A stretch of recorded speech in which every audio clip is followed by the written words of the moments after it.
Welcome to Voice of the Detectives.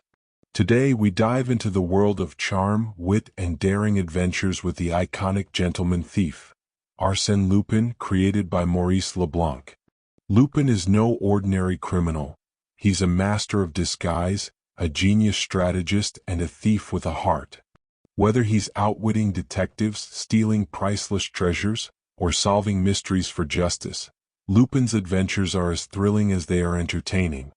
Join us as we unravel the charm and brilliance of France's greatest literary rogue, a character who redefined what it means to be a hero or a villain. Chapter 1.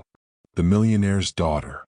The rays of the September sun flooded the great halls of the old chateau of the Dukes of Charmerace, lighting up with their mellow glow the spoils of so many ages and many lands, jumbled together with the execrable taste which so often afflicts those whose only standard of value is money.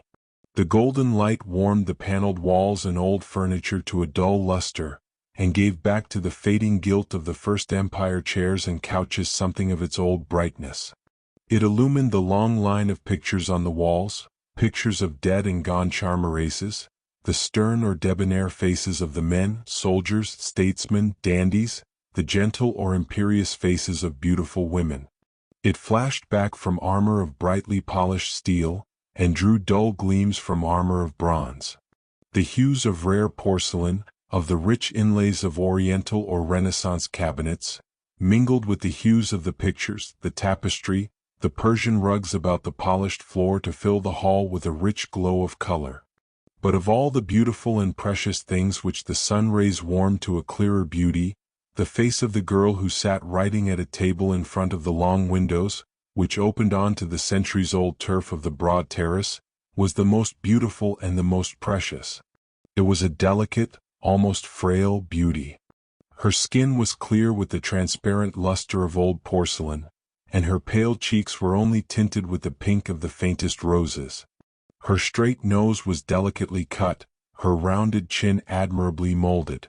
A lover of beauty would have been at a loss whether more to admire her clear germander eyes, so melting and so adorable, or the sensitive mouth, with its rather full lips, inviting all the kisses.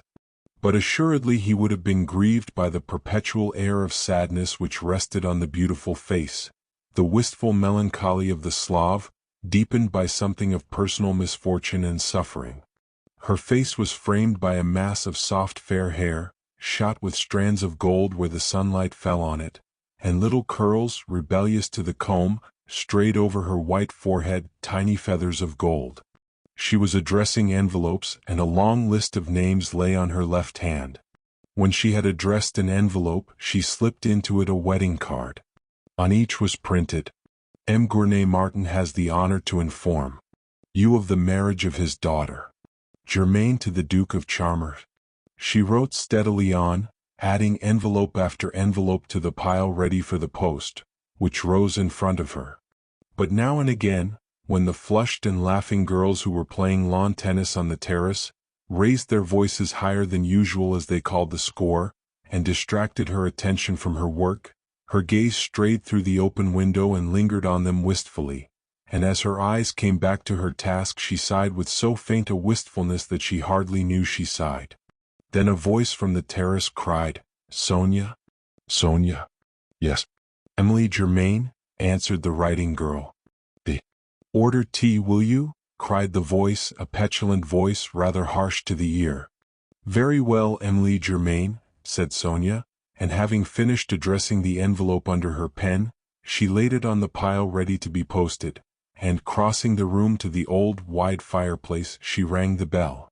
She stood by the fireplace a moment, restoring to its place a rose which had fallen from a vase on the mantelpiece, and her attitude, as with arms upraised she arranged the flowers, displayed the delightful line of a slender figure. As she let fall her arms to her side, a footman entered the room. "Will you please bring the tea, Alfred?" she said in a charming voice of that pure bell-like tone which has been nature's most precious gift to but a few of the greatest actresses. "For how many, miss?" said Alfred. "For, unless your master has come back." "Oh no, he's not back yet, miss. He went in the car to Rennes to lunch, and it's a good many miles away." He won't be back for another hour. And the Duke, he's not back from his ride yet, is he? Not yet, miss, said Alfred, turning to go. One moment, said Sonia. Have all of you got your things packed for the journey to Paris? You will have to start soon, you know. Are all the maids ready? Well, all the men are ready, I know, miss. But about the maids, miss, I can't say. They've been bustling about all day, but it takes them longer than it does us. Tell them to hurry up, and be as quick as you can with the tea, please, said Sonia. Alfred went out of the room. Sonia went back to the writing table. She did not take up her pen. She took up one of the wedding cards, and her lips moved slowly as she read it in a pondering depression. The petulant, imperious voice broke in upon her musing. Whatever are you doing, Sonia? Aren't you getting on with those letters? It cried angrily, and Germaine Gournay-Martin came through the long window into the hall. The heiress to the Gournay-Martin millions carried her tennis racket in her hand, and her rosy cheeks were flushed redder than ever by the game. She was a pretty girl in a striking, high-colored, rather obvious way, the very foil to Sonia's delicate beauty. Her lips were a little too thin, her eyes too shallow, and together they gave her a rather hard air, in strongest contrast to the gentle, sympathetic face of Sonia. The two friends with whom Germaine had been playing tennis followed her into the hall. Jean Gautier, tall, sallow, dark, with a somewhat malicious air. Marie Bullier, short, round, commonplace, and sentimental. They came to the table at which Sonia was at work, and pointing to the pile of envelopes, Marie said, "Are these all wedding cards?" "Yes, and we've only got to the letter V," said Germaine, frowning at Sonia. "Princesse de Vernon, Duchesse de Vauvieux, Marquis, Marchioness? You've invited the whole Faubourg Saint-Germain," said Marie, shuffling the pile of envelopes with an envious air. "You'll know very few people at your wedding," said Jean with a spiteful little giggle. "I beg your pardon, my dear," said Germaine boastfully. "Madame de Relzières, my fiancé's cousin, gave an at-home the other day in my honor. At it she introduced half Paris to me, the Paris I'm destined to know, the Paris you'll see in my drawing rooms. But we shall no longer be fit friends for you when you're the Duchess of Charmeris," said Jean. "Why?" said Germaine, and then she added quickly, "Above everything, Sonia, don't forget Vol-Église, 33 University Street, 33 University Street."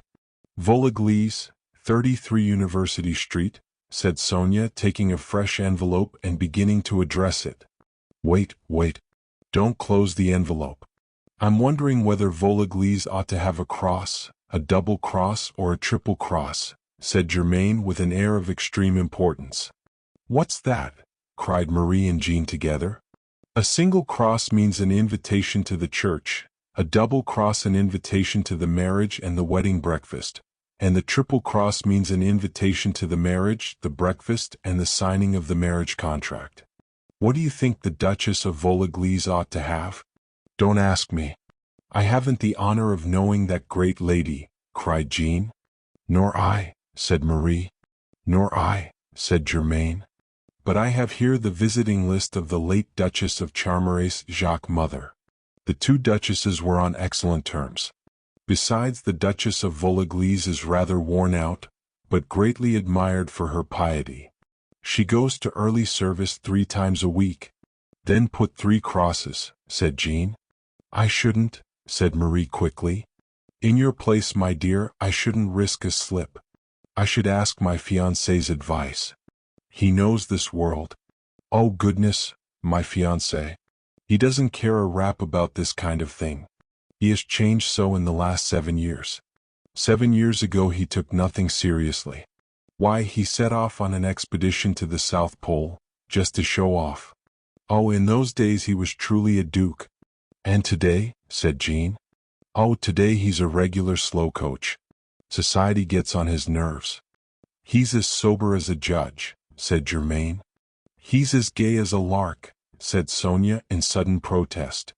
Germaine pouted at her and said, "Oh, he's gay enough when he's making fun of people. But apart from that he's as sober as a judge."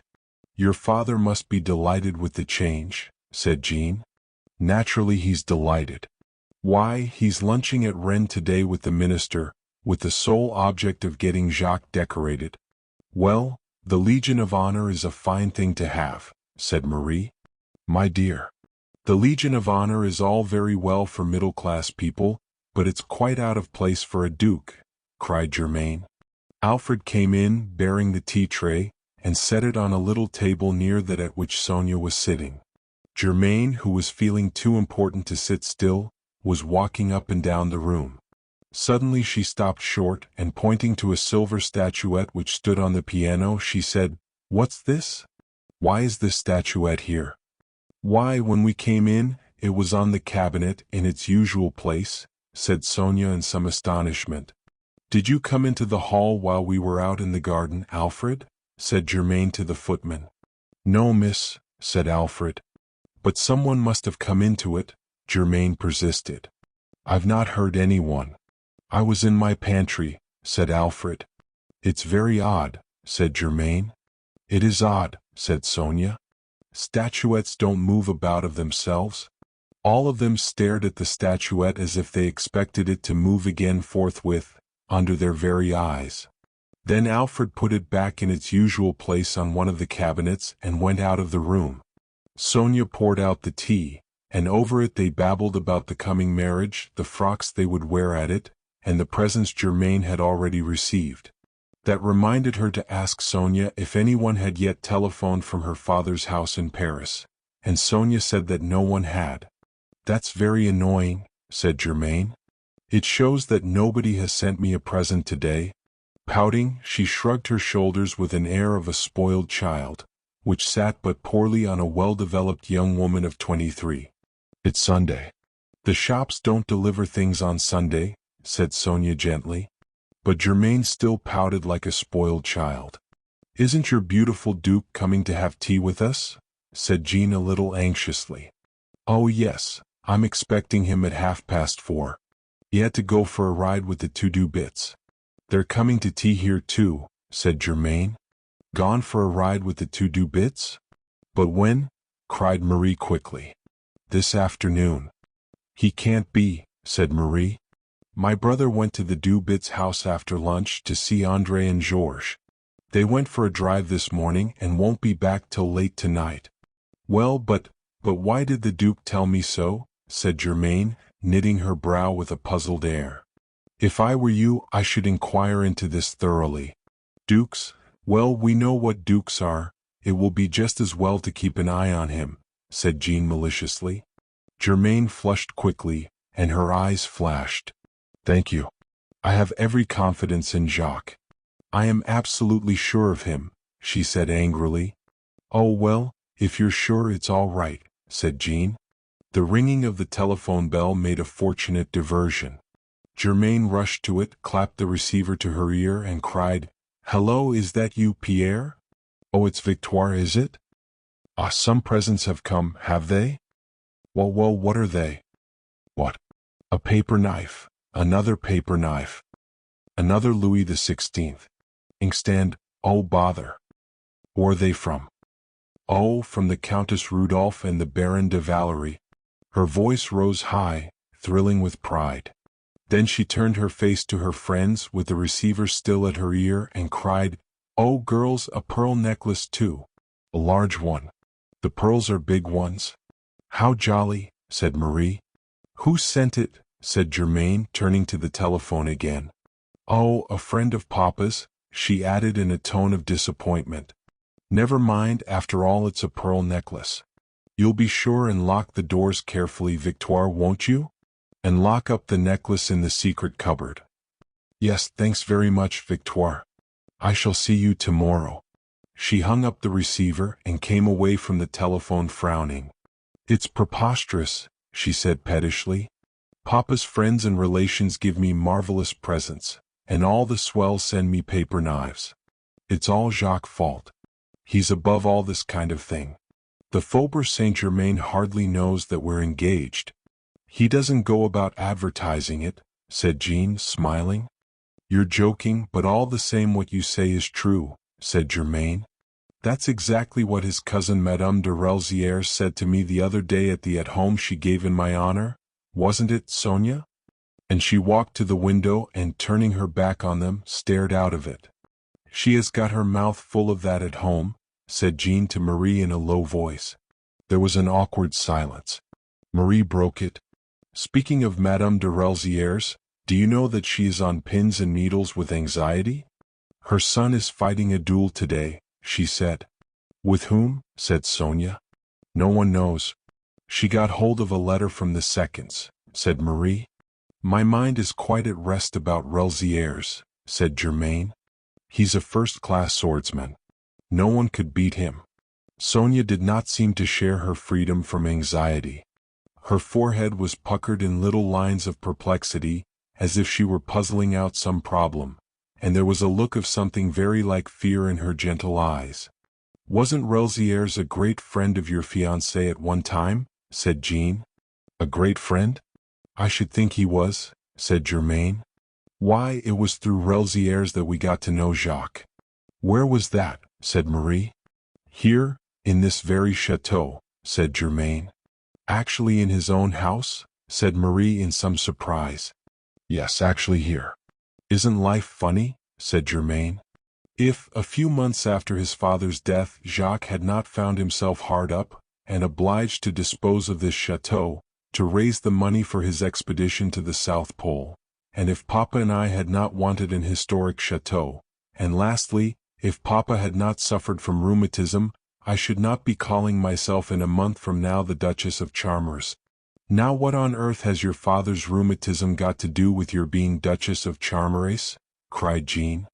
Everything, said Germain. Papa was afraid that this chateau was damp. To prove to Papa that he had nothing to fear, Jacques and Grand Seigneur offered him his hospitality here at Charmerace for 3 weeks. That was truly ducal, said Marie. But he is always like that, said Sonia. Oh, he's all right in that way, little as he cares about society, said Germain. Well, by a miracle my father got cured of his rheumatism here.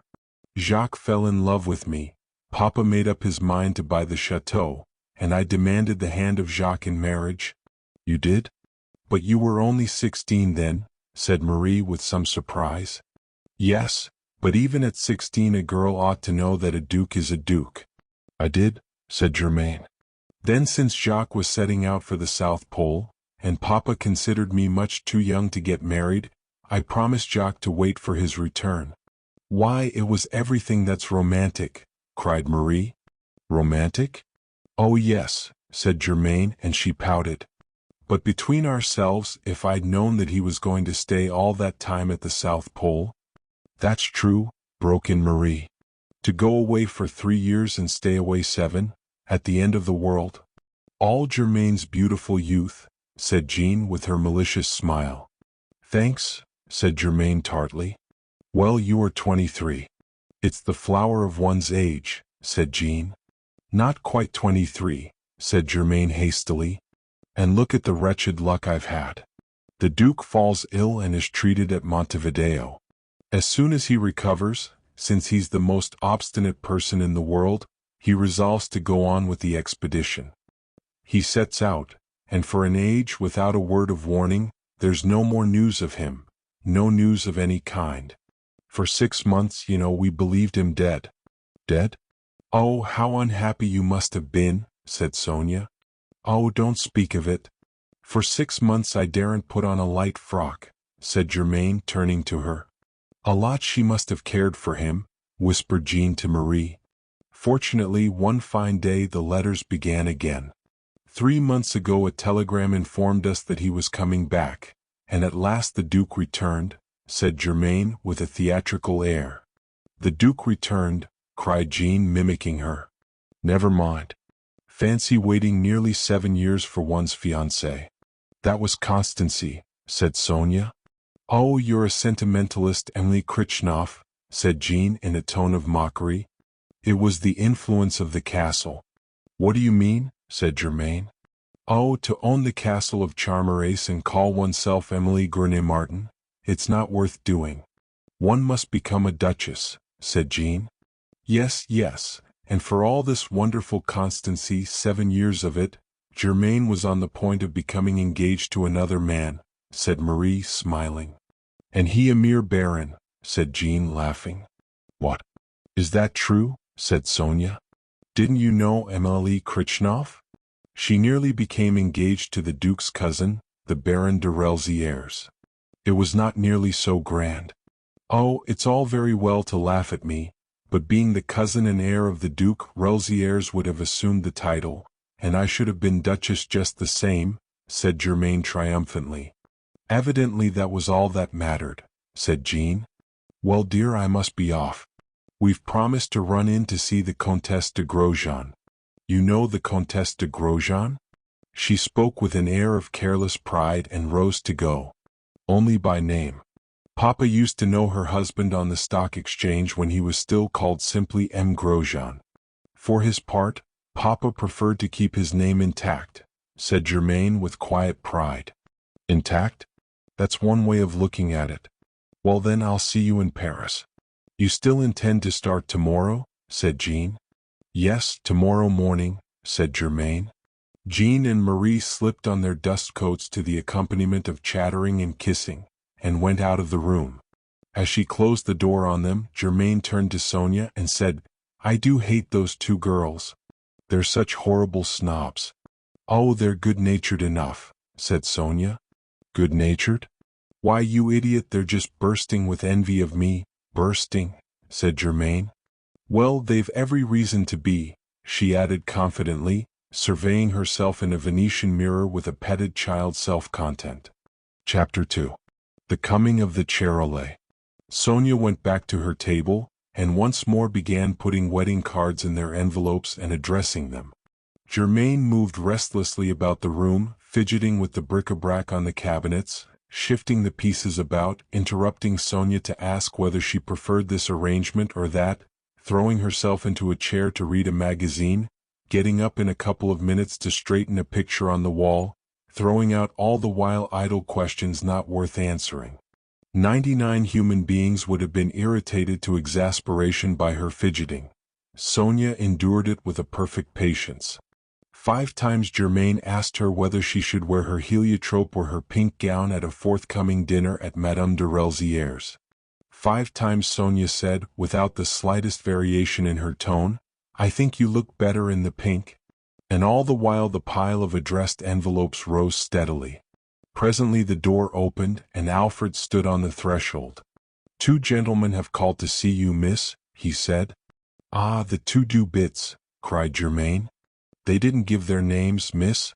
A gentleman in the prime of life and a younger one, said Germaine. Yes, miss. I thought so. Show them in. Yes, miss. And have you any orders for me to give Victoire when we get to Paris? Said Alfred. No. Are you starting soon? Yes, miss. We're all going by the 7 o'clock train. It's a long way from here to Paris.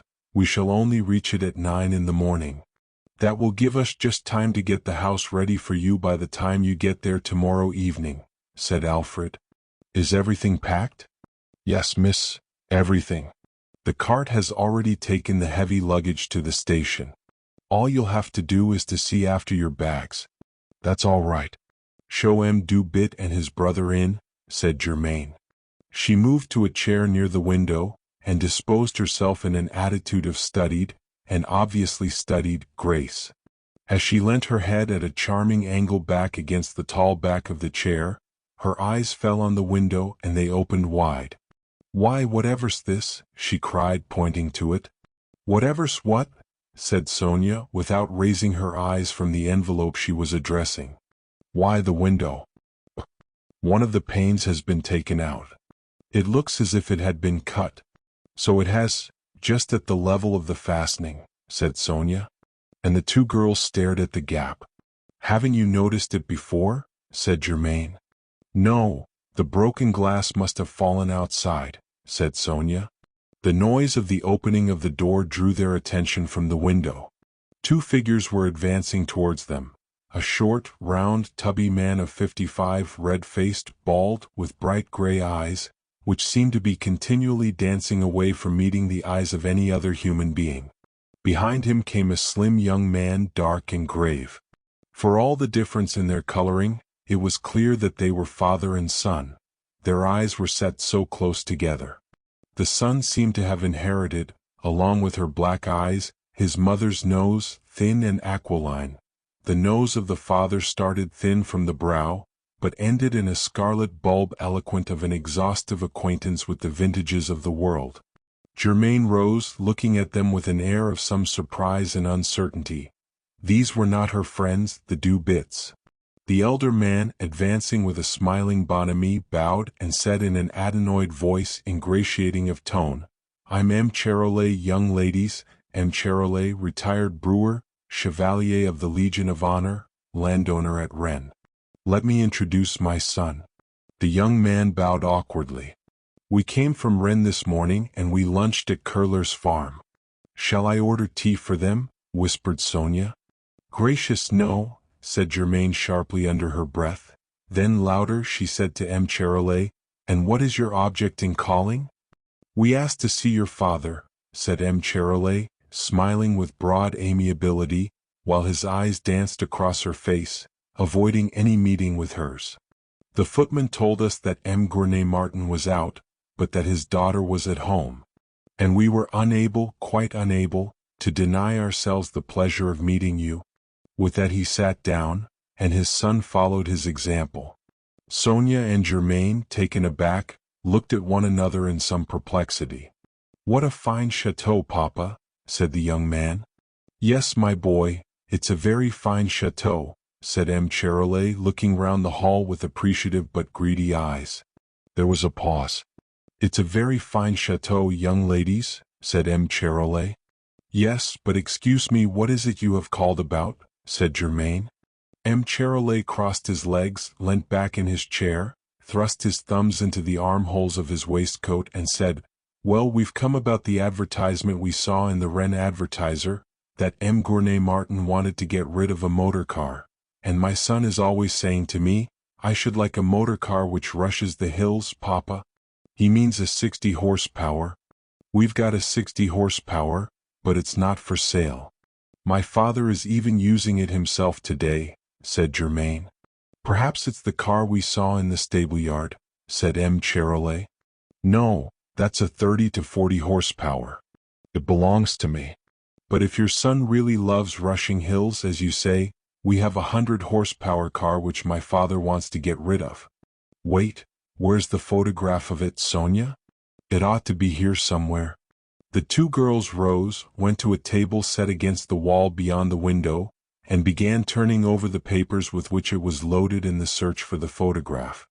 They had barely turned their backs, when the hand of young Charolais shot out as swiftly as the tongue of a lizard catching a fly, closed round the silver statuette on the top of the cabinet beside him, and flashed it into his jacket pocket. Charolais was watching the two girls.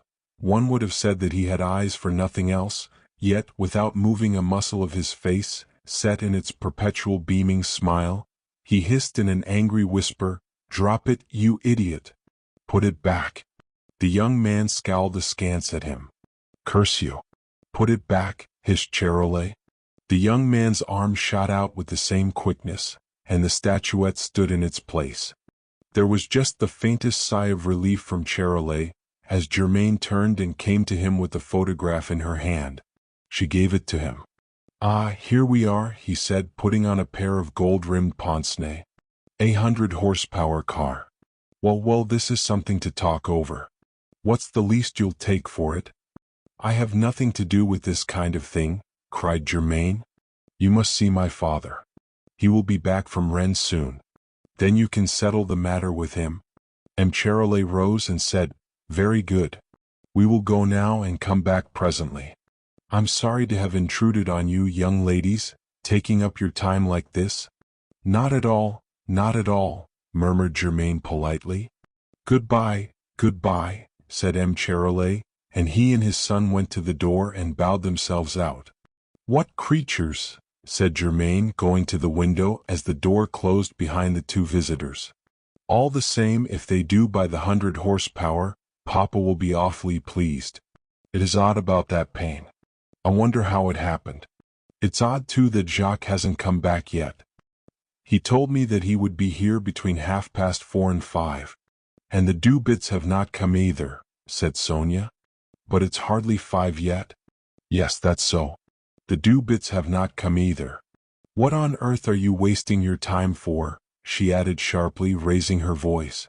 Just finish addressing those letters while you're waiting. They're nearly finished, said Sonia. Nearly isn't quite. Get on with them, can't you? Snapped Germain. Sonia went back to the writing table.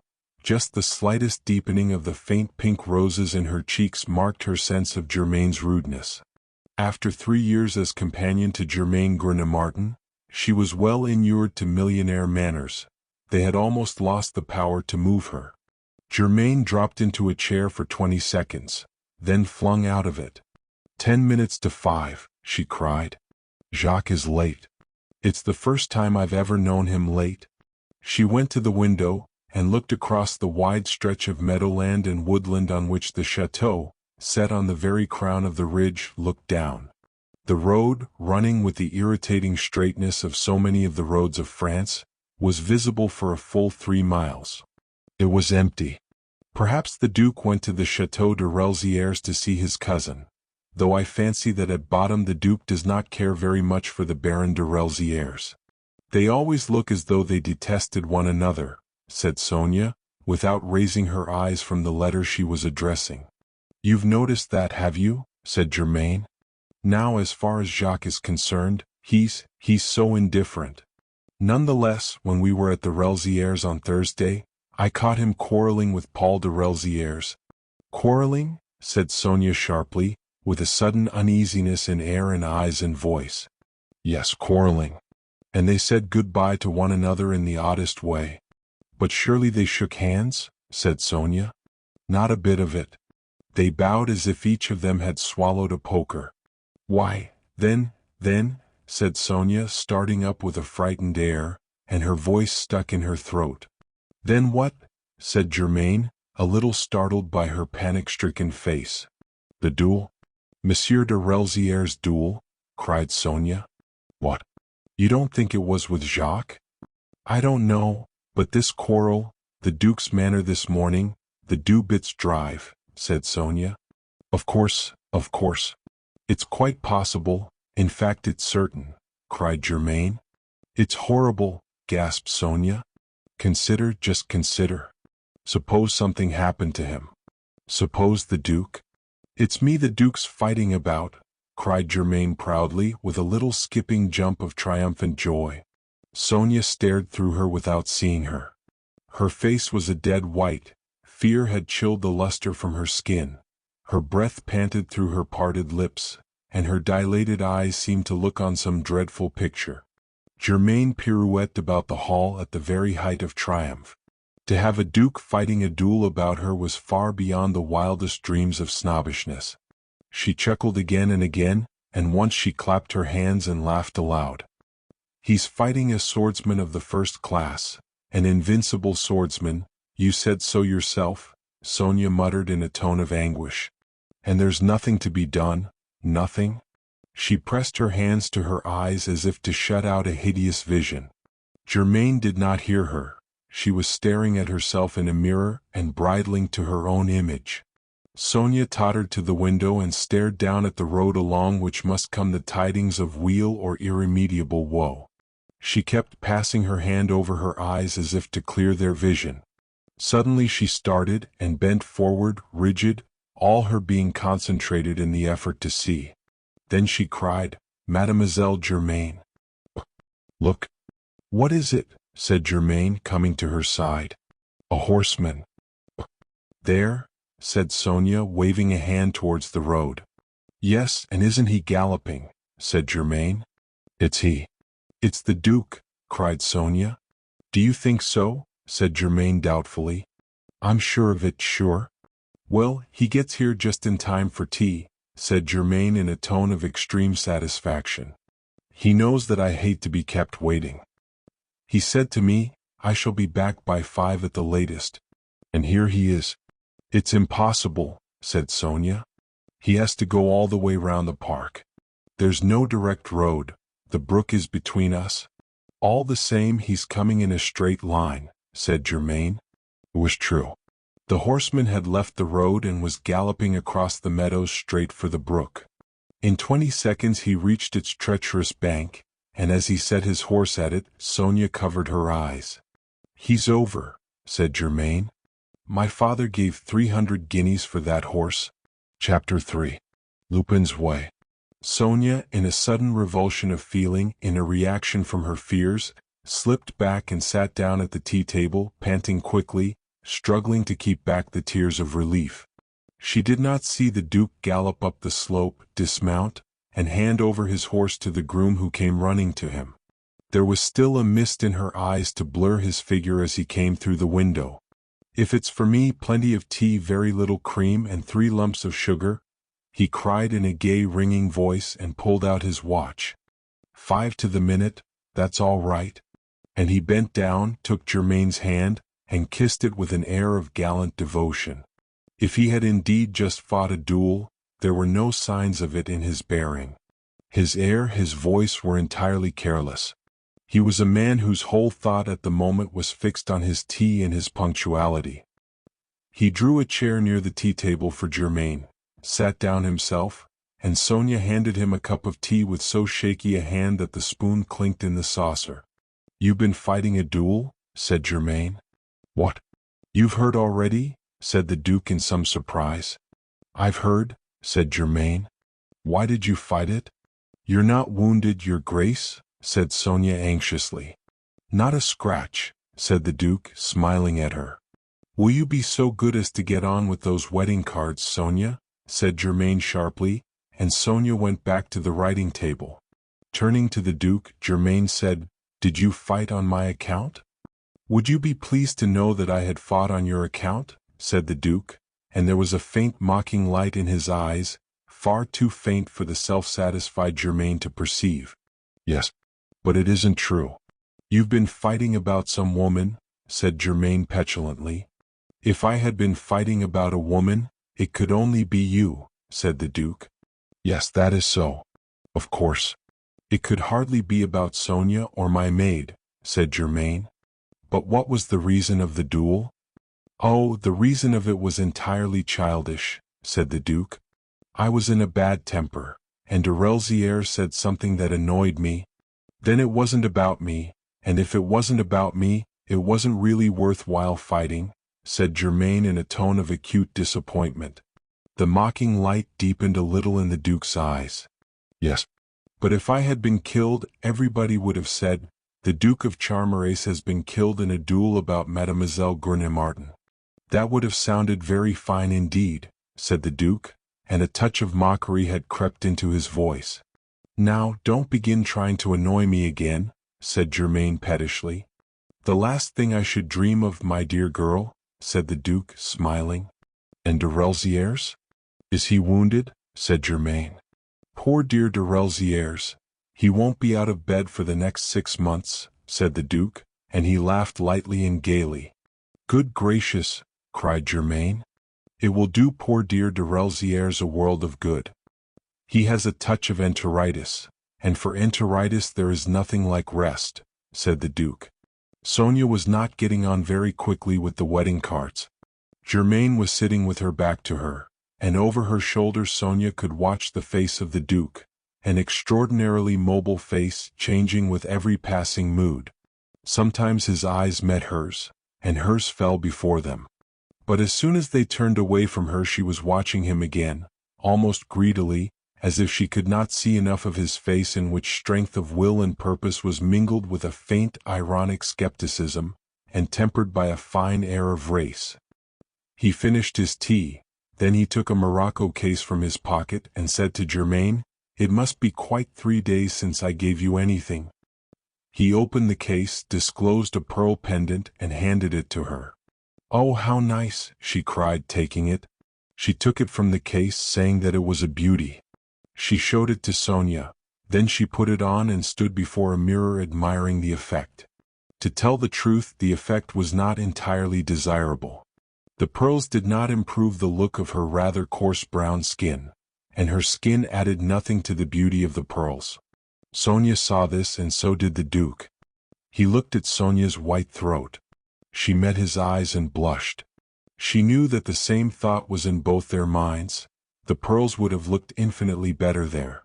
Germaine finished admiring herself. She was incapable even of suspecting that so expensive a pendant could not suit her perfectly. The Duke said idly, "Goodness. Are all those invitations to the wedding?" "That's only down to the letter V," said Germaine proudly. "And there are 25 letters in the alphabet. You must be inviting the whole world. You'll have to have the Madeleine enlarged. It won't hold them all." "There isn't a church in Paris that will," said the Duke. "Won't it be a splendid marriage?" said Germaine. "There'll be something like a crush. There are sure to be accidents." "If I were you, I should have careful arrangements made," said the Duke. "Oh, let people look after themselves. They'll remember it better if they're crushed a little," said Germaine. There was a flicker of contemptuous wonder in the Duke's eyes. But he only shrugged his shoulders and turning to Sonia, said, "Will you be an angel and play me a little Grieg, Mademoiselle Kritchnoff? I heard you playing yesterday. No one plays Grieg like you." "Excuse me, Jacques, but Mademoiselle Kritchnoff has her work to do," said Germaine tartly. 5 minutes interval, just a morsel of Grieg, I beg," said the Duke with an irresistible smile. "All right," said Germaine grudgingly. "But I've something important to talk to you about." "By Jove, so have I. I was forgetting. I've the last photograph I took of you and Mademoiselle Sonia." Germaine frowned and shrugged her shoulders. "With your light frocks in the open air, you look like two big flowers," said the Duke. "You call that important?" cried Germaine. "It's very important, like all trifles," said the Duke, smiling. "Look, isn't it nice?" And he took a photograph from his pocket and held it out to her. "Nice? Shocking. We're making the most appalling faces," said Germaine, looking at the photograph in his hand. "Well, perhaps you are making faces," said the Duke seriously, considering the photograph with grave earnestness. "But they're not appalling faces, not by any means. You shall be judge, Mademoiselle Sonia. The faces, well, we won't talk about the faces, but the outlines. Look at the movement of your scarf." And he handed the photograph to Sonia. "Jacques," said Germaine impatiently. "Oh yes, you've something important to tell me." "What is it?" said the Duke with an air of resignation, and he took the photograph from Sonia and put it carefully back in his pocket. "Victoire has telephoned from Paris to say that we've had a paper knife and a Louis Seize inkstand given us," said Germaine. "Hurrah!"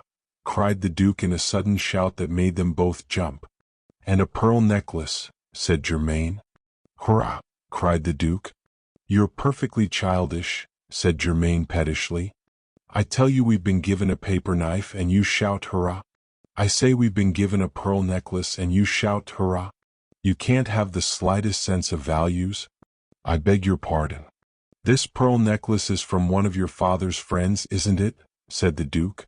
"Yes, why?" said Germaine. "But the inkstand and the paper knife must be from the Faubourg Saint-Germain, and well on the shabby side," said the Duke. "Yes, well? Well then, my dear girl, what are you complaining about? They balance. The equilibrium is restored." "You can't have everything," said the Duke, and he laughed mischievously. Germaine flushed and bit her lip. Her eyes sparkled. "You don't care a rap about me," she said stormily. "But I find you adorable," said the Duke. "You keep annoying me," said Germaine pettishly. "And you do it on purpose. I think it's in very bad taste. I shall end by taking a dislike to you. I know I shall." "Wait till we're married for that, my dear girl," said the Duke, and he laughed again with a blithe, boyish cheerfulness, which deepened the angry flush in Germaine's cheeks. "Can't you be serious about anything?" she cried. "I am the most serious man in Europe," said the Duke. Germaine went to the window and stared out of it sulkily. The Duke walked up and down the hall looking at the pictures of some of his ancestors, somewhat grotesque persons, with humorous appreciation. Between addressing the envelopes, Sonia kept glancing at him. Once he caught her eye and smiled at her. Germaine's back was eloquent of her displeasure. The Duke stopped at a gap in the line of pictures in which there hung a strip of old tapestry. I can never understand why you have left all these ancestors of mine staring from the walls and have taken away the quite admirable and interesting portrait of myself," he said carelessly. Germain turned sharply from the window. Sonia stopped in the middle of addressing an envelope, and both the girls stared at him in astonishment. "There certainly was a portrait of me where that tapestry hangs." "What have you done with it?" said the Duke. "You're making fun of us again," said Germain. "Surely your Grace knows what happened," said Sonia. "We wrote all the details to you and sent you all the papers 3 years ago." "Didn't you get them?" said Germain. "Not a detail or a newspaper. 3 years ago I was in the neighborhood of the South Pole, and lost at that," said the Duke. "But it was most dramatic, my dear Jacques. All Paris was talking of it," said Germain. "Your portrait was stolen." "Stolen? Who stole it?" said the Duke. Germain crossed the hall quickly to the gap in the line of pictures. "I'll show you," she said. She drew aside the piece of tapestry, and in the middle of the panel over which the portrait of the Duke had hung he saw written in chalk the words, "Arsène Lupin." "What do you think of that autograph?" said Germain. "Arsène Lupin?" said the Duke in a tone of some bewilderment. "He left his signature." "It seems that he always does so," said Sonia in an explanatory tone. "But who is he?" said the Duke. "Arsène Lupin? Surely you know who Arsène Lupin is?" said Germain impatiently. "I haven't the slightest notion," said the Duke. "Oh, come. No one is as South Pole as all that," cried Germain. "You don't know who Lupin is? The most whimsical, the most audacious, and the most genial thief in France. For the last 10 years he has kept the police at bay. He has baffled Ganimard, Holmlock Shears, the great English detective, and even Gertrude, whom everybody says is the greatest detective we've had in France since Vidocq. In fact, he's our national robber. Do you mean to say you don't know him?" "Not even enough to ask him to lunch at a restaurant," said the Duke flippantly. "What's he like?" "Like? Nobody has the slightest idea. He has 1,000 disguises. He has dined 2 evenings running at the English embassy." "But if nobody knows him, how did they learn that?" said the Duke with a puzzled air. "Because the second evening about 10 o'clock, they noticed that one of the guests had disappeared, and with him all the jewels of the ambassadress." "All of them?" said the Duke. "Yes, and Lupin left his card behind him with these words scribbled on it. 'This is not a robbery, it is a restitution. You took the Wallace collection from us.'" "But it was a hoax, wasn't it?" said the Duke. "No, your Grace, and he has done better than that. You remember the affair of the Duray Bank, the savings bank for poor people?" said Sonia, her gentle face glowing with a sudden enthusiastic animation. "Let's see," said the Duke. "Wasn't that the financier who doubled his fortune at the expense of a heap of poor wretches and ruined 2,000 people?" "Yes, that's the man," said Sonia. "And Lupin stripped Duray's house and took from him everything he had in his strong-box. He didn't leave him a sou of the money. And then, when he'd taken it from him, he distributed it among all the poor wretches whom Duray had ruined." "But this isn't a thief you're talking about, it's a philanthropist," said the Duke. "A fine sort of philanthropist," broke in Germain in a peevish tone. "There was a lot of philanthropy about his robbing Papa, wasn't there?" "Well," said the Duke with an air of profound reflection, "if you come to think of it, that robbery was not worthy of this national hero. My portrait, if you accept the charm and beauty of the face itself, is not worth much. If you think he was satisfied with your portrait, you're very much mistaken. All my father's collections were robbed," said Germain. "Your father's collections?" said the Duke. "But they're better guarded than the Bank of France. Your father is as careful of them as the apple of his eye." "That's exactly it, he was too careful of them. That's why Lupin succeeded." "This is very interesting," said the Duke, and he sat down on a couch before the gap in the pictures, to go into the matter more at his ease. "I suppose he had accomplices in the house itself?" "Yes, one accomplice," said Germain. "Who was that?" asked the Duke. "Papa," said Germain. "Oh, come. What on earth do you mean?" said the Duke. You're getting quite incomprehensible, my dear girl. Well, I'll make it clear to you. One morning Papa received a letter, but wait. Sonia, get me the Lupin papers out of the bureau. Sonia rose from the writing table and went to a bureau, an admirable example of the work of the great English maker Chippendale. It stood on the other side of the hall between an Oriental cabinet and a 16th-century Italian cabinet, for all the world as if it were standing in a crowded curiosity shop, with the natural effect that the three pieces, by their mere incongruity, took something each from the beauty of the other.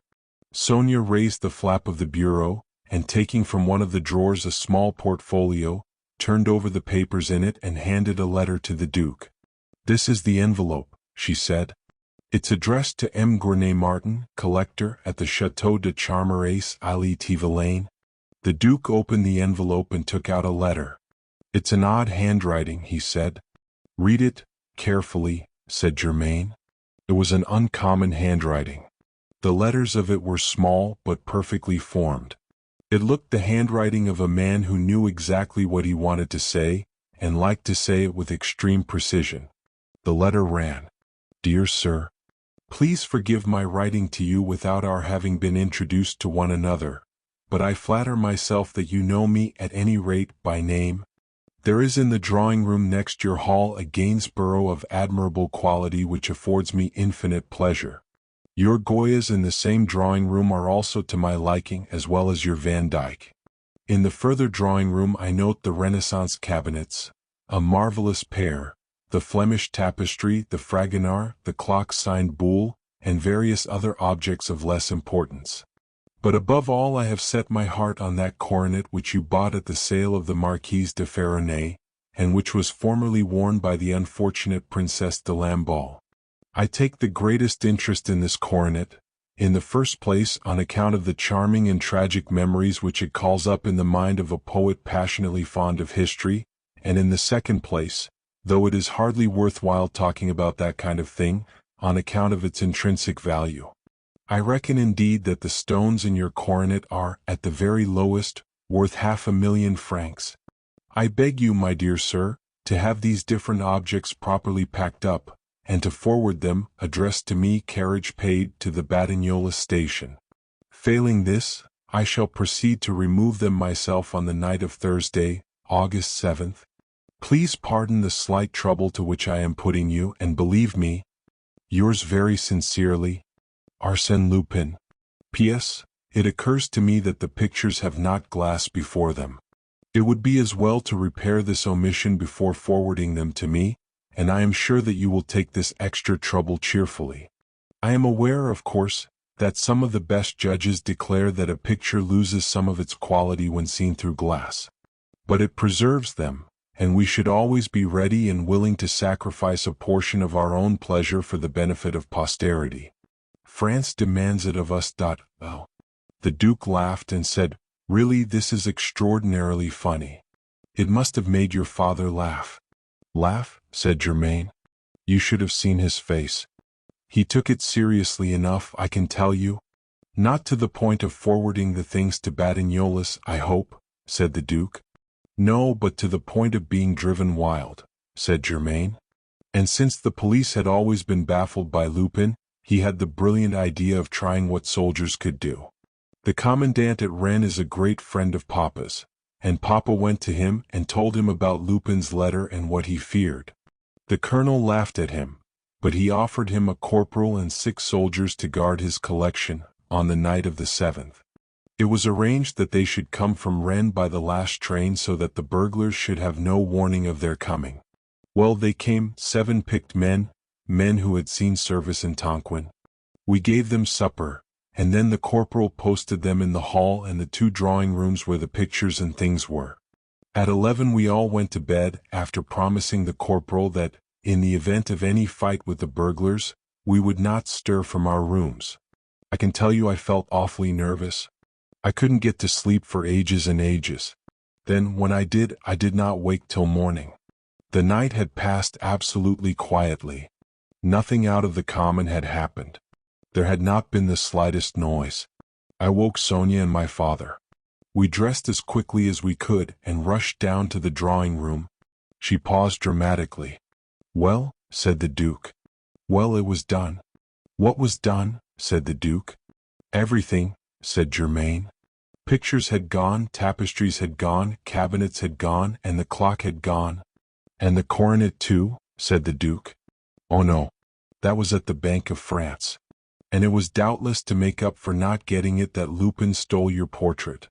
At any rate, he didn't say that he was going to steal it in his letter. But come. This is incredible. Had he hypnotized the corporal and the 6 soldiers? Or had he murdered them all? Said the Duke. Corporal? There wasn't any corporal and there weren't any soldiers. The corporal was Lupin and the soldiers were part of his gang, said Germain. I don't understand, said the Duke. The colonel promised your father a corporal and 6 men. Didn't they come? They came to the railway station all right, said Germain. But you know the little inn halfway between the railway station and the chateau? They stopped to drink there, and at 11 o'clock next morning one of the villagers found all 7 of them, along with the footman who was guiding them to the chateau, sleeping like logs in the little wood half a mile from the inn. Of course the innkeeper could not explain when their wine was drugged. He could only tell us that a motorist who had stopped at the inn to get some supper had called the soldiers in and insisted on standing them drinks. They had seemed a little fuddled before they left the inn, and the motorist had insisted on driving them to the chateau in his car. When the drug took effect, he simply carried them out of it one by one, and laid them in the wood to sleep it off. Lupin seems to have made a thorough job of it, anyhow, said the Duke. I should think so, said Germain. Gertrude was sent down from Paris, but he could not find a single clue. It was not for want of trying, for he hates Lupin. It's a regular fight between them, and so far Lupin has scored every point. He must be as clever as they make him, said the Duke. He is, said Germain. And do you know, I shouldn't be at all surprised if he's in the neighborhood now. What on earth do you mean? Said the Duke. I'm not joking, said Germain. Odd things are happening. Someone has been changing the place of things. That silver statuette now, it was on the cabinet and we found it moved to the piano. Yet nobody had touched it. And look at this window. Someone has broken a pane in it just at the height of the fastening. The deuce they have, said the Duke. Chapter 4. The Duke intervenes. The Duke rose, came to the window, and looked at the broken pane. He stepped out onto the terrace and looked at the turf. Then he came back into the room. This looks serious, he said. That pane has not been broken at all. If it had been broken, the pieces of glass would be lying on the turf. It has been cut out. We must warn your father to look to his treasures. I told you so, said Germain. I said that Arsène Lupin was in the neighborhood. Arsène Lupin is a very capable man, said the Duke, smiling. But there's no reason to suppose that he's the only burglar in France or even in Ille-et-Vilaine. I'm sure that he's in the neighborhood. I have a feeling that he is, said Germain stubbornly. The Duke shrugged his shoulders and said a smile. Far be it from me to contradict you. A woman's intuition is always, well, it's always a woman's intuition. He came back into the hall, and as he did so the door opened and a shock-headed man in the dress of a gamekeeper stood on the threshold. There are visitors to see you, Mademoiselle Germain, he said in a very deep bass voice. What? Are you answering the door, Firmin? Said Germain. Yes, Mademoiselle Germain, there's only me to do it. All the servants have started for the station, and my wife and I are going to see after the family tonight and tomorrow morning. Shall I show these gentlemen in? Who are they? Said Germain. 2 gentlemen who say they have an appointment. What are their names? Said Germain. They are 2 gentlemen. I don't know what their names are. I've no memory for names. That's an advantage to anyone who answers doors, said the Duke, smiling at the stolid Firmin. Well, it can't be the 2 Charolais again. It's not time for them to come back. I told them Papa would not be back yet, said Germain. No, it can't be them, Mademoiselle Germain, said Firmin with decision. Very well, show them in, she said. Firmin went out, leaving the door open behind him, and they heard his hobnailed boots clatter and squeak on the stone floor of the outer hall. "Charolais?" said the Duke idly. "I don't know the name. Who are they?" "A little while ago Alfred announced 2 gentlemen. I thought they were Georges and André Dubit, for they promised to come to tea. I told Alfred to show them in, and to my surprise there appeared 2 horrible provincials.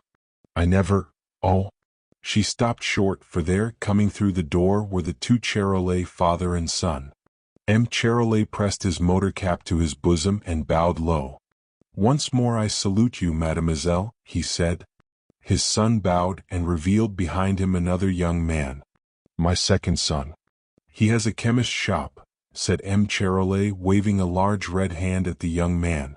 The young man, also blessed with the family eyes, set close together, entered the hall and bowed to the 2 girls. The Duke raised his eyebrows ever so slightly. "I'm very sorry, gentlemen," said Germain, "but my father has not yet returned. Please don't apologize." "There is not the slightest need," said Charolais, and he and his 2 sons settled themselves down on 3 chairs, with the air of people who had come to make a considerable stay. For a moment Germain, taken aback by their coolness, was speechless. Then she said hastily, "Very likely he won't be back for another hour. I shouldn't like you to waste your time." "Oh, it doesn't matter," said Charolais with an indulgent air, and turning to the Duke he added, "However, while we're waiting, if you're a member of the family, sir, we might perhaps discuss the least you will take for the motor car." "I'm sorry," said the Duke, "but I have nothing to do with it." Before Charolais could reply the door opened, and Firmin's deep voice said, "Will you please come in here, sir?" A third young man came into the hall. "What, you here, Bernard?" said Charolais. "I told you to wait at the park gates." "I wanted to see the car too," said Bernard. "My third son. He is destined for the bar," said Charolais with a great air of paternal pride. "But how many are there?" said Germain faintly. Before Charolais could answer, Firmin once more appeared on the threshold. "The master's just come back, miss," he said. "Thank goodness for that," said Germain, and turning to Charolais she added, "If you will come with me, gentlemen, I will take you to my father, and you can discuss the price of the car at once." As she spoke she moved towards the door. Charolais and his sons rose and made way for her. The father and the 2 eldest sons made haste to follow her out of the room. But Bernard lingered behind, apparently to admire the bric-a-brac on the cabinets. With infinite quickness he grabbed 2 objects off the nearest and followed his brothers. The Duke sprang across the hall in 3 strides, caught him by the arm on the very threshold, jerked him back into the hall and shut the door. "No you don't, my young friend," he said sharply. "Don't what?" said Bernard, trying to shake off his grip. "You've taken a cigarette case," said the Duke. No, I haven't, nothing of the kind," stammered Bernard. The Duke grasped the young man's left wrist, plunged his hand into the motor cap which he was carrying, drew out of it a silver cigarette case and held it before his eyes.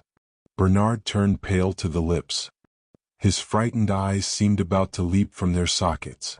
It was a mistake," he stammered. The Duke shifted his grip to his collar, and thrust his hand into the breast pocket of his coat. Bernard, helpless in his grip, and utterly taken aback by his quickness, made no resistance. The Duke drew out a morocco case and said, "Is this a mistake too?" "Heavens! The pendant!" cried Sonia, who was watching the scene with parted lips and amazed eyes. Bernard dropped on his knees and clasped his hands. "Forgive me," he cried in a choking voice. "Forgive me. Don't tell anyone. For God's sake, don't tell anyone." And the tears came streaming from his eyes. "You young rogue," said the Duke quietly. "I'll never do it again, never. Oh, have pity on me. If my father knew." "Oh, let me off," cried Bernard. The Duke hesitated and looked down on him, frowning and pulling at his mustache. Then, more quickly than one would have expected from so careless a trifler, his mind was made up. "All right," he said slowly. "Just for this once, be off with you." and he jerked him to his feet and almost threw him into the outer hall. "Thanks, oh thanks," said Bernard. The Duke shut the door and looked at Sonia, breathing quickly. "Well, did you ever see anything like that? That young fellow will go a long way. The cheek of the thing. Right under our very eyes. And this pendant too, it would have been a pity to lose it. Upon my word, I ought to have handed him over to the police." "No, no," cried Sonia. "You did quite right to let him off, quite right." The Duke set the pendant on the ledge of the bureau and came down the hall to Sonia. "What's the matter?" he said gently. "You're quite pale." "It has upset me, that unfortunate boy," said Sonia, and her eyes were swimming with tears. "Do you pity the young rogue?" said the Duke. "Yes, it's dreadful. His eyes were so terrified and so boyish. And to be caught like that, stealing, in the act. Oh, it's hateful." "Come, come, how sensitive you are," said the Duke in a soothing, almost caressing tone. His eyes, resting on her charming, troubled face, were glowing with a warm admiration. "Yes, it's silly," said Sonia, "but you noticed his eyes, the hunted look in them? You pitied him, didn't you? For you are kind at bottom." "Why at bottom?" said the Duke. "Oh, I said at bottom because you look sarcastic and at first sight you're so cold. But often that's only the mask of those who have suffered the most." "They are the most indulgent," said Sonia slowly, hesitating, picking her words. "Yes, I suppose they are," said the Duke thoughtfully. "It's because when one has suffered one understands." "Yes, one understands," said Sonia. There was a pause. The Duke's eyes still rested on her face. The admiration in them was mingled with compassion. "You're very unhappy here, aren't you?" he said gently. "Me? Why?" said Sonia quickly. "Your smile is so sad and your eyes so timid," said the Duke slowly. "You're just like a little child one longs to protect. Are you quite alone in the world?" His eyes and tones were full of pity, and a faint flush mantled Sonia's cheeks. "Yes, I'm alone," she said. "But have you no relations, no friends?" said the Duke. "No," said Sonia. "I don't mean here in France, but in your own country. Surely you have some in Russia?" "No, not a soul. You see, my father was a revolutionist. He died in Siberia when I was a baby. And my mother, she died too, in Paris. She had fled from Russia. I was 2 years old when she died. It must be hard to be alone like that," said the Duke. "No," said Sonia with a faint smile, "I don't mind having no relations. I grew used to that so young, so very young. But what is hard, but you'll laugh at me?" "Heaven forbid," said the Duke gravely. "Well, what is hard is never to get a letter, an envelope that one opens, from someone who thinks about one." She paused and then added gravely, "But I tell myself that it's nonsense. I have a certain amount of philosophy." She smiled at him, an adorable child's smile. The Duke smiled too. "A certain amount of philosophy," he said softly. "You look like a philosopher." As they stood looking at one another with serious eyes, almost with eyes that probed one another's souls, the drawing-room door flung open, and Germain's harsh voice broke on their ears. "You're getting quite impossible, Sonia," she cried. "It's absolutely useless telling you anything. I told you particularly to pack my leather writing case in my bag with your own hand. I happened to open a drawer and what do I see? My leather writing case." "I'm sorry," said Sonia. "I was going." "Oh, there's no need to bother about it. I'll see after it myself," said Germain. "But upon my word, you might be one of our guests, seeing how easily you take things. Your negligence personified." "Come, Germain, a mere oversight," said the Duke in a coaxing tone. "Now, excuse me, Jacques, but you've got an unfortunate habit of interfering in household matters. You did it only the other day. I can no longer say a word to a servant." "Germain," said the Duke in sharp protest. Germain turned from him to Sonia, and pointed to a packet of envelopes and some letters, which Bernard Charolais had knocked off the table, and said, "Pick up those envelopes and letters, and bring everything to my room and be quick about it." She flung out of the room and slammed the door behind her. Sonia seemed entirely unmoved by the outburst. No flush of mortification stained her cheeks, her lips did not quiver. She stooped to pick up the fallen papers. "No, no, let me, I beg you," said the Duke in a tone of distress. And dropping on one knee, he began to gather together the fallen papers. He set them on the table and then he said, "You mustn't mind what Germaine says. She's all right at heart. It's her manner. She's always been happy and had everything she wanted. She's been spoiled, don't you know? Those kind of people never have any consideration for anyone else. You mustn't let her outburst hurt you." "Oh, but I don't really," protested Sonia. "I'm glad of that," said the Duke. "It isn't really worth noticing." He drew the envelopes and unused cards into a packet, and handed them to her. "There," he said with a smile. "That won't be too heavy for you?" "Thank you," said Sonia, taking it from him. "Shall I carry them for you?" said the Duke. "No, thank you, Your Grace," said Sonia. With a quick, careless, almost irresponsible movement, he caught her hand, bent down, and kissed it. A great wave of rosy color flowed over her face, flooding its whiteness to her hair and throat. She stood for a moment turned to stone. She put her hand to her heart.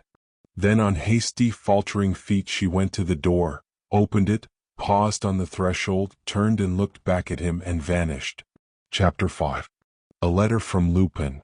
The Duke stood for a while staring thoughtfully at the door through which Sonia had passed, a faint smile playing round his lips. He crossed the hall to the Chippendale bureau, took a cigarette from a box which stood on the ledge of it, beside the morocco case which held the pendant, lighted it, and went slowly out onto the terrace. He crossed it slowly, paused for a moment on the edge of it, and looked across the stretch of country with musing eyes, which saw nothing of its beauty. Then he turned to the right, went down a flight of steps to the lower terrace, crossed the lawn, and took a narrow path which led into the heart of a shrubbery of tall deodoras. In the middle of it he came to one of those old stone benches, moss-covered and weather-stained, which adorn the gardens of so many French chateaux. It faced a marble basin from which rose the slender column of a pattering fountain. The figure of a Cupid danced joyously on a tall pedestal to the right of the basin. The Duke sat down on the bench and was still, with that rare stillness which only comes of nerves in perfect harmony, his brow knitted in careful thought. Now and again the frown cleared from his face, and his intent features relaxed into a faint smile, a smile of pleasant memory. Once he rose, walked round the fountains frowning, came back to the bench and sat down again. The early September dusk was upon him when at last he rose and with quick steps took his way through the shrubbery, with the air of a man whose mind, for good or ill, was at last made up. When he came on to the upper terrace his eyes fell on a group which stood at the further corner, near the entrance of the chateau, and he sauntered slowly up to it. In the middle of it stood M. Gournay Martin, a big, round, flabby hulk of a man. He was nearly as red in the face as M. Charolais, and he looked a great deal redder owing to the extreme whiteness of the whiskers which stuck out on either side of his vast expanse of cheek. As he came up, it struck the Duke as rather odd that he should have the Charolais eyes set close together. Anyone who did not know that they were strangers to one another might have thought it a family likeness. The millionaire was waving his hands and roaring after the manner of a man who has cultivated the art of browbeating those with whom he does business, and as the Duke neared the group, he caught the words. "No, that's the lowest I'll take. Take it or leave it. You can say yes or you can say goodbye, and I don't care a hang which." "It's very dear," said M. Charolais in a mournful tone. "Dear?" roared M. Gournay Martin. "I should like to see anyone else sell a 100-horsepower car for £800. Why, my good sir, you're having me?" "No, no," protested M. Charolais feebly. "I tell you you're having me," roared M. Gournay Martin. "I'm letting you have a magnificent car for which I paid £1,300 for 800. It's scandalous the way you've beaten me down." "No, no," protested M. Charolais. He seemed frightened out of his life by the vehemence of the big man. "You wait till you've seen how it goes," said M. Grenay Martin. 800 is very dear," said M. Charolais. "Come, come. You're too sharp, that's what you are. But don't say any more till you've tried the car." He turned to his chauffeur, who stood by watching the struggle with an appreciative grin on his brown face, and said, "Now, Jean, take these gentlemen to the garage and run them down to the station. Show them what the car can do. Do whatever they ask you, everything." He winked at Jean, turned again to M. Charolais and said, "You know, M. Charolais, you're too good a man of business for me. You're hot stuff, that's what you are, hot stuff. You go along and try the car. Goodbye, goodbye." The four Charolais murmured goodbye in deep depression, and went off with Jean, wearing something of the air of whipped dogs. When they had gone round the corner, the millionaire turned to the Duke and said with a chuckle, "He'll buy the car all right, had him fine." "No business success of yours could surprise me," said the Duke blandly with a faint ironical smile. M. Grenay Martin's little pig's eyes danced and sparkled, and the smiles flowed over the distended skin of his face like little ripples over a stagnant pool. Reluctantly, it seemed to be too tightly stretched for smiles. "The car's 4 years old," he said joyfully. "He'll give me 800 for it, and it's not worth a pipe of tobacco. And £800 is just the price of a little Watteau I've had my eye on for some time. A first-class investment." They strolled down the terrace and through one of the windows into the hall. Furman had lighted the lamps, 2 of them. They made but a small oasis of light in a desert of dim hall. The millionaire let himself down very gingerly into an Empire chair, as if he feared, with excellent reason, that it might collapse under his weight. "Well, my dear Duke," he said, "you don't ask me the result of my official lunch or what the minister said." "Is there any news?" said the Duke carelessly. "Yes. The decree will be signed tomorrow. You can consider yourself decorated." "I hope you feel a happy man," said the millionaire, rubbing his fat hands together with prodigious satisfaction. "Oh, charmed, charmed," said the Duke with entire indifference.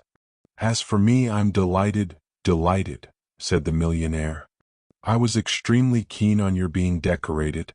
After that, and after a volume or 2 of travels, and after you've published your grandfather's letters with a good introduction, you can begin to think of the Academy." "The Academy?" said the Duke, startled from his usual coolness. "But I've no title to become an academician." "How, no title?" said the millionaire solemnly, and his little eyes opened wide. "You're a duke?" "There's no doubt about that," said the Duke, watching him with admiring curiosity. "I mean to marry my daughter to a worker, my dear Duke," said the millionaire, slapping his big left hand with his bigger right. "I've no prejudices, not I. I wish to have for son-in-law a duke who wears the Order of the Legion of Honor, and belongs to the Académie Française, because that is personal merit. I'm no snob." A gentle, irrepressible laugh broke from the Duke. "What are you laughing at?" said the millionaire, and a sudden lowering gloom overspread his beaming face. "Nothing, nothing," said the Duke quietly. "Only you're so full of surprises." "I've startled you, have I? I thought I should." "It's true that I'm full of surprises. It's my knowledge. I understand so much. I understand business, and I love art, pictures, a good bargain, bric-a-brac, fine tapestry. They're first-class investments. Yes, certainly I do love the beautiful. And I don't want to boast, but I understand it. I have taste, and I've something better than taste. I have a flair, the dealer's flair." "Yes, your collections, especially your collection in Paris, prove it," said the Duke, stifling a yawn. "And yet you haven't seen the finest thing I have, the coronet of the Princesse de Lamballe. It's worth 500,000 francs." "So I've heard," said the Duke a little wearily. "I don't wonder that Arsène Lupin envied you it." The Empire chair creaked as the millionaire jumped. "Don't speak of the swine," he roared. "Don't mention his name before me." "Germain showed me his letter," said the Duke. "It is amusing. His letter. The blackguard. I just missed a fit of apoplexy from it," roared the millionaire. I was in this very hall where we are now, chatting quietly, when all at once in comes Furman, and hands me a letter. He was interrupted by the opening of the door. Furman came clumping down the room and said in his deep voice, "A letter for you, sir." "Thank you," said the millionaire, taking the letter, and as he fitted his eyeglass into his eye, he went on, "Yes, Furman brought me a letter of which the handwriting—" He raised the envelope he was holding to his eyes and bellowed, "Good heavens!" "What's the matter?" said the Duke, jumping in his chair at the sudden, startling burst of sound. The handwriting, it's the same handwriting," gasped the millionaire. And he let himself fall heavily backwards against the back of his chair. There was a crash. The Duke had a vision of huge arms and legs waving in the air as the chair back gave.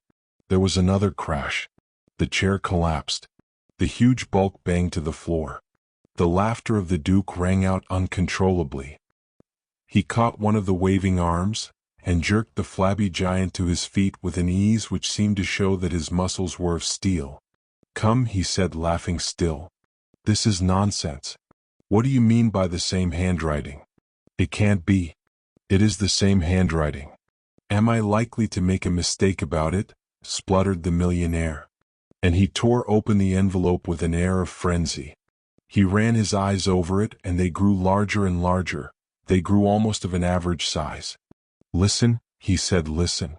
Dear sir, my collection of pictures, which I had the pleasure of starting 3 years ago with some of your own, only contains, as far as old masters go, 1 Velázquez, 1 Rembrandt, and 3 paltry Rubens.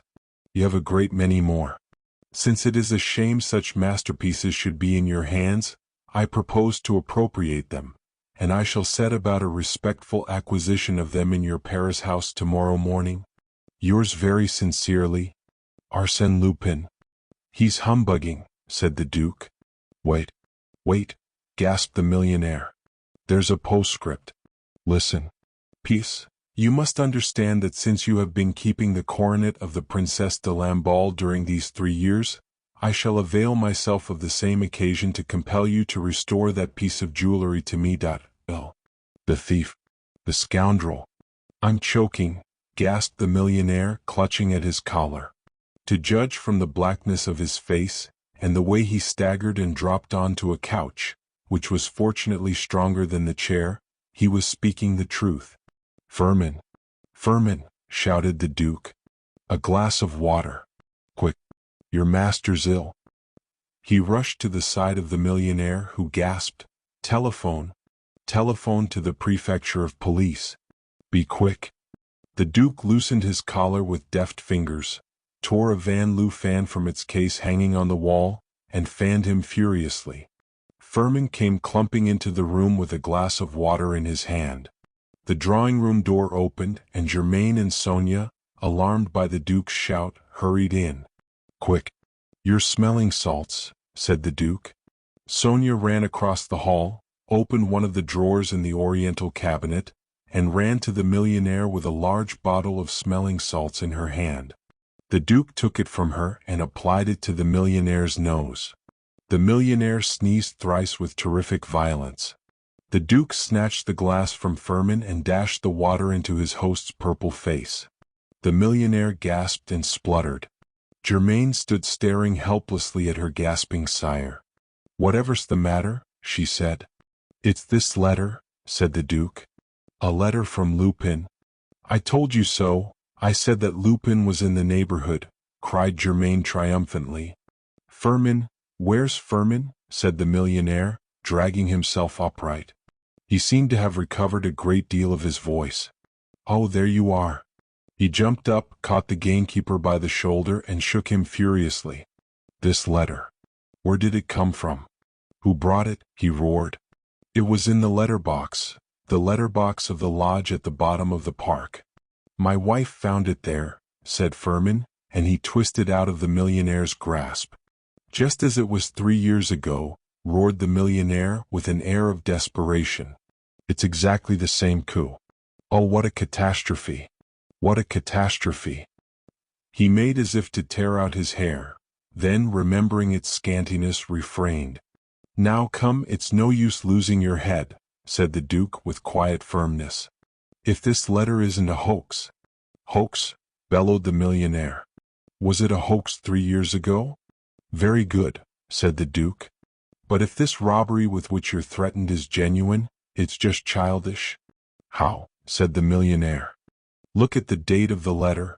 Sunday, September the 3rd. This letter was written today." "Yes." "Well, what of it?" said the millionaire. "Look at the letter. I shall set about a respectful acquisition of them in your Paris house tomorrow morning." "Tomorrow morning?" "Yes, yes, tomorrow morning." "What of it?" said the millionaire. "One of two things," said the Duke. "Either it's a hoax and we needn't bother about it, or the threat is genuine and we have the time to stop the robbery." "Of course we have." "Whatever was I thinking of?" said the millionaire. And his anguish cleared from his face. For once in a way our dear Lupin's fondness for warning people will have given him a painful jar, said the Duke. "Come on. Let me get at the telephone," cried the millionaire. "But the telephone's no good," said Sonia quickly. "No good? Why?" roared the millionaire, dashing heavily across the room to it. "Look at the time," said Sonia. "The telephone doesn't work as late as this." "It's Sunday." The millionaire stopped dead. "It's true. It's appalling," he groaned. "But that doesn't matter. You can always telegraph," said Germain. "But you can't." "It's impossible," said Sonia. "You can't get a message through. It's Sunday, and the telegraph office is shut at 12 o'clock. "Oh, what a government!" groaned the millionaire. And he sank down gently on a chair beside the telephone, and mopped the beads of anguish from his brow. They looked at him, and they looked at one another, cudgeling their brains for yet another way of communicating with the Paris police. "Hang it all," said the Duke.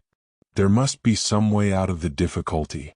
"What way?" said the millionaire. The Duke did not answer. He put his hands in his pockets and walked impatiently up and down the hall. Germain sat down on a chair. Sonia put her hands on the back of a couch and leaned forward, watching him. Firmin stood by the door, whither he had retired to be out of the reach of his excited master, with a look of perplexity on his stolid face. They all watched the Duke with the air of people waiting for an oracle to deliver its message. The millionaire kept mopping the beads of anguish from his brow. The more he thought of his impending loss, the more freely he perspired. Germain's maid, Irma, came to the door leading into the outer hall, which Firmin, according to his usual custom, had left open, and peered in wonder at the silent group. "I have it," cried the Duke at last. "There is a way out." "What is it?" said the millionaire, rising and coming to the middle of the hall. "What time is it?" said the Duke, pulling out his watch. The millionaire pulled out his watch. Germain pulled out hers. Firmin, after a struggle, produced from some pocket difficult of access an object not unlike a silver turnip. There was a brisk dispute between Germain and the millionaire about which of their watches was right. Firmin, whose watch apparently did not agree with the watch of either of them, made his deep voice heard above theirs. The Duke came to the conclusion that it must be a few minutes past 7. "It's 7 or a few minutes past," he said sharply. "Well, I'm going to take a car and hurry off to Paris. I ought to get there, bar accidents, between 2 and 3 in the morning, just in time to inform the police and catch the burglars in the very midst of their burglary. I'll just get a few things together." So saying, he rushed out of the hall. "Excellent, excellent," said the millionaire. "Your young man is a man of resource, Germain. It seems almost a pity that he's a duke. He'd do wonders in the building trade. But I'm going to Paris too, and you're coming with me. I couldn't wait idly here to save my life. And I can't leave you here either. This scoundrel may be going to make a simultaneous attempt on the chateau. Not that there's much here that I really value. There's that statuette that moved and the pane cut out of the window. I can't leave you two girls with burglars in the house. After all, there's the 60 horsepower and the 30 horsepower car. There'll be lots of room for all of us." "Oh, but it's nonsense, Papa. We shall get there before the servants," said Germain pettishly. "Think of arriving at an empty house in the dead of night." "Nonsense," said the millionaire. Hurry off and get ready. Your bag ought to be packed. Where are my keys? Sonia, where are my keys? The keys of the Paris house. They're in the bureau, said Sonia. Well, see that I don't go without them. Now hurry up. Firmin, go and tell Jean that we shall want both cars. I will drive one, the Duke the other. Jean must stay with you and help guard the chateau. So saying, he bustled out of the hall, driving the two girls before him. Chapter 6. Again the Charolais. Hardly had the door closed behind the millionaire when the head of M. Charolais appeared at one of the windows opening onto the terrace. He looked round the empty hall, whistled softly, and stepped inside. Inside of 10 seconds his 3 sons came in through the windows, and with them came Jean, the millionaire's chauffeur. Take the door into the outer hall, Jean, said M. Charolais in a low voice. Bernard, take that door into the drawing room. Pierre and Louis, help me go through the drawers. The whole family is going to Paris, and if we're not quick we shan't get the cars. That comes of this silly fondness for warning people of a coup, growled Jean as he hurried to the door of the outer hall.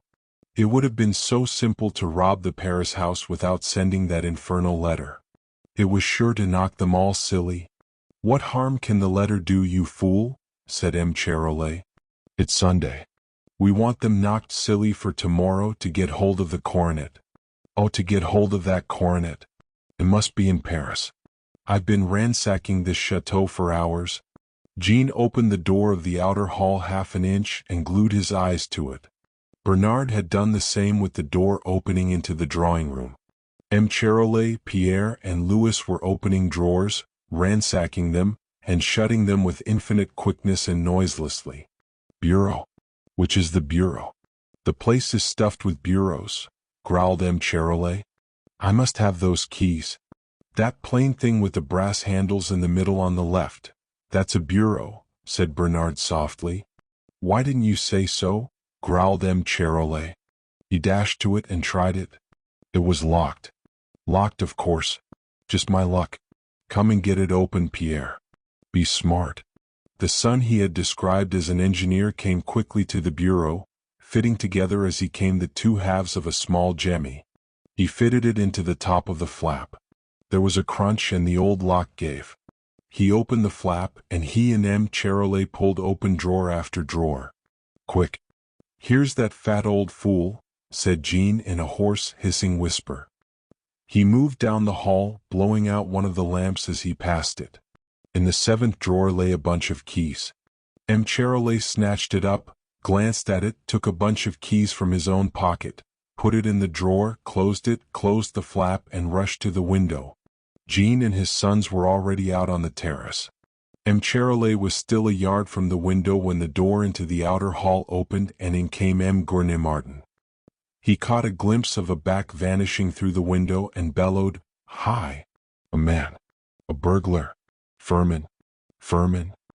He ran blundering down the hall, tangled his feet in the fragments of the broken chair, and came sprawling a thundering cropper, which knocked every breath of wind out of his capacious body. He lay flat on his face for a couple of minutes, his broad back wriggling convulsively, a pathetic sight, in the painful effort to get his breath back. Then he sat up and with perfect frankness burst into tears. He sobbed and blubbered, like a small child that has hurt itself, for 3 or 4 minutes. Then, having recovered his magnificent voice, he bellowed furiously, "Firmin! Firmin! Charmers! Charmers!" Then he rose painfully to his feet, and stood staring at the open windows. Presently he roared again, "Firmin! Firmin! Charmers! Charmers!" He kept looking at the window with terrified eyes, as though he expected somebody to step in and cut his throat from ear to ear. "Firmin! Firmin! Charmers! Charmers!" he bellowed again. The Duke came quietly into the hall, dressed in a heavy motor coat, his motor cap on his head, and carrying a kit bag in his hand. "Did I hear you call?" he said. "Call?" said the millionaire. I shouted. "The burglars are here already. I've just seen one of them." He was bolting through the middle window. The Duke raised his eyebrows. "Nerves," he said gently. "Nerves? Nerves be hanged. said the millionaire. I tell you I saw him as plainly as I see you. Well, you can't see me at all, seeing that you're lighting an acre and a half of hall with a single lamp, said the Duke, still in a tone of utter incredulity. It's that fool Furman. He ought to have lighted 6. Furman! Furman! Bellowed the millionaire. They listened for the sonorous clumping of the promoted gamekeeper's boots, but they did not hear it. Evidently Furman was still giving his master's instructions about the cars to Jean. Well, we may as well shut the windows anyhow, said the Duke, proceeding to do so. If you think Furman would be any good, you might post him in this hall with a gun tonight. There could be no harm in putting a charge of small shot into the legs of these ruffians. He has only to get one of them and the others will go for their lives. Yet I don't like leaving you and Germain in this big house with only Furman to look after you. I shouldn't like it myself and I'm not going to chance it, growled the millionaire. We're going to motor to Paris along with you and leave Jean to help Furman fight these burglars. Furman's all right, he's an old soldier. He fought in '70. Not that I've much belief in soldiers against this cursed Lupin, after the way he dealt with that corporal and his men 3 years ago. I'm glad you're coming to Paris, said the Duke. It'll be a weight off my mind. I'd better drive the limousine and you take the landau. That won't do, said the millionaire. Germain won't go in the limousine. You know she has taken a dislike to it. Nevertheless, I'd better bucket on to Paris, and let you follow slowly with Germain. The sooner I get to Paris the better for your collection. I'll take Mademoiselle Krichnoff with me, and if you like Irma, though the lighter I travel the sooner I shall get there. No, I'll take Irma and Germain, said the millionaire. Germain would prefer to have Irma with her in case you had an accident. She wouldn't like to get to Paris and have to find a fresh maid. The drawing-room door opened, and in came Germain, followed by Sonia and Irma. They wore motor cloaks and hoods and veils. Sonia and Irma were carrying handbags. I think it's extremely tiresome you're dragging us off to Paris like this in the middle of the night, said Germain pettishly. Do you? Said the millionaire. Well then, you'll be interested to hear that I've just seen a burglar here in this very room. I frightened him, and he bolted through the window onto the terrace. He was greenish-pink, slightly tinged with yellow, said the Duke softly. Greenish-pink? Oh, do stop your jesting, Jacques. Is this a time for idiocy? Cried Germain in a tone of acute exasperation. It was the dim light which made your father see him in those colors. In a bright light, I think he would have been an Alsatian blue, said the Duke suavely. You'll have to break yourself of this silly habit of trifling, my dear Duke, if ever you expect to be a member of the Académie Française, said the millionaire with some acrimony. I tell you I did see a burglar. Yes, I admitted it frankly. It was his color I was talking about, said the Duke with an ironical smile. Oh, stop your idiotic jokes. We're all sick to death of them, said Germain, with something of the fine fury which so often distinguished her father. There are times for all things, said the millionaire solemnly. And I must say that, with the fate of my collection and of the coronet trembling in the balance, this does not seem to me a season for idle jests. I stand reproved, said the Duke, and he smiled at Sonia. My keys, Sonia, the keys of the Paris house, said the millionaire. Sonia took her own keys from her pocket and went to the bureau. She slipped a key into the lock and tried to turn it. It would not turn, and she bent down to look at it. Why, someone's been tampering with the lock. It's broken, she cried. I told you I'd seen a burglar, cried the millionaire triumphantly. He was after the keys. Sonia drew back the flap of the bureau and hastily pulled open the drawer in which the keys had been. They're here, she cried, taking them out of the drawer and holding them up. Then I was just in time, said the millionaire. I startled him in the very act of stealing the keys. I withdraw, said the Duke. You did see a burglar, evidently. But still I believe he was greenish-pink. They often are. However, you'd better give me those keys, Mademoiselle Sonia, since I'm to get to Paris first. I should look rather silly if, when I got there, I had to break into the house to catch the burglars. Sonia handed the keys to the Duke. He contrived to take her little hand, keys and all, into his own as he received them and squeezed it. The light was too dim for the others to see the flush which flamed in her face. She went back and stood beside the bureau. "Now, Papa, are you going to motor to Paris in a thin coat and linen waistcoat? If we're going, we'd better go.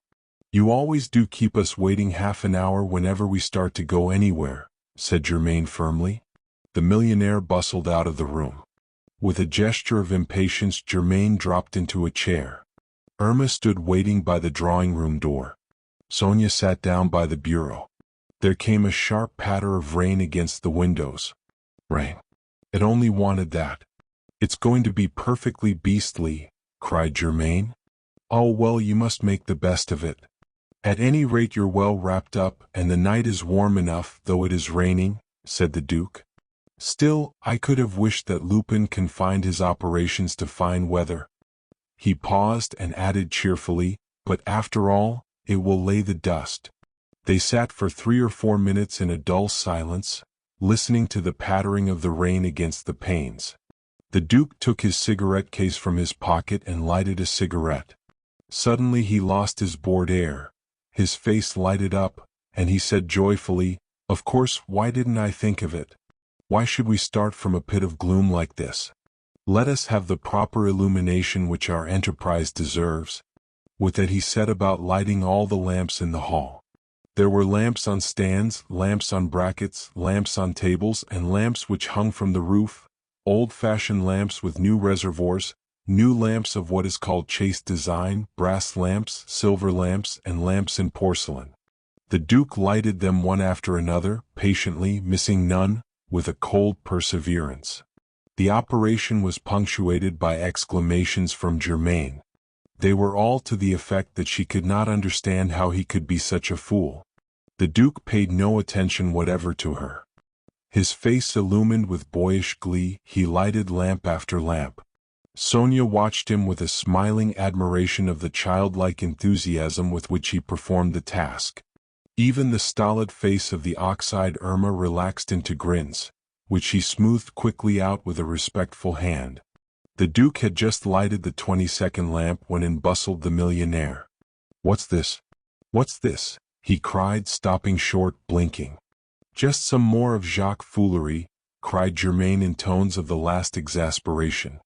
"But, my dear Duke, my dear Duke, the oil, the oil," cried the millionaire in a tone of bitter distress. "Do you think it's my object in life to swell the Rockefeller millions? We never have more than 6 lamps burning unless we are holding a reception. I think it looks so cheerful," said the Duke, looking round on his handiwork with a beaming smile of satisfaction. "But where are the cars? Jean seems a deuce of a time bringing them round. Does he expect us to go to the garage through this rain? We'd better hurry him up. Come on, you've got a good carrying voice." He caught the millionaire by the arm, hurried him through the outer hall, opened the big door of the chateau and said, "Now shout." The millionaire looked at him, shrugged his shoulders and said, "You don't beat about the bush when you want anything." "Why should I?" said the Duke simply. "Shout, my good chap, shout." The millionaire raised his voice in a terrific bellow of Jean. Jean. Firmin. Firmin. There was no answer. Chapter 7. The Theft of the Motor Cars. The night was very black. The rain pattered in their faces. Again the millionaire bellowed, "Jean. Firmin. Firmin. Jean." No answer came out of the darkness, though his bellow echoed and re-echoed among the outbuildings and stables away on the left. He turned and looked at the Duke and said uneasily, "What on earth can they be doing?" "I can't conceive," said the Duke. "I suppose we must go and hunt them out." "What? In this darkness with these burglars about?" said the millionaire, starting back. "If we don't, nobody else will," said the Duke. "And all the time that rascal Lupin is stealing nearer and nearer your pictures. So buck up and come along." He seized the reluctant millionaire by the arm and drew him down the steps. They took their way to the stables. A dim light shone from the open door of the motor house. The Duke went into it first and stopped short. "Well, I'll be hanged," he cried. Instead of 3 cars, the motor house held but one, the 100-horsepower Mercrack. It was a racing car with only 2 seats. On them sat 2 figures, Jean and Furman. "What are you sitting there for? You idle dogs," bellowed the millionaire. Neither of the men answered, nor did they stir. The light from the lamp gleamed on their fixed eyes, which stared at their infuriated master. "What on earth is this?" said the Duke, and seizing the lamp which stood beside the car, he raised it so that its light fell on the 2 figures. Then it was clear what had happened. They were trussed like 2 fowls and gagged. The Duke pulled a penknife from his pocket, opened the blade, stepped into the car and set Furman free. Furman coughed and spat and swore. The Duke cut the bonds of Jean. "Well," said the Duke in a tone of cutting irony, "what new game is this? What have you been playing at?" "It was those Charolais, those cursed Charolais," growled Furman. "They came on us unawares from behind," said Jean. "They tied us up and gagged us, the swine," said Furman. "And then they went off in the 2 cars," said Jean. "Went off in the 2 cars?" cried the millionaire in blank stupefaction. The Duke burst into a shout of laughter. "Well, your dear friend Lupin doesn't do things by halves," he cried. "This is the funniest thing I ever heard of." "Funny?" howled the millionaire. "Funny? Where does the fun come in? What about my pictures and the coronet?" The Duke laughed his laugh out, then changed on the instant to a man of action. "Well, this means a change in our plans," he said. "I must get to Paris in this car here." "It's such a rotten old thing," said the millionaire. "You'll never do it?" "Never mind," said the Duke. "I've got to do it somehow. I dare say it's better than you think. And after all, it's only a matter of 200 miles. He paused and then said in an anxious tone, "All the same, I don't like leaving you and Germain in the chateau. These rogues have probably only taken the cars out of reach just to prevent your getting to Paris. They'll leave them in some field and come back. You're not going to leave us behind. I wouldn't spend the night in the chateau for 1,000,000 francs. There's always the train," said the millionaire. "The train? 12 hours in the train, with all those changes. You don't mean that you will actually go to Paris by train?" said the Duke. "I do," said the millionaire. "Come along, I must go and tell Germain, there's no time to waste," and he hurried off to the chateau. "Get the lamps lighted, Jean, and make sure that the tank's full. As for the engine, I must humor it and trust to luck. I'll get her to Paris somehow," said the Duke. He went back to the chateau and Furman followed him. When the Duke came into the great hall, he found Germain and her father indulging in recriminations. She was declaring that nothing would induce her to make the journey by train. Her father was declaring that she should. He bore down her opposition by the mere force of his magnificent voice. When at last there came a silence, Sonia said quietly, "But is there a train? I know there's a train at midnight, but is there one before?" "A timetable? Where's a timetable?" said the millionaire. "Now, where did I see a timetable?" said the Duke. "Oh, I know, there's one in the drawer of that oriental cabinet." Crossing to the cabinet, he opened the drawer, took out the timetable, and handed it to M. Gournay Martin. The millionaire took it and turned over the leaves quickly, ran his eye down a page and said, "Yes, thank goodness there is a train. There's one at 9:15. And what good is it to us? How are we to get to the station?" said Germain. They looked at one another blankly. Furman, who had followed the Duke into the hall, came to the rescue. "There's the luggage cart," he said. "The luggage cart?" cried Germain contemptuously. "The very thing," said the millionaire. "I'll drive it myself." "Off you go, Furman. Harness a horse to it." Furman went clumping out of the hall. It was perhaps as well that he went, for the Duke asked what time it was, and since the watches of Germain and her father differed still, there ensued an altercation in which, had Furman been there, he would doubtless have taken part. The Duke cut it short by saying, "Well, I don't think I'll wait to see you start for the station. It won't take you more than half an hour, The cart is light. You needn't start yet. I'd better get off as soon as the car is ready. It isn't as though I could trust it. One moment, said Germain. Is there a dining car on the train? I'm not going to be starved as well as have my night's rest cut to pieces. Of course there isn't a dining car, snapped her father. We must eat something now and take something with us. Sonia, Irma, quick. Be off to the larder and see what you can find. Tell Mother Firmin to make an omelette. Be quick. Sonia went towards the door of the hall, followed by Irma. Good night and bon voyage, Mademoiselle Sonia, said the Duke. Good night and bon voyage, Your Grace, said Sonia. The Duke opened the door of the hall for her, and as she went out she said anxiously in a low voice, Oh, do be careful. I hate to think of your hurrying to Paris on a night like this. Please be careful. I will be careful, said the Duke. The honk of the motor horn told him that Jean had brought the car to the door of the chateau. He came down the room, kissed Germain's hands, shook hands with the millionaire, and bade them good night. Then he went out to the car. They heard it start.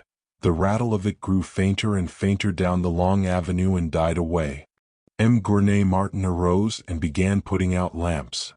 As he did so, he kept casting fearful glances at the window, as if he feared lest, now that the Duke had gone, the burglars should dash in upon him. There came a knock at the door and Jean appeared on the threshold.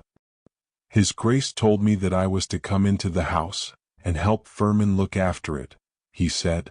The millionaire gave him instructions about the guarding of the house. Firmin, since he was an old soldier, was to occupy the post of honor and guard the hall, armed with his gun. Jean was to guard the 2 drawing rooms as being less likely points of attack. He also was to have a gun, and the millionaire went with him to the gun room and gave him 12 cartridges. When they came back to the hall, Sonia called them into the dining room, and there, to the accompaniment of an unsubdued grumbling from Germain at having to eat cold food at 8 at night, they made a hasty but excellent meal, since the chef had left an elaborate cold supper ready to be served. They had nearly finished it when Jean came in, his gun on his arm, to say that Firmin had harnessed the horse to the luggage cart, and it was awaiting them at the door of the chateau. Send him in to me and stand by the horse till we come out, said the millionaire. Firmin came clumping in. The millionaire gazed at him solemnly and said, Firmin, I am relying on you. I am leaving you in a position of honor and danger, a position which an old soldier of France loves. Firmin did his best to look like an old soldier of France. He pulled himself up out of the slouch which long years of loafing through woods with a gun on his arm had given him. He lacked also the old soldier of France's fiery gaze. His eyes were lackluster. I look for anything, Firmin, burglary, violence, and armed assault, said the millionaire. Don't be afraid, sir. I saw the War of '70, said Firmin boldly, rising to the occasion. Good, said the millionaire. I confide the chateau to you. I trust you with my treasures. He rose and saying, Come along, we must be getting to the station. He led the way to the door of the chateau. The luggage cart stood rather high, and they had to bring a chair out of the hall to enable the girls to climb into it. Germain did not forget to give her real opinion of the advantages of a seat formed by a plank resting on the sides of the cart. The millionaire climbed heavily up in front and took the reins. Never again will I trust only to motor cars. The first thing I'll do after I've made sure that my collections are safe will be to buy carriages. Something roomy, he said gloomily as he realized the discomfort of his seat. He turned to Jean and Firmin, who stood on the steps of the chateau watching the departure of their master, and said, Sons of France, be brave, be brave. The cart bumped off into the damp, dark night. Jean and Firmin watched it disappear into the darkness. Then they came into the chateau and shut the door. Firmin looked at Jean and said gloomily, I don't like this. These burglars stick at nothing. They'd as soon cut your throat as look at you. It can't be helped, said Jean. Besides, you've got the post of honor. You guard the hall. I'm to look after the drawing rooms. They're not likely to break in through the drawing rooms. And I shall lock the door between them and the hall. No, "You won't lock that door," cried Furman. "But I certainly will," said Jean. "You'd better come and get a gun." They went to the gun room, Furman still protesting against the locking of the door between the drawing rooms and the hall. He chose his gun, and they went into the kitchen. Jean took 2 bottles of wine, a rich-looking pie, a sweet, and carried them to the drawing room. He came back into the hall, gathered together an armful of papers and magazines, and went back to the drawing room. Furman kept trotting after him, like a little dog with a somewhat heavy footfall. On the threshold of the drawing room Jean paused and said, "The important thing with burglars is to fire first, old cock. Good night. Pleasant dreams." He shut the door and turned the key. Furman stared at the decorated panels blankly. The beauty of the scheme of decoration did not, at the moment, move him to admiration. He looked fearfully round the empty hall and at the windows, black against the night. Under the patter of the rain he heard footsteps, distinctly. He went hastily clumping down the hall, and along the passage to the kitchen. His wife was setting his supper on the table. "My God," he said. "I haven't been so frightened since '70. And he mopped his glistening forehead with a dishcloth. It was not a clean dishcloth, but he did not care. "Frightened? What of?" said his wife. "Burglars. Cutthroats," said Furman. He told her of the fears of Emgren and Martin, and of his own appointment to the honorable and dangerous post of guard of the chateau. "God save us," said his wife. "You lock the door of that beastly hall and come into the kitchen. Burglars won't bother about the kitchen." "But the master's treasures," protested Furman. "He confided them to me. He said so distinctly." "Let the master look after his treasures himself," said Madame Furman with decision. "You've only one throat, and I'm not going to have it cut. You sit down and eat your supper. Go and lock that door first, though." Furman locked the door of the hall, then he locked the door of the kitchen. Then he sat down and began to eat his supper. His appetite was hearty, but none the less he derived little pleasure from the meal. He kept stopping with the food poised on his fork, midway between the plate and his mouth, for several seconds at a time, while he listened with straining ears for the sound of burglars breaking in the windows of the hall. He was much too far from those windows to hear anything that happened to them, but that did not prevent him from straining his ears. Madame Furman ate her supper with an air of perfect ease. She felt sure that burglars would not bother with the kitchen. Furman's anxiety made him terribly thirsty. Tumbler after tumbler of wine flowed down the throat for which he feared. When he had finished his supper he went on satisfying his thirst. Madame Furman lighted his pipe for him, and went and washed up the supper dishes in the scullery. Then she came back and sat down on the other side of the hearth, facing him. About the middle of his 3rd bottle of wine, Furman's cold, relentless courage was suddenly restored to him. He began to talk firmly about his duty to his master, his resolve to die, if need were, in defense of his interests, of his utter contempt for burglars, probably Parisians. But he did not go into the hall. Doubtless the pleasant warmth of the kitchen fire held him in his chair. He had described to his wife, with some ferocity, the cruel manner in which he would annihilate the first 3 burglars who entered the hall, and was proceeding to describe his method of dealing with the 4th, when there came a loud knocking on the front door of the chateau. Stricken silent, turned to stone, Furman sat with his mouth open, in the midst of an unfinished word. Madame Furman scuttled to the kitchen door she had left unlocked on her return from the scullery, and locked it. She turned and they stared at one another. The heavy knocker fell again and again and again. Between the knocking there was a sound like the roaring of lions. Husband and wife stared at one another with white faces. Furman picked up his gun with trembling hands, and the movement seemed to set his teeth chattering. They chattered like castanets. The knocking still went on, and so did the roaring. It had gone on at least for 5 minutes, when a slow gleam of comprehension lightened Madame Furman's face. "I believe it's the master's voice," she said. "The master's voice," said Furman in a hoarse, terrified whisper. "Yes," said Madame Furman. and she unlocked the thick door and opened it a few inches. The barrier removed, the well-known bellow of the millionaire came distinctly to their ears. Firmin's courage rushed upon him in full flood. He clumped across the room, brushed his wife aside, and trotted to the door of the chateau. He unlocked it, drew the bolts, and threw it open. On the steps stood the millionaire, Germain, and Sonia. Irma stood at the horse's head. "What the devil have you been doing?" bellowed the millionaire. "What do you keep me standing in the rain for? Why didn't you let me in?" "BBB burglars. I thought you were BBB burglars," stammered Firmin. "Burglars?" howled the millionaire. "Do I sound like a burglar?"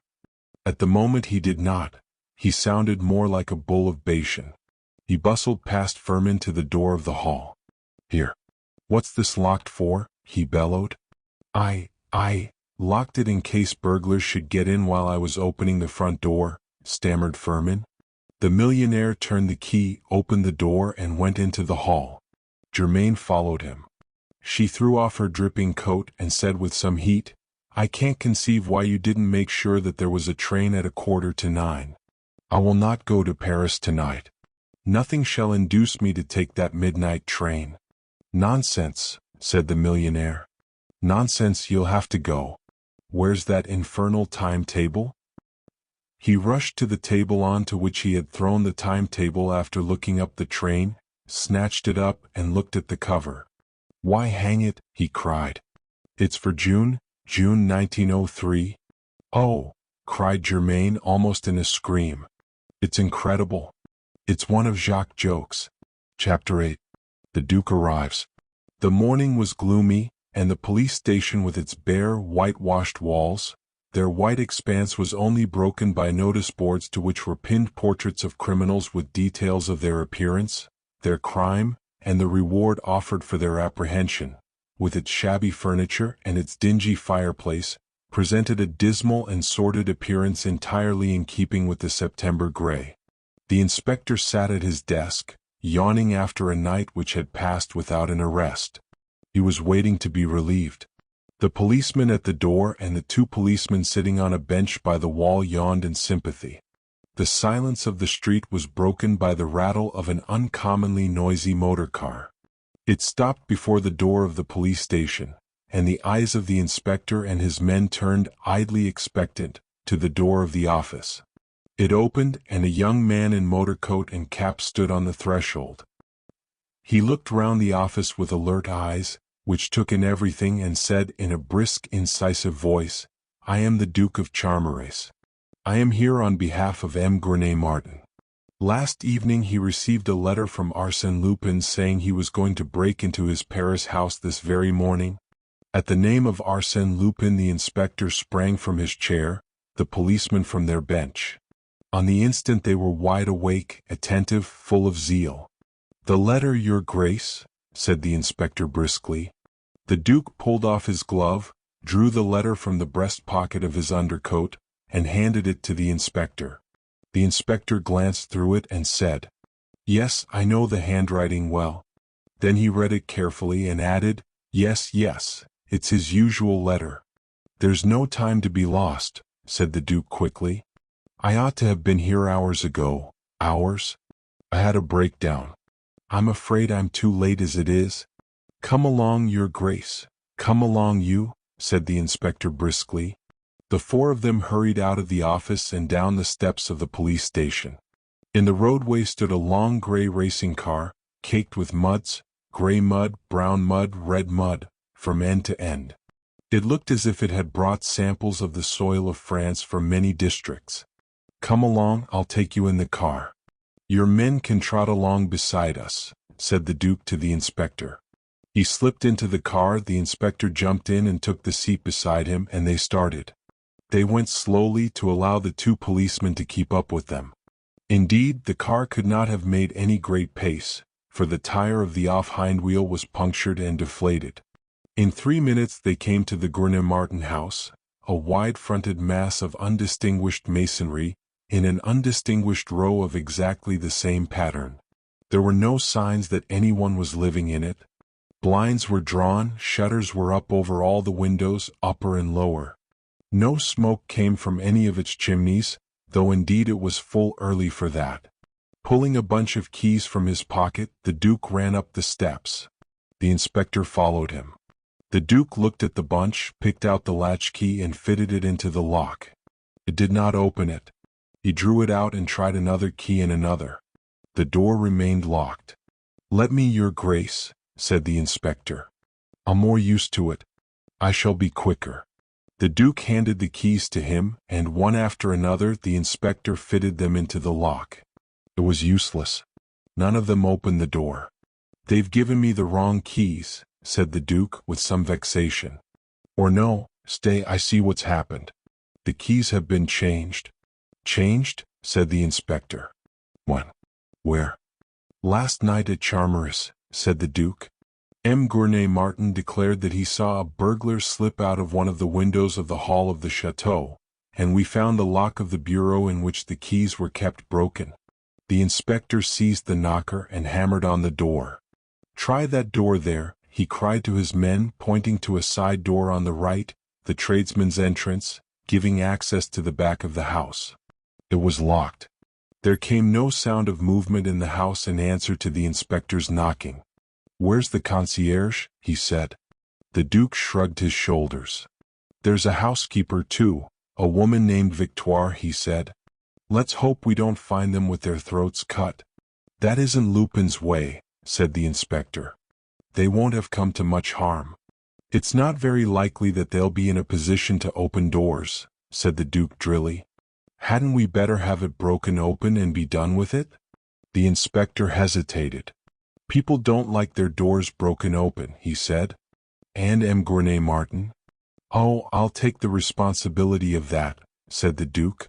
"Oh, if you say so, your grace," said the inspector with a brisk relief. "Henri, go to Ragueneau, the locksmith in the Rue Theobald.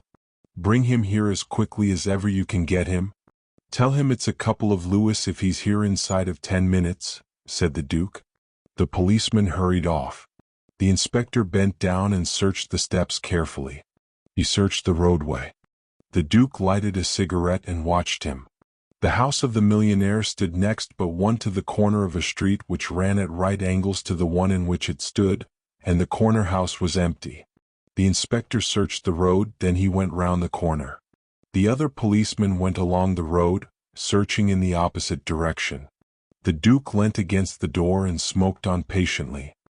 He showed none of the weariness of a man who has spent the night in a long and anxious drive in a rickety motor car.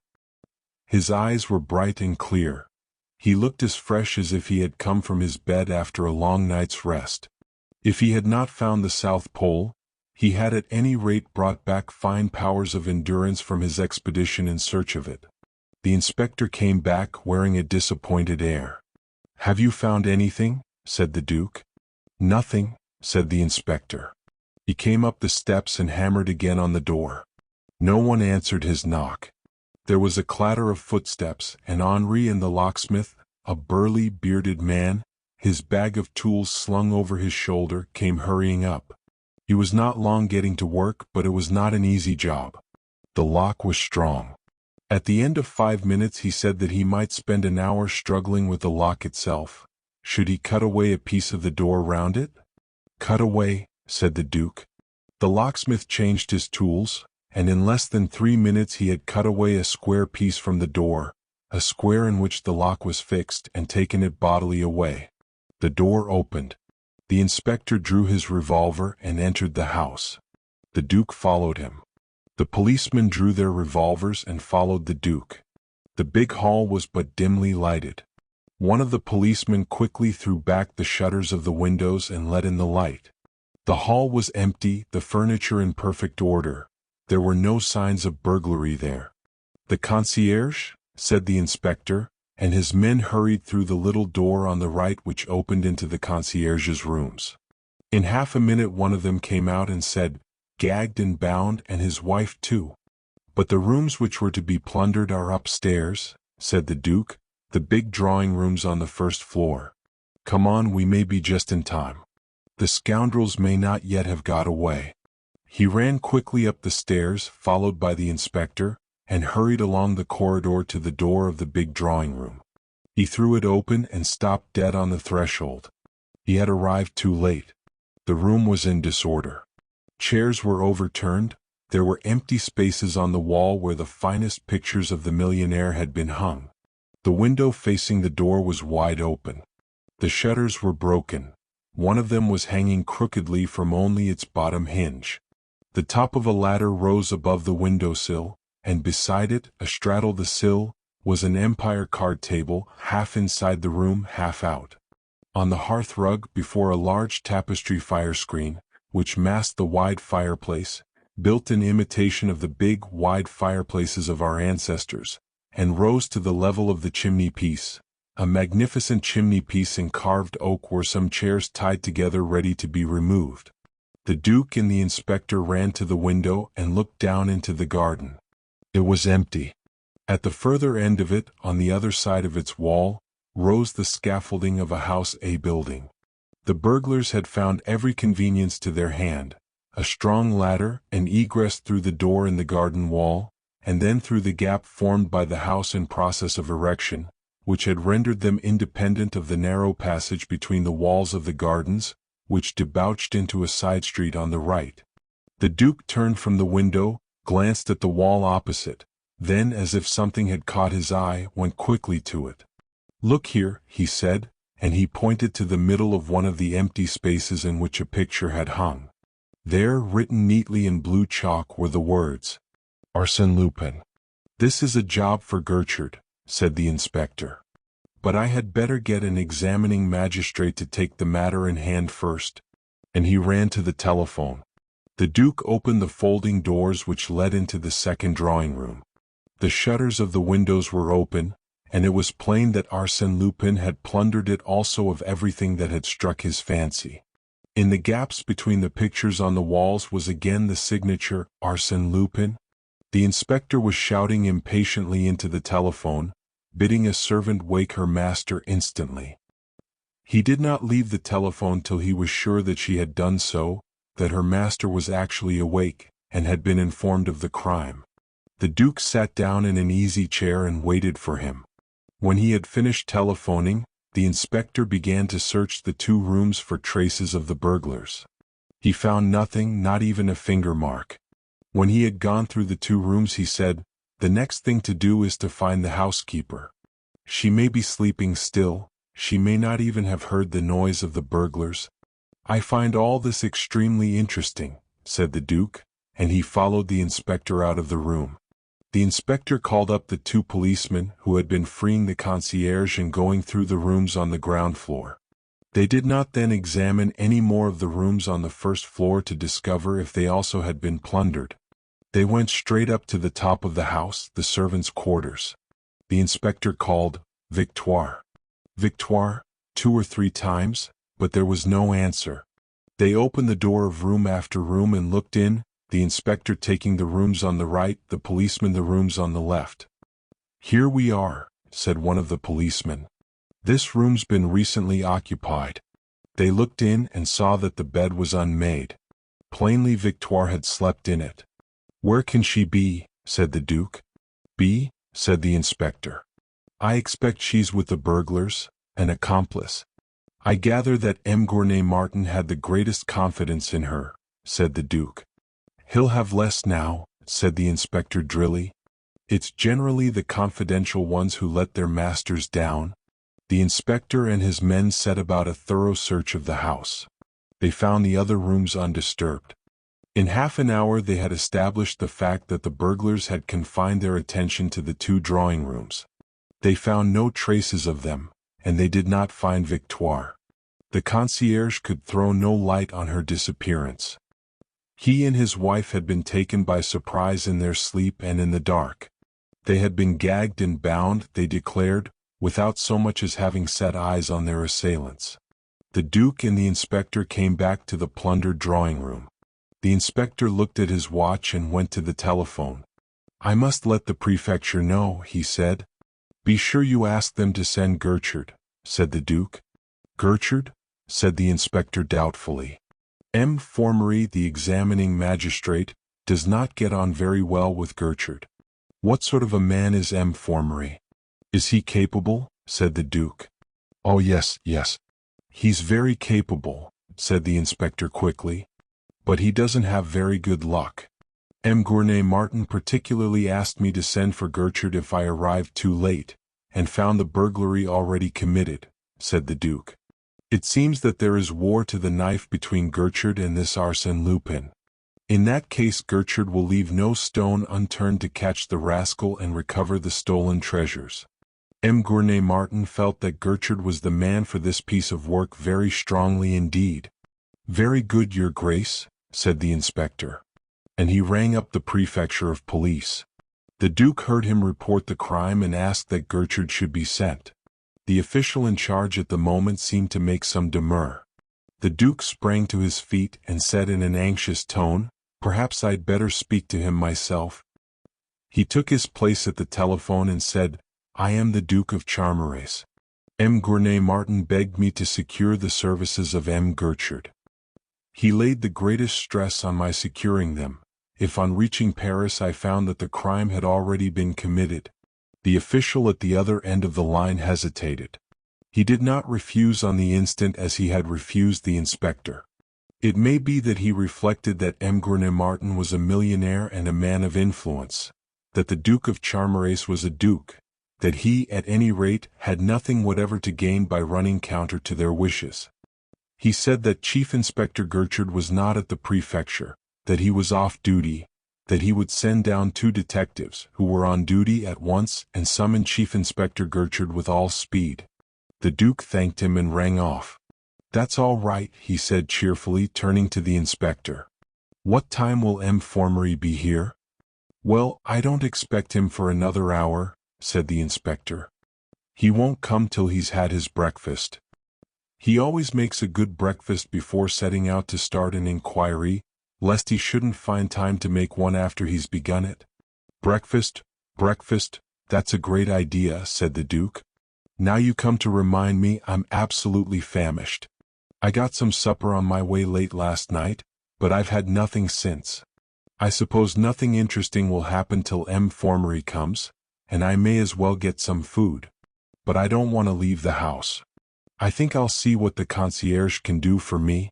So saying, he went downstairs and interviewed the concierge. The concierge seemed to be still doubtful whether he was standing on his head or his heels, but he undertook to supply the needs of the Duke. The Duke gave him a louis and he hurried off to get food from a restaurant. The Duke went upstairs to the bathroom and refreshed himself with a cold bath. By the time he had bathed and dressed, the concierge had a meal ready for him in the dining room. He ate it with the heartiest appetite. Then he sent out for a barber and was shaved. He then repaired to the pillaged drawing-room, disposed himself in the most restful attitude on a sofa, and lighted an excellent cigar. In the middle of it the inspector came to him. He was not wearing a very cheerful air, and he told the Duke that he had found no clue to the perpetrators of the crime, though M. Duzy and M. Bonavent, the detectives from the prefecture of police, had joined him in the search. The Duke was condoling with him on this failure when they heard a knocking at the front door, and then voices on the stairs. "Ah, here is M. Formery," said the inspector cheerfully. "Now we can get on." Chapter 9. M. Formery opens the inquiry. The examining magistrate came into the room. He was a plump and pink little man with very bright eyes. His bristly hair stood up straight all over his head, giving it the appearance of a broad, dapple gray clothes brush. He appeared to be of the opinion that nature had given the world the toothbrush as a model of what a mustache should be, and his own was clipped to that pattern. "The Duke of Charmerace, M. Formery," said the inspector. The little man bowed and said, "Charmed to make your acquaintance, Your Grace, though the occasion is somewhat painful. The treasures of M. Gournay Martin are known to all the world. France will deplore his losses." He paused and added hastily, "But we shall recover them, we shall recover them." The Duke rose, bowed, and protested his pleasure at making the acquaintance of M. Formery. "Is this the scene of the robbery, Inspector?" said M. Formery, and he rubbed his hands together with a very cheerful air. "Yes, sir," said the inspector. These 2 rooms seem to be the only ones touched, though of course we can't tell till M. Gournay Martin arrives. Jewels may have been stolen from the bedrooms. I fear that M. Gournay Martin won't be of much help for some days, said the Duke. When I left him he was nearly distracted, and he won't be any better after a night journey to Paris from Charmerace. But probably these are the only 2 rooms touched, for in them M. Gournay Martin had gathered together the gems of his collection. Over the doors hung some pieces of Flemish tapestry, marvels, the composition admirable, the coloring delightful. It is easy to see that your Grace was very fond of them, said M. Formery. I should think so, said the Duke. I looked on them as already belonging to me, for my father-in-law was going to give them to me as a wedding present. A great loss, a great loss. But we will recover them, sooner or later, you can rest assured of it. I hope you have touched nothing in this room. If anything has been moved it may put me off the scent altogether. Let me have the details, Inspector. The inspector reported the arrival of the Duke at the police station with Arsène Lupin's letter to M. Gournay Martin, the discovery that the keys had been changed and would not open the door of the house, the opening of it by the locksmith, the discovery of the concierge and his wife gagged and bound. Probably accomplices, said M. Formery. Does Lupin always work with accomplices? Said the Duke. Pardon my ignorance, but I've been out of France for so long, before he attained to this height of notoriety. Lupin? Why Lupin? Said M. Formery sharply. Why, there is the letter from Lupin which my future father-in-law received last night. Its arrival was followed by the theft of his 2 swiftest motor cars.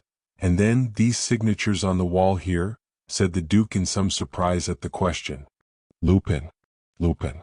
Everybody has Lupin on the brain, said M. Formery impatiently. I'm sick of hearing his name. This letter and these signatures are just as likely to be forgeries as not. I wonder if Gertrude will take that view, said the Duke. Gertrude? Surely we're not going to be cluttered up with Gertrude. He has Lupin on the brain worse than anyone else. But M. Gournay Martin particularly asked me to send for Gertrude if I arrived too late to prevent the burglary. He would never forgive me if I had neglected his request, so I telephoned for him, to the prefecture of police, said the Duke. Oh well, if you've already telephoned for him. But it was unnecessary, absolutely unnecessary, said M. Formery sharply. I didn't know, said the Duke politely. Oh, there was no harm in it, it doesn't matter, said M. Formery in a discontented tone with a discontented air. He walked slowly round the room, paused by the windows, looked at the ladder, and scanned the garden. Arsène Lupin, he said scornfully. Arsène Lupin doesn't leave traces all over the place. There's nothing but traces. Are we going to have that silly Lupin joke all over again? I think, sir, that this time joke is the word, for this is a burglary pure and simple, said the inspector. Yes, it's plain as daylight, said M. Formery. The burglars came in by this window, and they went out by it. He crossed the room to a tall safe which stood before the unused door. The safe was covered with velvet, and velvet curtains hung before its door. He drew the curtains and tried the handle of the door of the safe. It did not turn, the safe was locked. As far as I can see, they haven't touched this, said M. Formery. Thank goodness for that, said the Duke. I believe, or at least my fiancée does, that M. Gournay Martin keeps the most precious thing in his collection in that safe. The coronet. What? The famous coronet of the Princesse de Lamballe? Said M. Formery. Yes, said the Duke. But according to your report, Inspector, the letter signed Lupin announced that he was going to steal the coronet also. It did, in so many words, said the Duke. Well, here is a further proof that we're not dealing with Lupin. That rascal would certainly have put his threat into execution, M. Formery, said the inspector. Who's in charge of the house? Said M. Formery. The concierge, his wife, and a housekeeper, a woman named Victoire, said the inspector. I'll see to the concierge and his wife presently. I've sent one of your men round for their dossier. When I get it I'll question them. You found them gagged and bound in their bedroom?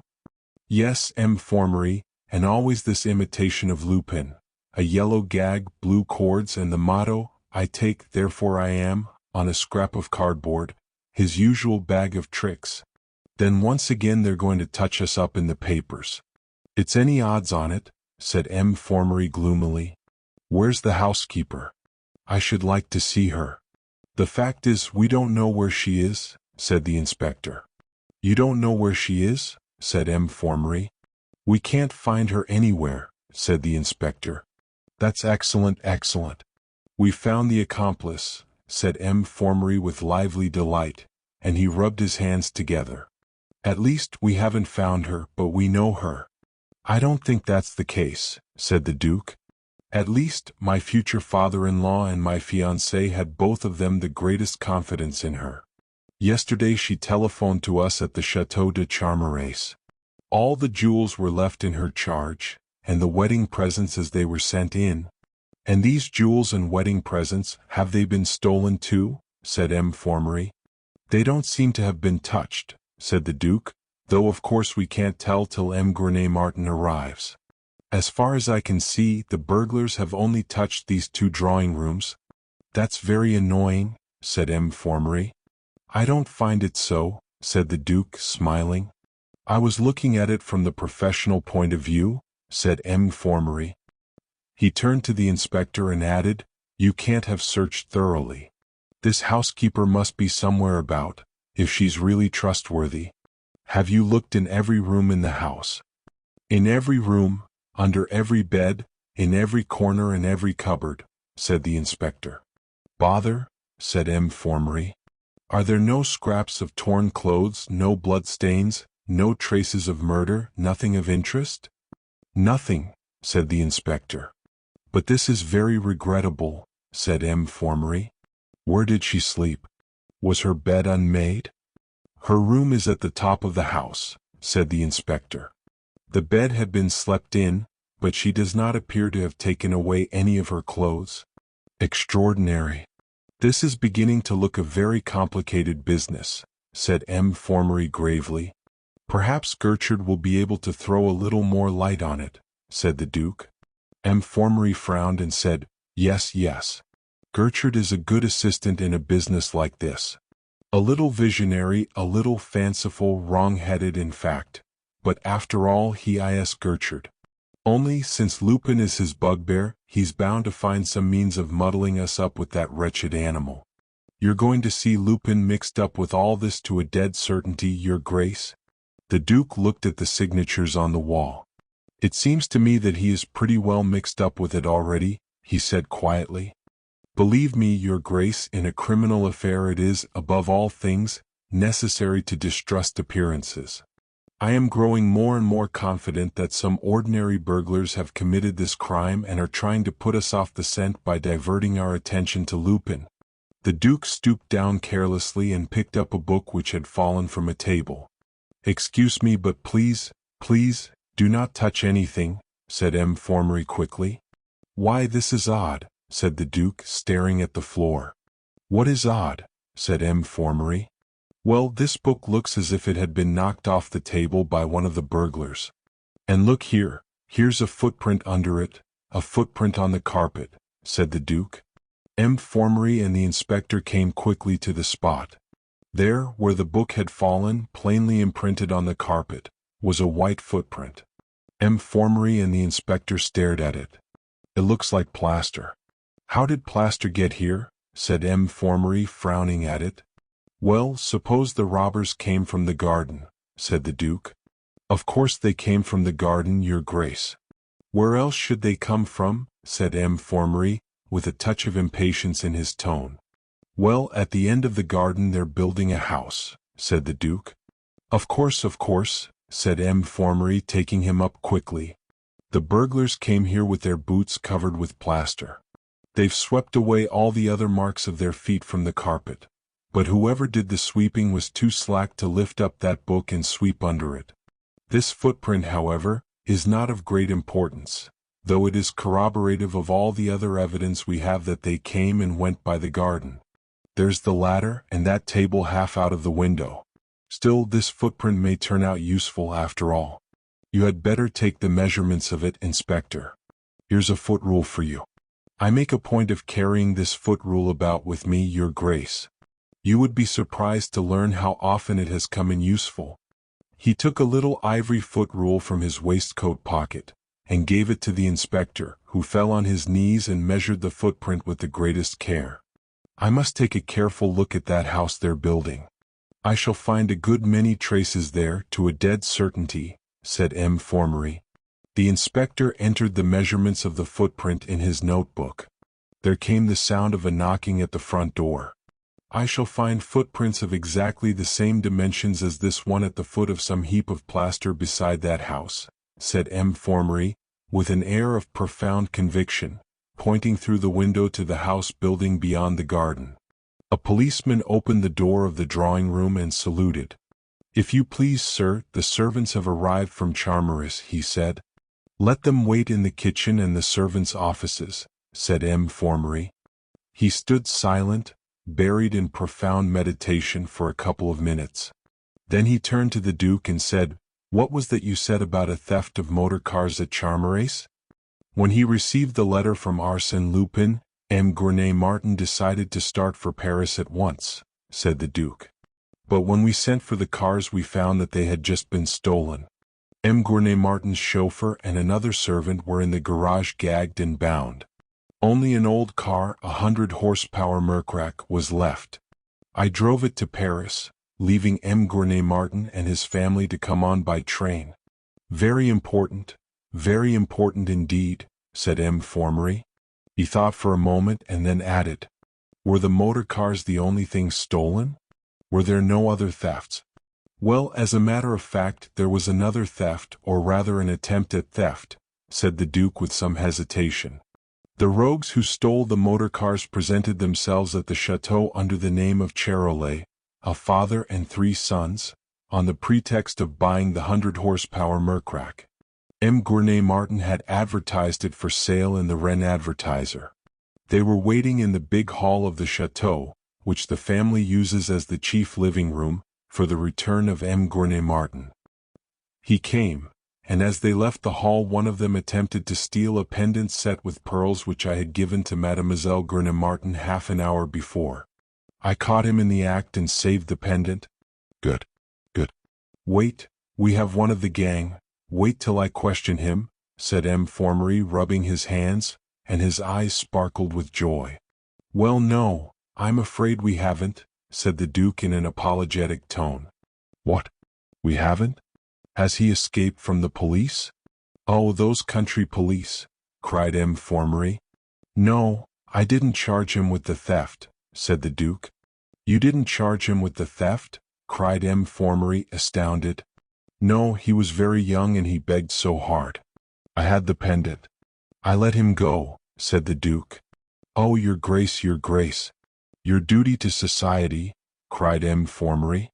"Yes, it does seem to have been rather weak," said the Duke, "but there you are. It's no good crying over spilt milk." M. Formery folded his arms and walked, frowning, backwards and forwards across the room.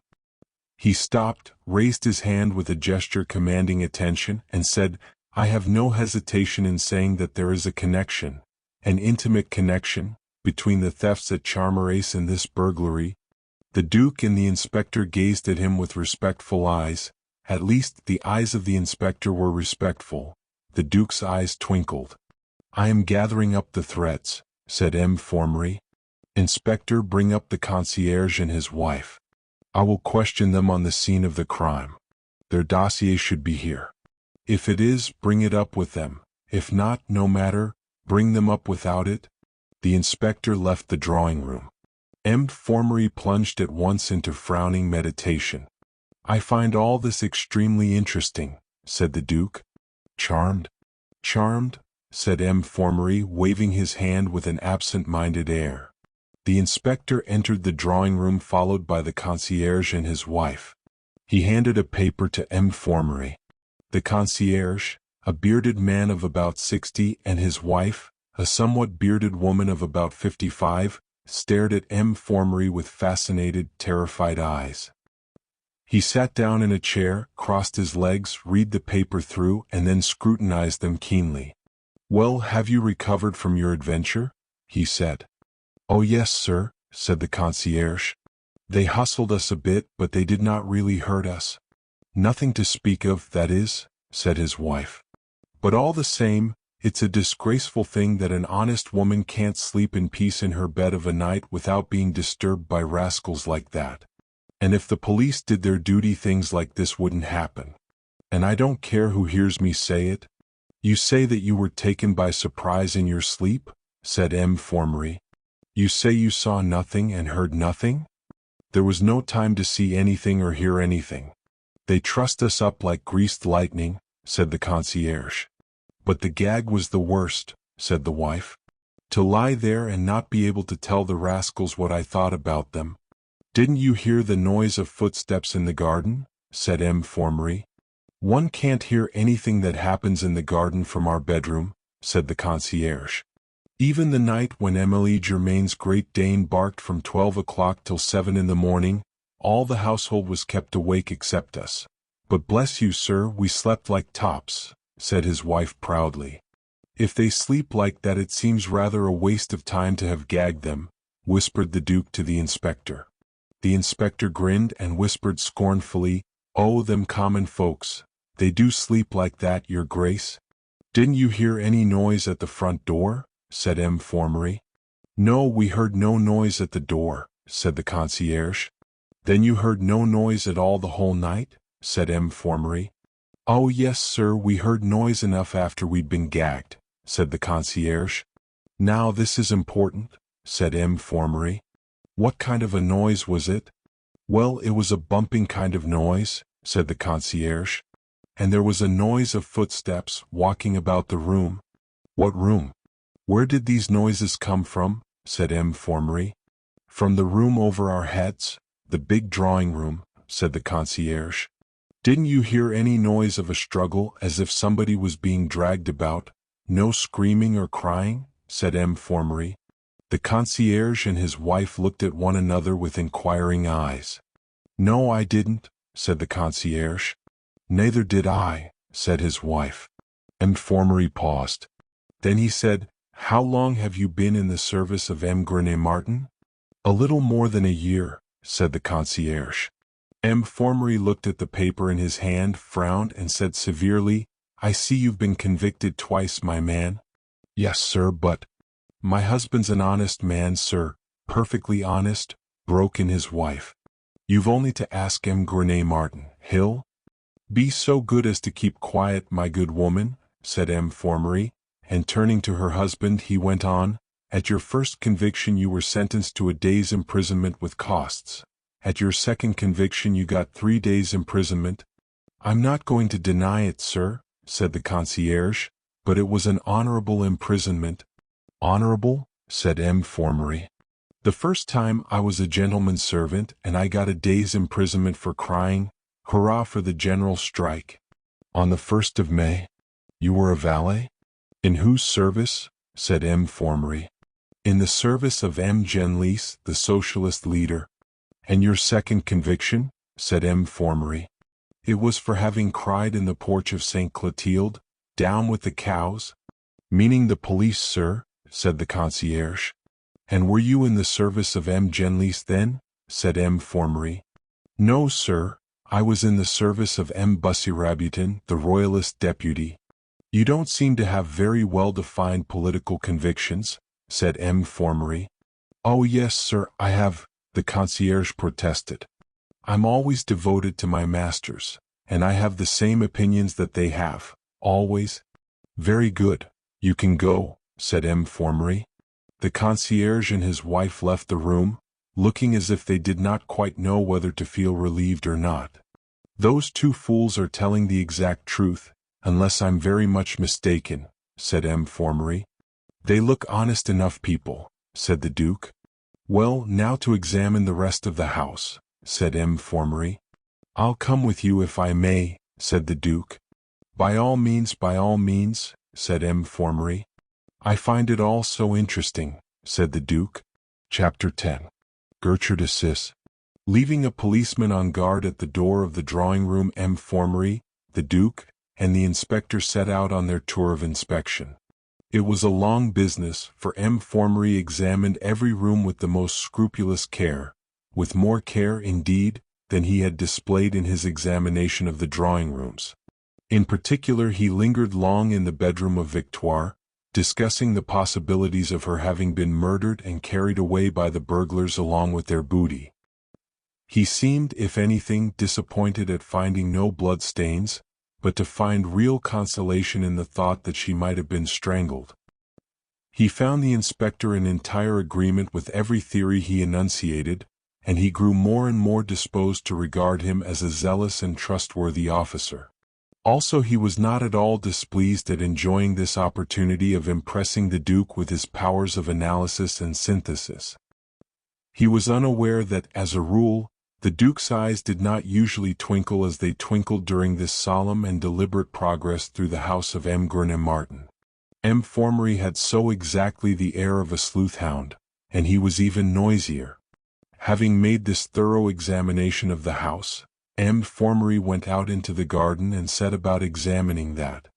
There were footprints on the turf about the foot of the ladder, for the grass was close-clipped, and the rain had penetrated and softened the soil. But there were hardly as many footprints as might have been expected, seeing that the burglars must have made many journeys in the course of robbing the drawing-rooms of so many objects of art, some of them of considerable weight.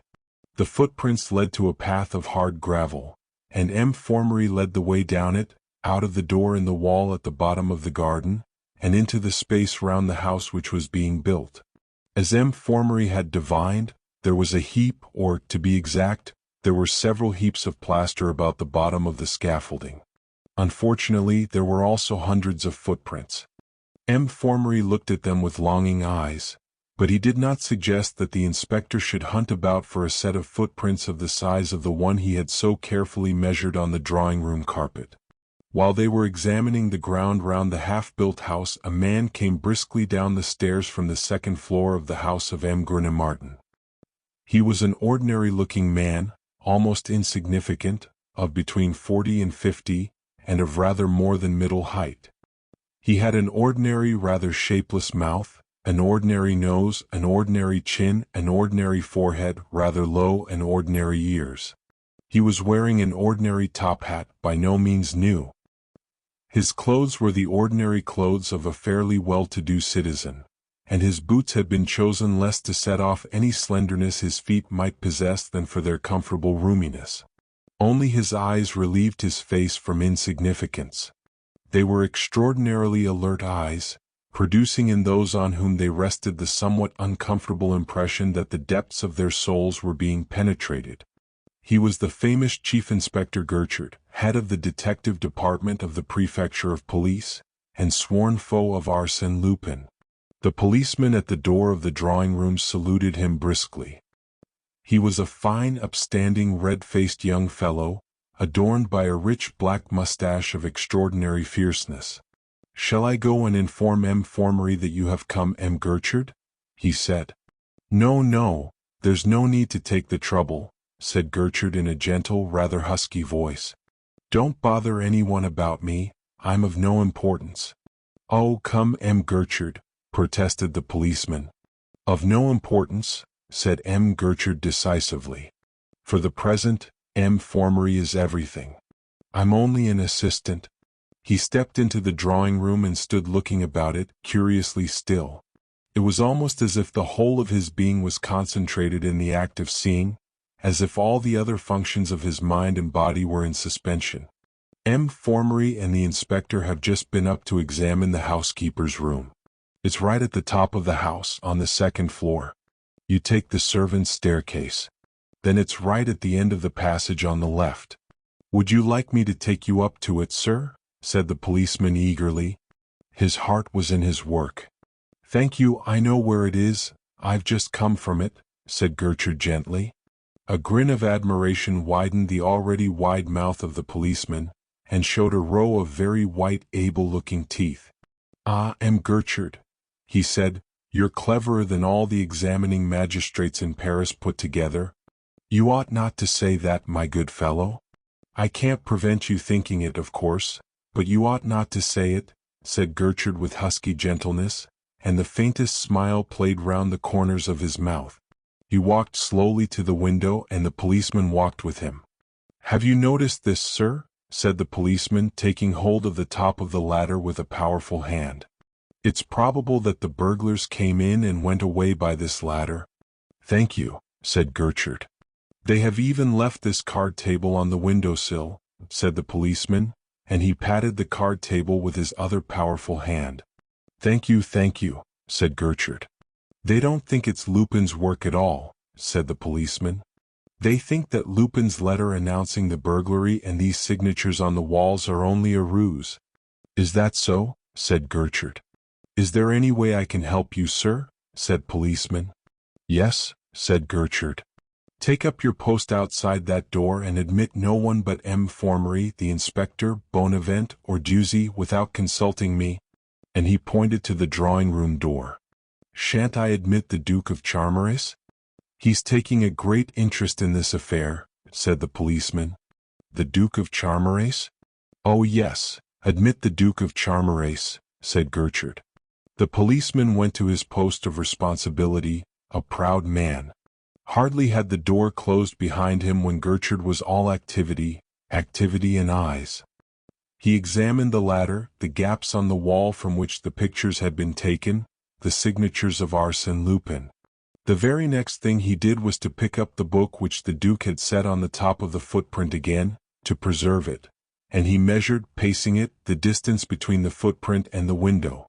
The result of this measuring did not appear to cause him any satisfaction, for he frowned, measured the distance again, and then stared out of the window with a perplexed air, thinking hard.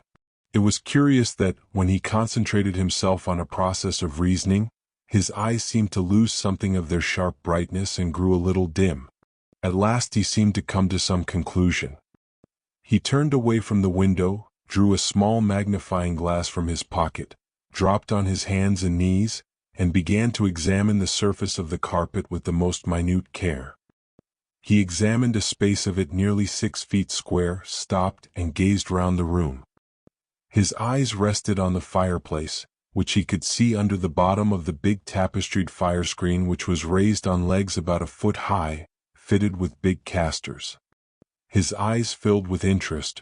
Without rising, he crawled quickly across the room, peeped round the edge of the screen and rose, smiling. He went on to the further drawing-room and made the same careful examination of it, again examining a part of the surface of the carpet with his magnifying glass. He came back to the window to which the ladder had been raised and examined very carefully the broken shutter.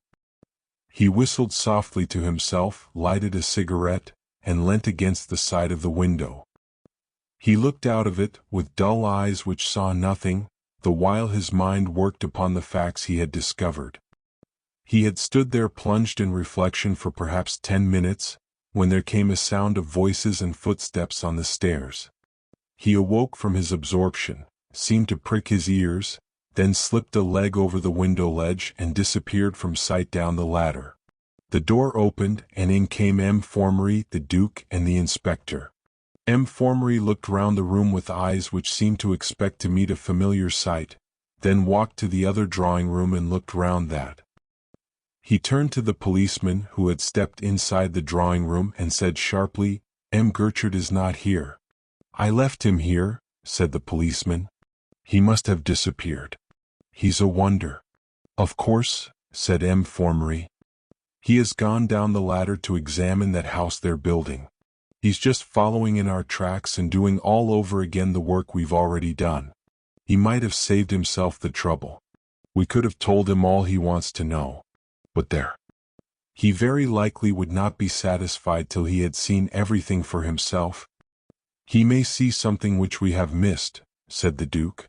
M. Formery frowned and said sharply, "That's hardly likely. I don't think that your Grace realizes to what a perfection constant practice brings one's power of observation. The inspector and I will cheerfully eat anything we've missed. Won't we, Inspector?" And he laughed heartily at his joke. "It might always prove a large mouthful," said the Duke with an ironical smile. M. Formery assumed his air of profound reflection, and walked a few steps up and down the room, frowning. The more I think about it, he said, the clearer it grows that we have disposed of the Lupin theory. This is the work of far less expert rogues than Lupin. What do you think, Inspector?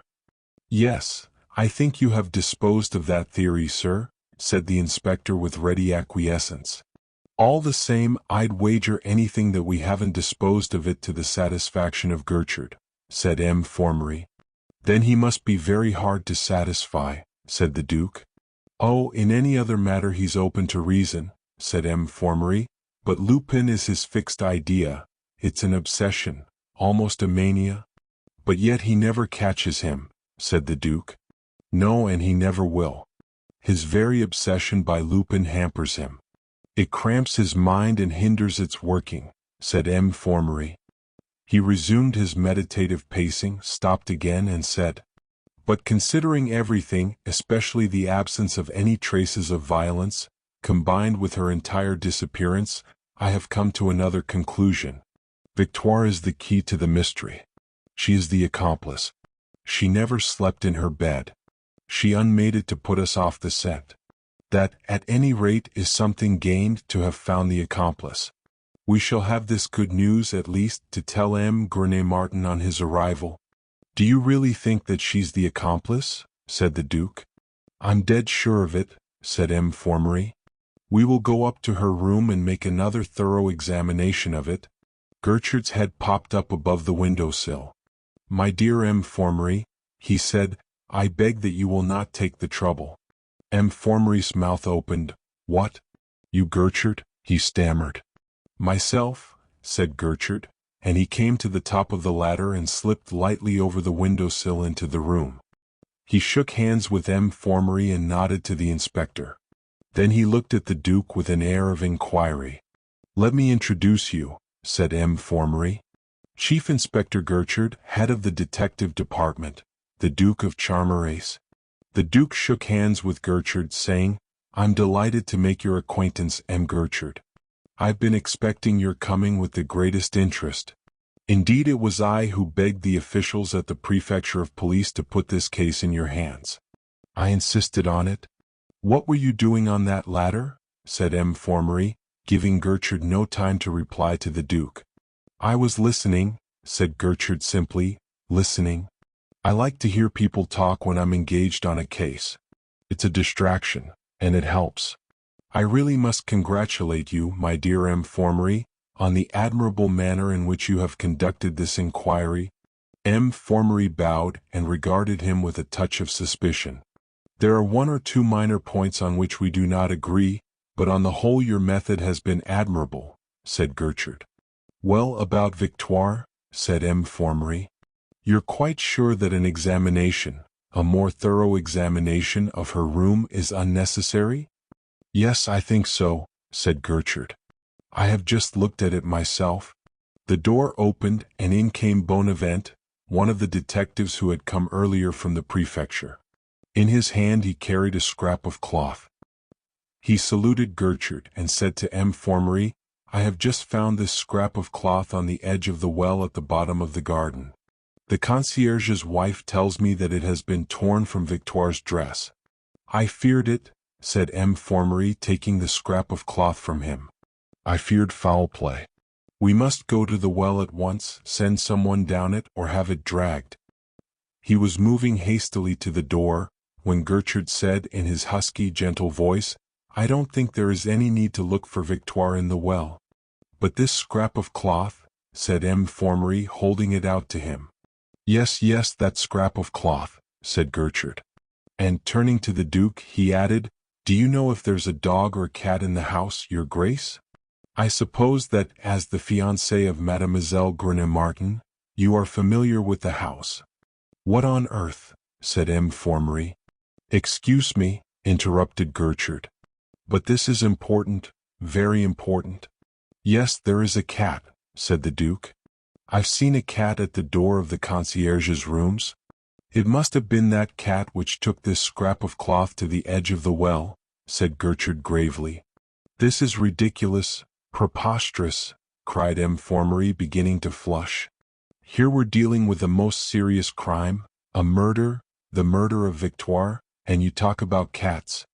Victoire has not been murdered, said Gertrude, and his husky voice was gentler than ever, only just audible. But we don't know that, we know nothing of the kind, said M. Formery. I do, said Gertrude. You, said M. Formery. Yes, said Gertrude. Then how do you explain her disappearance? If she had disappeared I shouldn't explain it, said Gertrude. But since she has disappeared, cried M. Formery in a tone of exasperation. She hasn't, said Gertrude. You know nothing about it, cried M. Formery, losing his temper. Yes, I do, said Gertrude with the same gentleness. Come, do you mean to say that you know where she is? Cried M. Formery. Certainly, said Gertrude. Do you mean to tell us straight out that you've seen her? Cried M. Formery. Oh yes, I've seen her, said Gertrude. You've seen her? When? Cried M. Formery. Gertrude paused to consider. Then he said gently, It must have been between 4 and 5 minutes ago. But hang it all, you haven't been out of this room, cried M. Formery. No, I haven't, said Gertrude. And you've seen her? Cried M. Formery. Yes, said Gertrude, raising his voice a little. Well, why the devil don't you tell us where she is? Tell us, cried M. Formery, purple with exasperation. But you won't let me get a word out of my mouth, protested Gertrude with aggravating gentleness. Well, speak, cried M. Formery, and he sank gasping onto a chair. Ah, well, she's here, said Gertrude. Here. How did she get here? Said M. Formery. On a mattress, said Gertrude. M. Formery sat upright, almost beside himself, glaring furiously at Gertrude. What do you stand there pulling all our legs for? He almost howled. Look here, said Gertrude. He walked across the room to the fireplace, pushed the chairs which stood bound together on the hearth rug to one side of the fireplace, and ran the heavy fire screen on its casters to the other side of it, revealing to their gaze the wide, old-fashioned fireplace itself. The iron brazier which held the coals had been moved into the corner, and a mattress lay on the floor of the fireplace. On the mattress lay the figure of a big, middle-aged woman, half-dressed. There was a yellow gag in her mouth, and her hands and feet were bound together with blue cords. She is sleeping soundly, said Gertrude. He stooped and picked up a handkerchief and smelt it. There's the handkerchief they chloroformed her with. It still smells of chloroform. They stared at him and the sleeping woman. Lend a hand, Inspector, he said. And you too, Bonnevet. She looks a good weight. The three of them raised the mattress and carried it and the sleeping woman to a broad couch and laid them on it. They staggered under their burden, for truly Victoire was a good weight. M. Formery rose with recovered breath, but with his face an even richer purple. His eyes were rolling in his head as if they were not under proper control. He turned on the inspector and cried savagely, You never examined the fireplace, Inspector. No, sir, said the downcast inspector. It was unpardonable, absolutely unpardonable, cried M. Formery. How is one to work with subordinates like this? It was an oversight, said Gertrude. M. Formery turned to him and said, You must admit that it was materially impossible for me to see her. It was possible if you went down on all fours, said Gertrude. On all fours? Said M. Formery. Yes, on all fours you could see her heels sticking out beyond the mattress, said Gertrude simply. M. Formery shrugged his shoulders. That screen looked as if it had stood there since the beginning of the summer, he said. The first thing when you're dealing with Lupin is to distrust appearances, said Gertrude. Lupin, cried M. Formery hotly. Then he bit his lip and was silent. He walked to the side of the couch and looked down on the sleeping Victoire, frowning. This upsets everything, he said. With these new conditions, I've got to begin all over again, to find a new explanation of the affair. For the moment, I'm thrown completely off the track. And you, Gertrude? Oh, well, said Gertrude, I have an idea or two about the matter still. Do you really mean to say that it hasn't thrown you off the track too? Said M. Formery, with a touch of incredulity in his tone. "Well, no, not exactly," said Gertrude. "I wasn't on that track, you see." "No, of course not, of course not." "You were on the track of Lupin," said M. Formery, and his contemptuous smile was tinged with malice. The Duke looked from one to the other of them with curious, searching eyes. "I find all this so interesting," he said. "We do not take much notice of these checks. They do not depress us for a moment," said M. Formery, with some return of his old grandiloquence. "We pause hardly for an instant, then we begin to reconstruct. "It's perfectly splendid of you," said the Duke, and his limpid eyes rested on M. Formery's self-satisfied face in a really affectionate gaze. They might almost be said to caress it. Gertrude looked out of the window at a man who was carrying a hod full of bricks up one of the ladders set against the scaffolding of the building house. Something in this honest workman's simple task seemed to amuse him, for he smiled. Only the inspector, thinking of the unexamined fireplace, looked really depressed. "We shan't get anything out of this woman till she wakes," said M. Formery. "When she does, I shall question her closely and fully. In the meantime, she may as well be carried up to her bedroom to sleep off the effects of the chloroform." Gertrude turned quickly. "Not her own bedroom, I think," he said gently. "Certainly not. Of course not her own bedroom," said M. Formery quickly. "And I think an officer at the door of whatever bedroom she does sleep in," said Gertrude. "Undoubtedly, most necessary," said M. Formery gravely. "See to it, Inspector. You can take her away." The inspector called in a couple of policemen, and with their aid he and Bonavent raised the sleeping woman, a man at each corner of the mattress, and bore her from the room. "And now to reconstruct," said M. Formery, and he folded his arms and plunged into profound reflection. The Duke and Gertrude watched him in silence. Chapter 11. The family arrives. In carrying out Victoire, the inspector had left the door of the drawing-room open. After he had watched M. Formery reflect for 2 minutes, Gertrude faded, to use an expressive Americanism, through it. The Duke felt in the breast pocket of his coat, murmured softly, "My cigarettes," and followed him. He caught up Gertrude on the stairs and said, "I will come with you if I may, M. Gertrude. I find all these investigations extraordinarily interesting. I have been observing M. Formery's methods. I should like to watch yours for a change." "By all means," said Gertrude. "And there are several things I want to hear about from your Grace. Of course it might be an advantage to discuss them together with M. Formery, but," and he hesitated. "It would be a pity to disturb M. Formery in the middle of the process of reconstruction," said the Duke, and a faint ironical smile played round the corners of his sensitive lips. Gertrude looked at him quickly. "Perhaps it would," he said.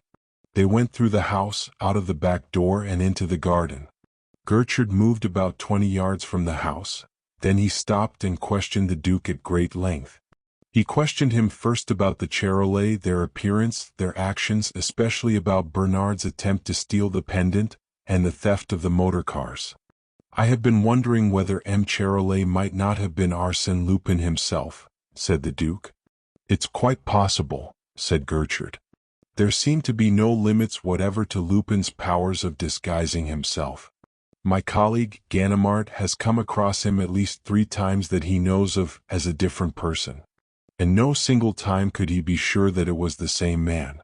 Of course, he had a feeling that he was in contact with someone he had met before, but that was all. He had no certainty. He may have met him half a dozen times besides without knowing him. And the photographs of him, they're all different. Ganimard declares that Lupin is so extraordinarily successful in his disguises because he is a great actor. He actually becomes for the time being the person he pretends to be. He thinks and feels absolutely like that person. Do you follow me?"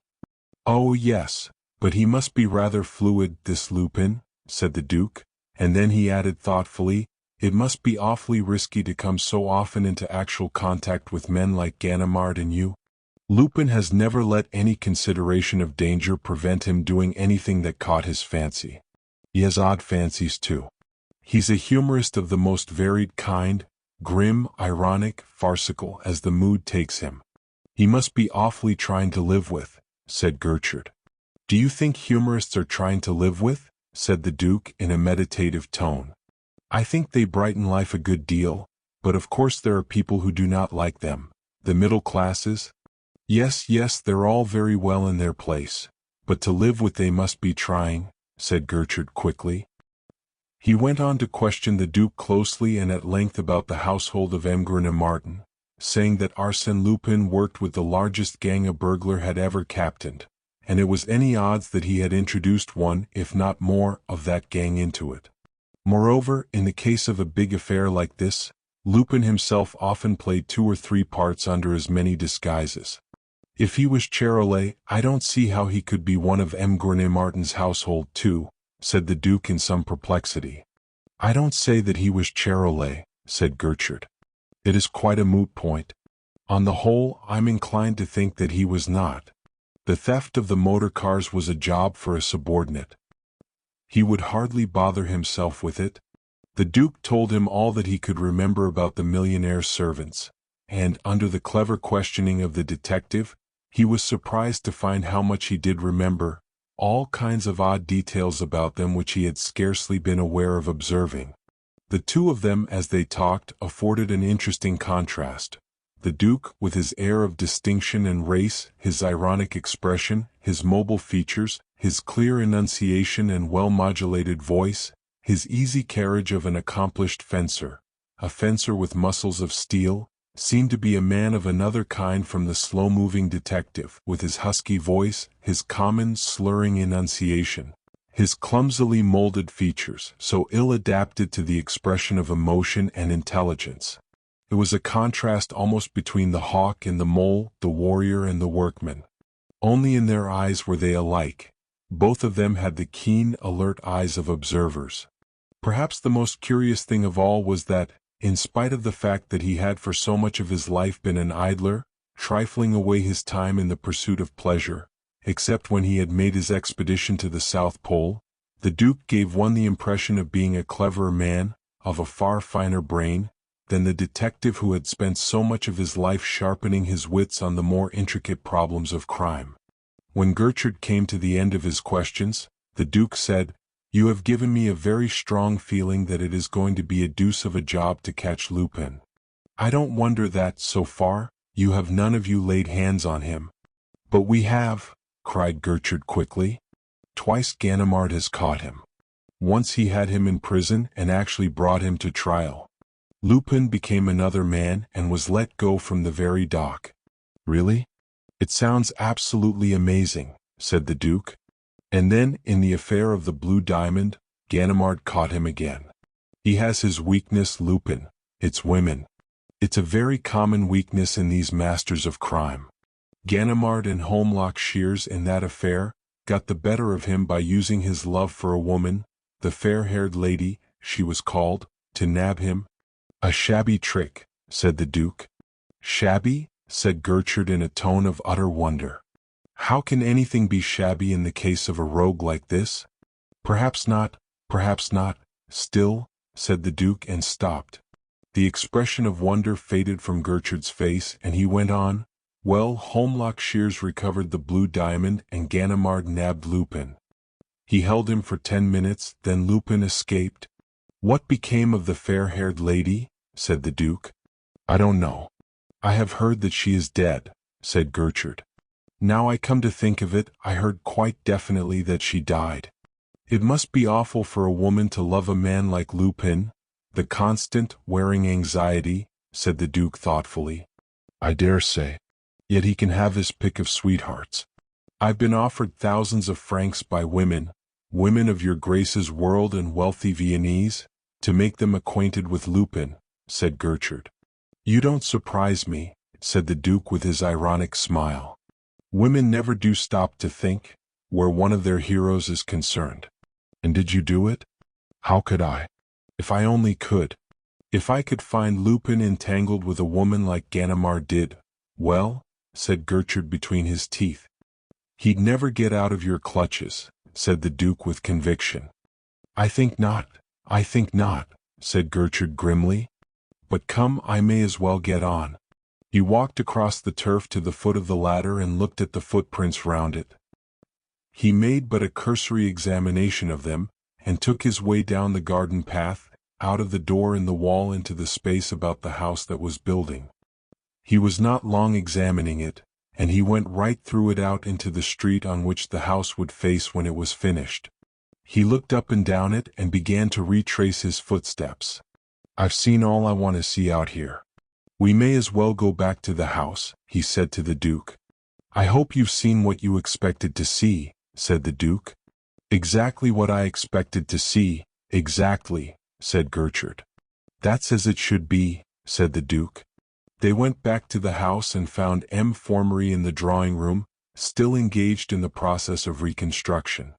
The thing to do now is to hunt the neighborhood for witnesses of the departure of the burglars with their booty. Loaded as they were with such bulky objects, they must have had a big conveyance. Somebody must have noticed it. They must have wondered why it was standing in front of a half-built house. Somebody may have actually seen the burglars loading it, though it was so early in the morning. Bonavent had better inquire at every house in the street on which that half-built house faces. Did you happen to notice the name of it? Said M. Formery. It's Sorrow Street, said Gertrude. But Dusey has been hunting the neighborhood for someone who saw the burglars loading their conveyance, or saw it waiting to be loaded for the last hour. Good, said M. Formery. We are getting on. M. Formery was silent. Gertrude and the Duke sat down and lighted cigarettes. You found plenty of traces, said M. Formery, waving his hand towards the window. Yes, I've found plenty of traces, said Gertrude. Of Lupin? Said M. Formery with a faint sneer. No, not of Lupin, said Gertrude. A smile of warm satisfaction illumined M. Formery's face. What did I tell you? He said. I'm glad that you've changed your mind about that. I have hardly changed my mind, said Gertrude in his husky, gentle voice. There came a loud knocking on the front door, the sound of excited voices on the stairs. The door opened and in burst M. Gournay Martin. He took one glance round the devastated room, raised his clenched hands towards the ceiling and bellowed, "The scoundrels! The dirty scoundrels!" and his voice stuck in his throat. He tottered across the room to a couch, dropped heavily to it, gazed round the scene of desolation and burst into tears. Germain and Sonia came into the room. The Duke stepped forward to greet them. "Do stop crying, Papa. You're as hoarse as a crow as it is," said Germain impatiently. Then, turning on the Duke with a frown, she said, "I think that joke of yours about the train was simply disgraceful, Jacques. A joke's a joke, but to send us out to the station on a night like last night, through all that heavy rain, when you knew all the time that there was no 8:45 train, it was simply disgraceful." "I really don't know what you're talking about," said the Duke quietly. "Wasn't there a 8:45 train?" "Of course there wasn't," said Germain. "The timetable was years old. I think it was the most senseless attempt at a joke I ever heard of." "It doesn't seem to me to be a joke at all," said the Duke quietly. "At any rate, it isn't the kind of a joke I make. It would be detestable. I never thought to look at the date of the timetable. I keep a box of cigarettes in that drawer and I have noticed the timetable there. Of course, it may have been lying there for years. It was stupid of me not to look at the date. I said it was a mistake. I was sure that His Grace would not do anything so unkind as that," said Sonia. The Duke smiled at her. "Well, all I can say is, it was very stupid of you not to look at the date," said Germain. M. Gournay Martin rose to his feet and wailed in the most heartrending fashion, "My pictures! My wonderful pictures! Such investments!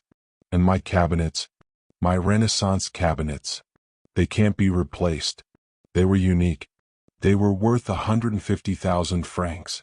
M. Formery stepped forward with an air and said, "I am distressed, M. Gournay Martin, truly distressed by your loss. I am M. Formery, examining magistrate." "It is a tragedy, M. Formery, a tragedy," groaned the millionaire. "Do not let it upset you too much. We shall find your masterpieces, we shall find them. Only give us time, said M. Formery in a tone of warm encouragement. The face of the millionaire brightened a little. And, after all, you have the consolation that the burglars did not get hold of the gem of your collection. They have not stolen the coronet of the Princess de Lamballe, said M. Formery. No, said the Duke. They have not touched this safe. It is unopened. What has that got to do with it? Growled the millionaire quickly. That safe is empty. Empty? But your coronet? Cried the Duke. Good heavens! Then they have stolen it, cried the millionaire hoarsely in a panic-stricken voice. But they can't have. This safe hasn't been touched, said the Duke. But the coronet never was in that safe. It was. Have they entered my bedroom? Said the millionaire. No, said M. Formery. They don't seem to have gone through any of the rooms except these two, said the Duke. Ah, then my mind is at rest about that. The safe in my bedroom has only 2 keys. Here is one. He took a key from his waistcoat pocket and held it out to them. And the other is in this safe. The face of M. Formery was lighted up with a splendid satisfaction. He might have rescued the coronet with his own hands. He cried triumphantly, There you see. See? See, cried the millionaire in a sudden bellow. I see that they have robbed me, plundered me. All my pictures, my wonderful pictures. Such investments. Chapter 12. The theft of the pendant. They stood round the millionaire observing his anguish, with eyes in which shone various degrees of sympathy. As if no longer able to bear the sight of such woe, Sonia slipped out of the room. The millionaire lamented his loss and abused the thieves by turns, but always at the top of his magnificent voice. Suddenly a fresh idea struck him. He clapped his hand to his brow and cried, That 800 pounds! Charolais will never buy the mercrack now. He was not a bona fide purchaser. The Duke's lips parted slightly and his eyes opened a trifle wider than their wont. He turned sharply on his heel, and almost sprang into the other drawing-room. There he laughed at his ease. M. Formery kept saying to the millionaire, Be calm, M. Martin. Be calm. We shall recover your masterpieces. I pledge you my word. All we need is time. Have patience. Be calm. His soothing remonstrances at last had their effect. The millionaire grew calm. Gertrude, he said. Where is Gertrude? M. Formery presented Gertrude to him. Are you on their track? Have you a clue? Said the millionaire. I think, said M. Formery in an impressive tone, that we may now proceed with the inquiry in the ordinary way. He was a little piqued by the millionaire so readily turning from him to the detective. He went to a writing table, set some sheets of paper before him, and prepared to make notes on the answers to his questions. The Duke came back into the drawing-room. The inspector was summoned. M. Martin sat down on a couch with his hands on his knees and gazed gloomily at M. Formery. Germaine, who was sitting on a couch near the door, waiting with an air of resignation for her father to cease his lamentations, rose and moved to a chair nearer the writing table. Gertrude kept moving restlessly about the room but noiselessly. At last he came to a standstill, leaning against the wall behind M. Formery. M. Formery went over all the matters about which he had already questioned the Duke. He questioned the millionaire and his daughter about the Charolais, the theft of the motor cars, and the attempted theft of the pendant. He questioned them at less length about the composition of their household, the servants and their characters. He elicited no new fact. He paused, and then he said, carelessly as a mere matter of routine, I should like to know, M. Martin, if there has ever been any other robbery committed at your house? 3 years ago this scoundrel Lupin, the millionaire began violently. Yes, I know all about that earlier burglary. But have you been robbed since? Said M. Formery, interrupting him. No, I haven't been robbed since that burglary, but my daughter has, said the millionaire. Your daughter? Said M. Formery. Yes, I have been robbed 2 or 3 times during the last 3 years, said Germaine. Dear me. But you ought to have told us about this before. This is extremely interesting and most important, said M. Formery, rubbing his hands, I suppose you suspect Victoire? No, I don't, said Germain quickly. It couldn't have been Victoire. The last 2 thefts were committed at the chateau when Victoire was in Paris in charge of this house. M. Formery seemed taken aback and he hesitated, consulting his notes. Then he said, Good. That confirms my hypothesis. What hypothesis? Said M. Grenay-Martin quickly. Never mind, said M. Formery solemnly. And turning to Germain he went on, You say, mademoiselle, that these thefts began about 3 years ago? Yes, I think they began about 3 years ago in August. Let me see. It was in the month of August 3 years ago that your father, after receiving a threatening letter like the one he received last night, was the victim of a burglary, said M. Formery. Yes, it was. The scoundrels, cried the millionaire fiercely. Well, it would be interesting to know which of your servants entered your service 3 years ago, said M. Formery. Victoire has only been with us a year at the outside, said Germain. Only a year? Said M. Formery quickly, with an air of some vexation. He paused and added, Exactly. And what was the nature of the last theft of which you were the victim? It was a pearl brooch, not unlike the pendant which His Grace gave me yesterday, said Germain. Would you mind showing me that pendant? I should like to see it, said M. Formery. Certainly, show it to him, Jacques. You have it, haven't you? Said Germain, turning to the Duke. Me? No. How should I have it? Said the Duke in some surprise. Haven't you got it?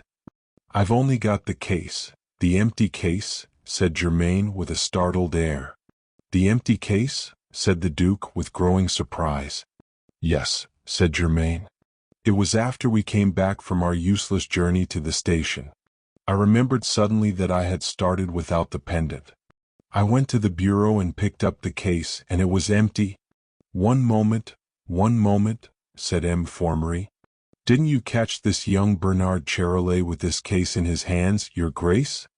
Yes, said the Duke. I caught him with it in his pocket. Then you may depend upon it that the young rascal had slipped the pendant out of its case and you only recovered the empty case from him, said M. Formery triumphantly. No, said the Duke. That is not so. Nor could the thief have been the burglar who broke open the bureau to get at the keys. For long after both of them were out of the house I took a cigarette from the box which stood on the bureau beside the case which held the pendant. And it occurred to me that the young rascal might have played that very trick on me. I opened the case and the pendant was there. It has been stolen, cried the millionaire. Of course it has been stolen. Oh no, said the Duke. It hasn't been stolen. Irma, or perhaps Mademoiselle Krichnoff, has brought it to Paris for Germain. Sonia certainly hasn't brought it. It was she who suggested to me that you had seen it lying on the bureau, and slipped it into your pocket, said Germain quickly. Then it must be Irma, said the Duke. We had better send for her and make sure, said M. Formery. Inspector, go and fetch her. The inspector went out of the room and the Duke questioned Germain and her father about the journey, whether it had been very uncomfortable, and if they were very tired by it. He learned that they had been so fortunate as to find sleeping compartments on the train, so that they had suffered as little as might be from their night of travel. M. Formery looked through his notes. Gertrude seemed to be going to sleep where he stood against the wall.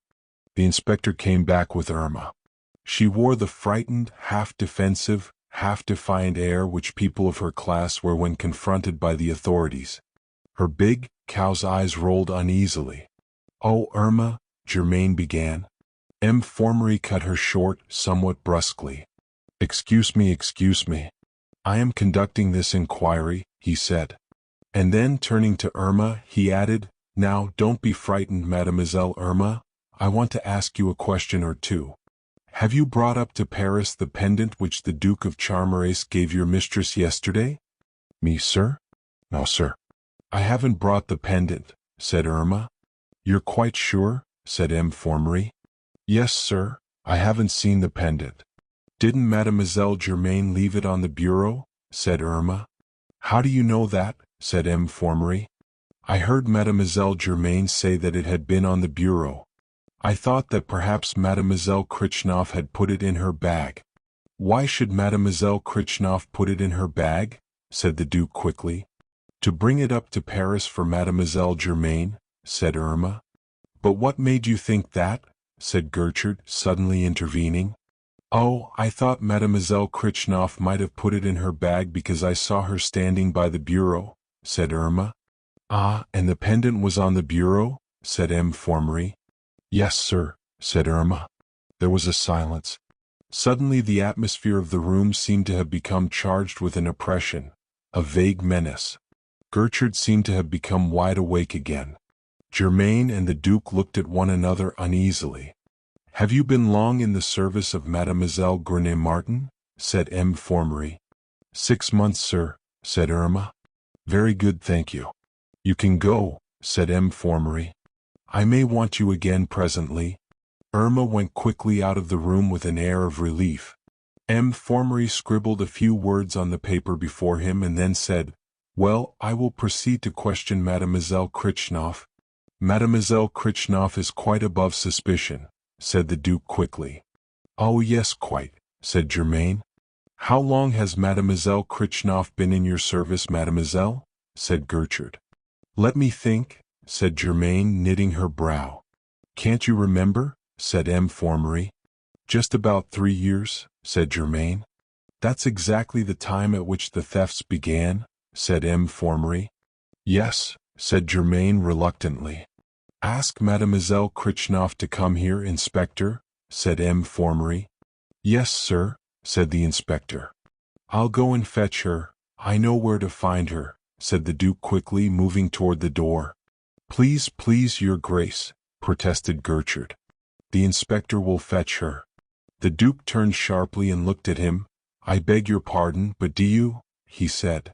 "Please don't be annoyed, your grace," Gertrude interrupted. "But M. Formery agrees with me, it would be quite irregular." "Yes, yes, your grace," said M. Formery. "We have our method of procedure. It is best to adhere to it, much the best. It is the result of years of experience of the best way of getting the truth." "Just as you please," said the Duke, shrugging his shoulders. The inspector came into the room. "Mademoiselle Krichnoff will be here in a moment." "She was just going out." "She was going out?" said M. Formery. "You don't mean to say you're letting members of the household go out?" "No, sir," said the inspector. "I mean that she was just asking if she might go out."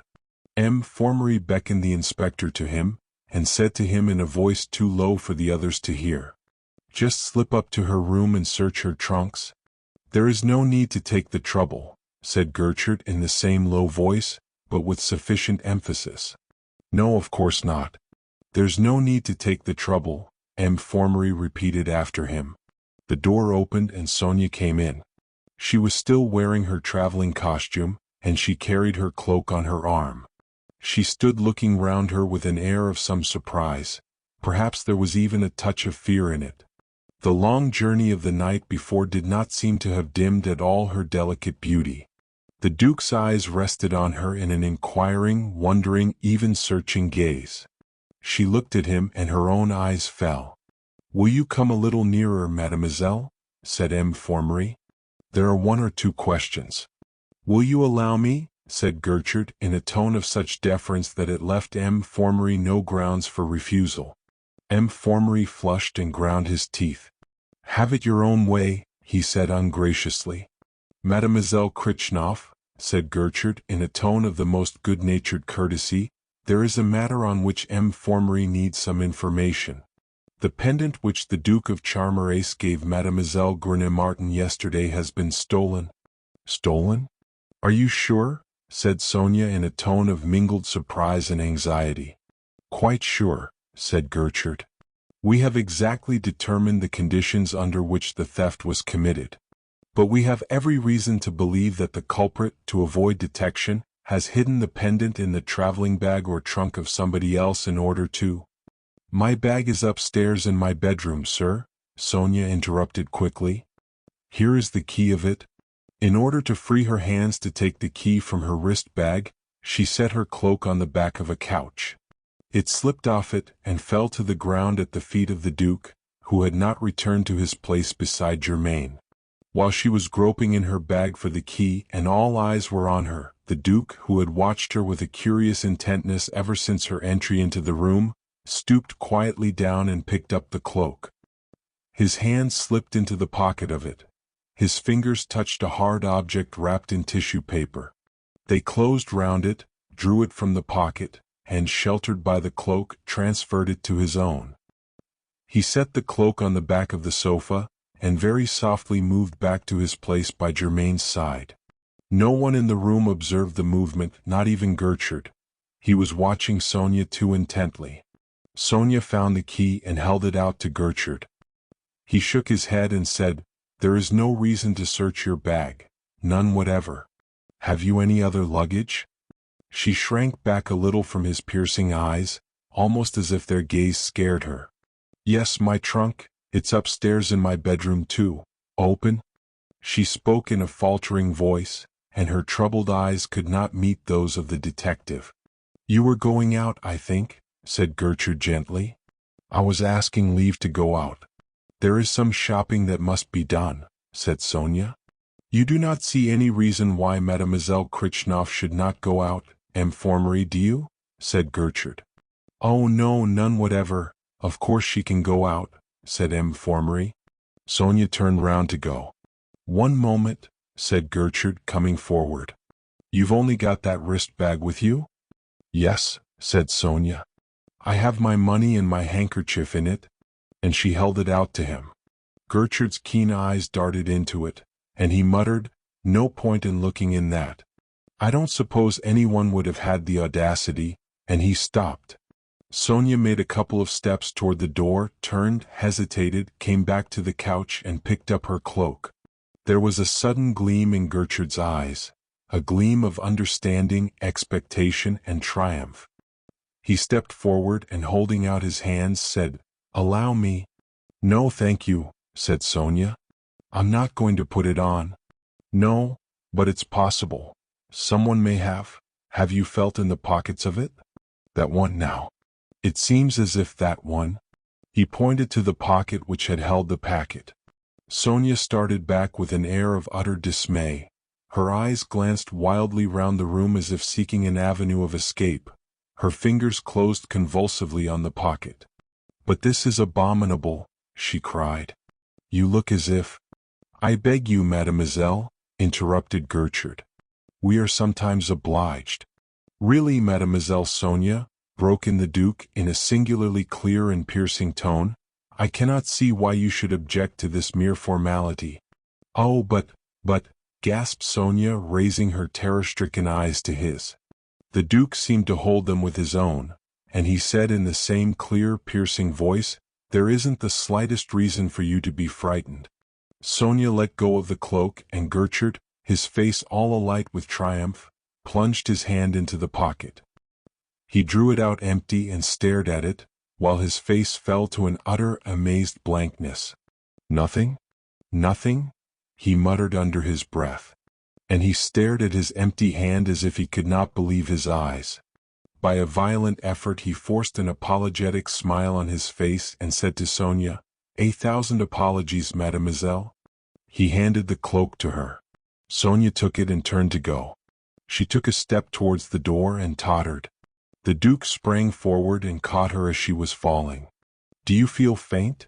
he said in an anxious voice. "Thank you, you just saved me in time," muttered Sonia. "I'm really very sorry," said Gertrude. "Thank you, it was nothing." "I'm all right now," said Sonia, releasing herself from the Duke's supporting arm. She drew herself up and walked quietly out of the room. Gertrude went back to M'Formery at the writing table. "You made a clumsy mistake there, Gertrude," said M'Formery, with a touch of gratified malice in his tone. Gertrude took no notice of it. "I want you to give orders that nobody leaves the house without my permission," he said in a low voice. "No one except Mademoiselle Krichnoff, I suppose," said M'Formery, smiling. "She less than anyone," said Gertrude quickly. "I don't understand what you're driving at a bit," said M'Formery. "Unless you suppose that Mademoiselle Krichnoff is Lupin in disguise." Gertrude laughed softly, You will have your joke, M. Formery, he said. Well, well, I'll give the order, said M. Formery, somewhat mollified by the tribute to his humor. He called the inspector to him and whispered a word in his ear. Then he rose and said, I think, gentlemen, we ought to go and examine the bedrooms, and above all, make sure that the safe in M. Gournay Martin's bedroom has not been tampered with. I was wondering how much longer we were going to waste time here talking about that stupid pendant, grumbled the millionaire, and he rose and led the way. There may also be some jewel cases in the bedrooms, said M. Formery. There are all the wedding presents. They were in charge of Victoire, said Germain quickly. It would be dreadful if they had been stolen. Some of them are from the first families in France. They would replace them. Those paper knives, said the Duke, smiling. Germain and her father led the way. M. Formery, Gertrude, and the inspector followed them. At the door the Duke paused, stopped, closed it on them softly. He came back to the window, put his hand in his pocket, and drew out the packet wrapped in tissue paper. He unfolded the paper with slow, reluctant fingers and revealed the pendant. Chapter 13. Lupin Wires. The Duke stared at the pendant, his eyes full of wonder and pity. Poor little girl, he said softly under his breath. He put the pendant carefully away in his waistcoat pocket and stood staring thoughtfully out of the window. The door opened softly and Sonia came quickly into the room, closed the door and leaned back against it. Her face was a dead white. Her skin had lost its luster of fine porcelain, and she stared at him with eyes dim with anguish. In a hoarse, broken voice she muttered, "Forgive me. Oh, forgive me." "A thief, you?" said the Duke in a tone of pitying wonder. Sonia groaned. "You mustn't stop here," said the Duke in an uneasy tone, and he looked uneasily at the door. "Ah, you don't want to speak to me any more," said Sonia in a heartrending tone, wringing her hands. "Gertrude is suspicious of everything. It is dangerous for us to be talking here." "I assure you that it's dangerous," said the Duke. "What an opinion must you have of me?" "It's dreadful, cruel," wailed Sonia. "For goodness' sake don't speak so loud," said the Duke with even greater uneasiness. "You must think of Gertrude." "What do I care?" cried Sonia. "I've lost the liking of the only creature whose liking I wanted. What does anything else matter? What does it matter? We'll talk somewhere else presently." "That'll be far safer," said the Duke. "No, no, we must talk now," cried Sonia. "You must know. I must tell? Oh dear. Oh dear. I don't know how to tell you. And then it is so unfair. See, Germain. She has everything," she panted. "Yesterday before me you gave her that pendant. She smiled, she was proud of it. I saw her pleasure. Then I took it. And if I could, I'd take her fortune too. I hate her. Oh, how I hate her." "What?" said the Duke. "Yes, I do. I hate her," said Sonia, and her eyes, no longer gentle, glowed with the somber resentment, the dull rage of the weak who turn on fortune. Her gentle voice was harsh with rebellious wrath. "You hate her?" said the Duke quickly. "I should never have told you that. But now I dare. I dare speak out. It's you? It's you?" The avowal died on her lips. A burning flush crimsoned her cheeks and faded as quickly as it came. "I hate her," she muttered. "Sonia," said the Duke gently. "Oh, I know that it's no excuse. I know that you're thinking this is a very pretty story, but it's not her first theft. And it's true, it's the 10th, perhaps it's the 20th. It's true, I am a thief." She paused, and the glow deepened in her eyes.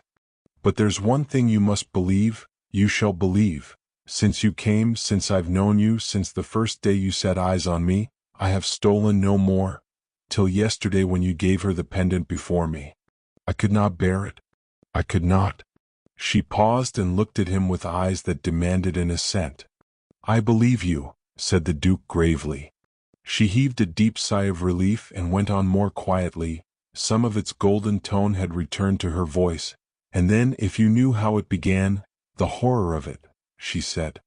"Poor child," said the Duke softly. Yes, you pity me, but you despise me. You despise me beyond words. You shall not. I will not have it, she cried fiercely. Believe me, no, said the Duke in a soothing tone. Listen, said Sonia. Have you ever been alone, alone in the world? Have you ever been hungry? Think of it, in this big city where I was starving in sight of bread in the shops. One only had to stretch out one's hand to touch it, a penny loaf. Oh, it's commonplace, she broke off, quite commonplace. Go on, tell me, said the Duke curtly. There was one way I could make money and I would not do it. No, I would not, she went on. But that day I was dying. Understand, I was dying. I went to the rooms of a man I knew a little. It was my last resource. At first I was glad. He gave me food and wine, and then he talked to me, he offered me money. What? Cried the Duke, and a sudden flame of anger flared up in his eyes. No, I could not, and then I robbed him. I preferred to. It was more decent. I had excuses then. I began to steal to remain an honest woman, and I've gone on stealing to keep up appearances. You see, I joke about it, and she laughed, the faint, dreadful, mocking laugh of a damned soul. Oh dear, she cried, and burying her face in her hands, she burst into a storm of weeping. Poor child, said the Duke softly, and he stared gloomily on the ground, overcome by this revelation of the tortures of the feeble in the underworld beneath the Paris he knew. Oh, you do pity me, you do understand, and feel, said Sonia between her sobs. The Duke raised his head and gazed at her with eyes full of an infinite sympathy and compassion. Poor little Sonia, he said gently. I understand. She gazed at him with incredulous eyes, in which joy and despair mingled, struggling. He came slowly towards her and stopped short. His quick ear had caught the sound of a footstep outside the door. Quick! Dry your eyes. You must look composed. The other room, he cried in an imperative tone. He caught her hand and drew her swiftly into the further drawing room. With the quickness which came of long practice in hiding her feelings, Sonia composed her face to something of its usual gentle calm. There was even a faint tinge of color in her cheeks. They had lost their dead whiteness. A faint light shone in her eyes. The anguish had cleared from them. They rested on the Duke with a look of ineffable gratitude. She sat down on a couch. The Duke went to the window and lighted a cigarette. They heard the door of the outer drawing-room open, and there was a pause. Quick footsteps crossed the room, and Gertrude stood in the doorway. He looked from one to the other with keen and eager eyes. Sonia sat staring rather listlessly at the carpet. The Duke turned and smiled at him. Well, Gertrude, he said. I hope the burglars have not stolen the coronet. The coronet is safe, your grace, said Gertrude. And the paper knives? Said the Duke.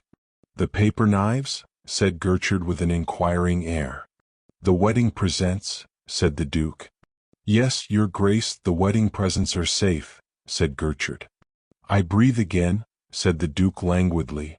Gertrude turned to Sonia and said, I was looking for you, mademoiselle, to tell you that M. Formery has changed his mind. It is impossible for you to go out. No one will be allowed to go out. Yes, said Sonia in an indifferent tone.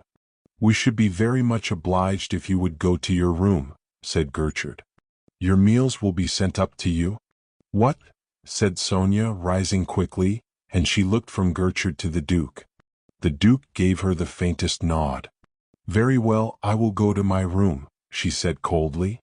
They accompanied her to the door of the outer drawing-room. Gertrude opened it for her and closed it after her. Really, Gertrude, said the Duke, shrugging his shoulders. This last measure, a child like that. Really, I'm very sorry, your grace, but it's my trade, or if you prefer it, my duty. As long as things are taking place here which I am still the only one to perceive, and which are not yet clear to me, I must neglect no precaution. Of course you know best, said the Duke. But still, a child like that, you're frightening her out of her life. Gertrude shrugged his shoulders and went quietly out of the room. The Duke sat down in an easy chair, frowning and thoughtful. Suddenly there struck on his ears the sound of a loud roaring and heavy bumping on the stairs. The door flew open, and M. Gournay Martin stood on the threshold waving a telegram in his hand. M. Formery and the inspector came hurrying down the stairs behind him, and watched his emotion with astonished and wondering eyes. The Duke himself seemed to have lost his usual flow of good spirits, and at times his brow was knitted in an anxious frown. His questions to Gertrude showed a far less keen interest in the affair. To him the lunch seemed very long and very tedious, but at last it came to an end. M. Gournay Martin seemed to have been much cheered by the wine he had drunk. He was almost hopeful. M. Formery, who had not by any means trifled with the champagne, was raised to the very height of sanguine certainty. Their coffee and liqueurs were served in the smoking room. Gertrude lighted a cigar, refused a liqueur, drank his coffee quickly and slipped out of the room. The Duke followed him and in the hall said, "I will continue to watch you unravel the threads of this mystery, if I may, M. Gertrude." Good Republican as Gertrude was, he could not help feeling flattered by the interest of a duke, and the excellent lunch he had eaten disposed him to feel the honor even more deeply. "I shall be charmed," he said. "To tell the truth, I find the company of your grace really quite stimulating." "It must be because I find it all so extremely interesting," said the Duke. They went up to the drawing-room and found the red-faced young policeman seated on a chair by the door eating a lunch, which had been sent up to him from the millionaire's kitchen, with a very hearty appetite. They went into the drawing-room. Gertrude shut the door and turned the key. "Now," he said, "I think that M. Formery will give me half an hour to myself. His cigar ought to last him at least half an hour. In that time I shall know what the burglars really did with their plunder. At least I shall know for certain how they got it out of the house." "Please explain," said the Duke.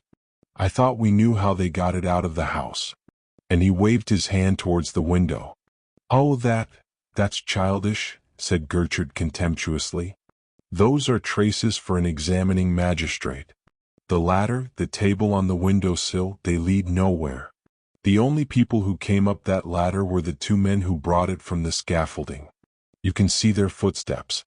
Nobody went down it at all. It was mere waste of time to bother with those traces." "But the footprint under the book?" said the Duke. "Oh, that," said Gertrude. "One of the burglars sat on the couch there, rubbed plaster on the sole of his boot, and set his foot down on the carpet. Then he dusted the rest of the plaster off his boot and put the book on the top of the footprint." "Now, how do you know that?" said the astonished Duke. "It's as plain as a pikestaff," said Gertrude. "There must have been several burglars to move such pieces of furniture. If the soles of all of them had been covered with plaster, all the sweeping in the world would not have cleared the carpet of the tiny fragments of it. I've been over the carpet between the footprint and the window with a magnifying glass. There are no fragments of plaster on it. We dismiss the footprint. It is a mere blind, and a very fair blind too, for an examining magistrate." "I understand," said the Duke. "That narrows the problem, the quite simple problem, how was the furniture taken out of the room? It did not go through that window down the ladder. Again, it was not taken down the stairs and out of the front door or the back. If it had been, the concierge and his wife would have heard the noise. Besides that, it would have been carried down into a main street, in which there are people at all hours. Somebody would have been sure to tell a policeman that this house was being emptied. Moreover, the police were continually patrolling the main streets, and, quickly as a man like Lupin would do the job, he could not do it so quickly that a policeman would not have seen it. No, the furniture was not taken down the stairs or out of the front door. That narrows the problem still more. In fact, there is only one mode of egress left." "The chimney," cried the Duke. "You've hit it," said Gertrude with a husky laugh. "By that well-known logical process, the process of elimination, we've excluded all methods of egress except the chimney." He paused, frowning in some perplexity, and then he said uneasily, "What I don't like about it is that Victoire was set in the fireplace. I asked myself at once what was she doing there. It was unnecessary that she should be drugged and set in the fireplace. Quite unnecessary. It might have been to put off an examining magistrate, said the Duke. Having found Victoire in the fireplace, M. Formery did not look for anything else. Yes, it might have been that, said Gertrude slowly. On the other hand, she might have been put there to make sure that I did not miss the road the burglars took. That's the worst of having to do with Lupin. He knows me to the bottom of my mind. He has something up his sleeve, some surprise for me. Even now, I'm nowhere near the bottom of the mystery. But come along, we'll take the road the burglars took. The inspector has put my lantern ready for me. As he spoke, he went to the fireplace, picked up a lantern which had been set on the top of the iron fire basket, and lighted it. The Duke stepped into the great fireplace beside him. It was 4 feet deep and between 8 and 9 feet broad.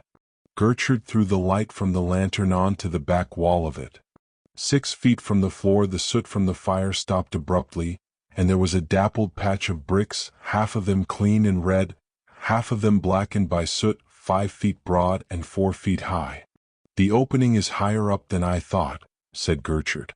I must get a pair of steps.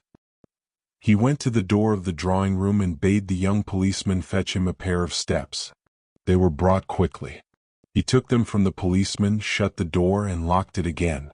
He set the steps in the fireplace and mounted them. Be careful, he said to the Duke, who had followed him into the fireplace and stood at the foot of the steps.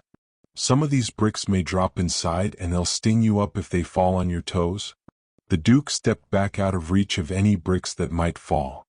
Gertrude set his left hand against the wall of the chimney-piece between him and the drawing room, and pressed hard with his right against the top of the dappled patch of bricks.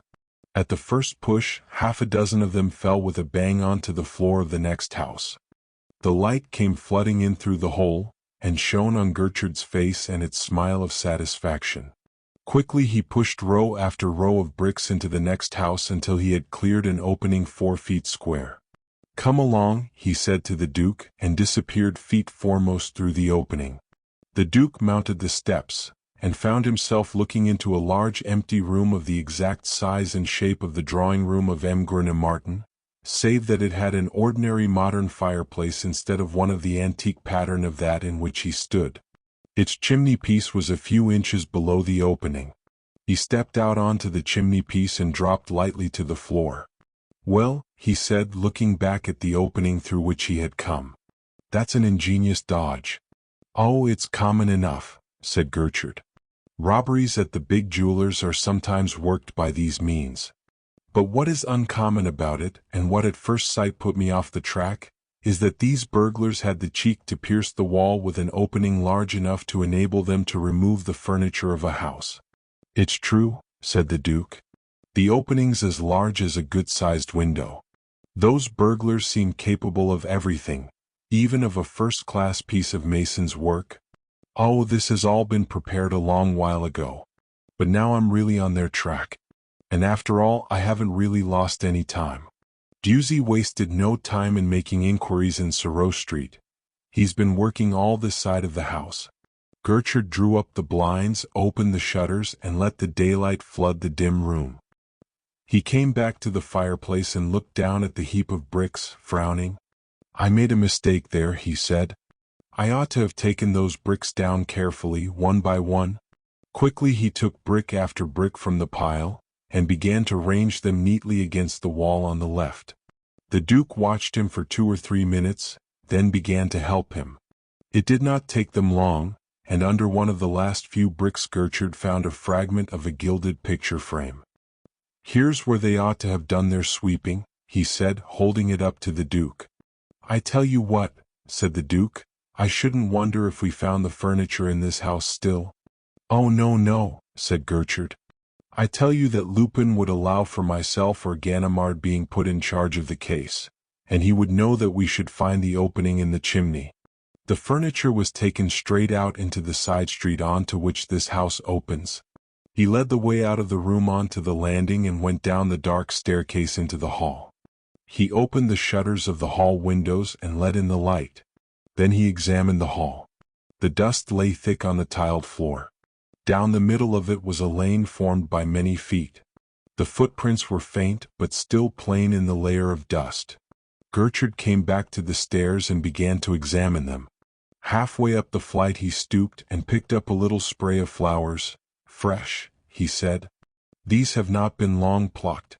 "Salvias," said the Duke. "Salvias they are," said Gertrude.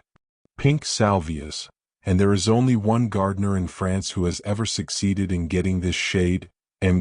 Martin's gardener at Charmerace. I'm a gardener myself." "Well then, last night's burglars came from Charmerace." "They must have," said the Duke. "It looks like it," said Gertrude. "The Charolais," said the Duke.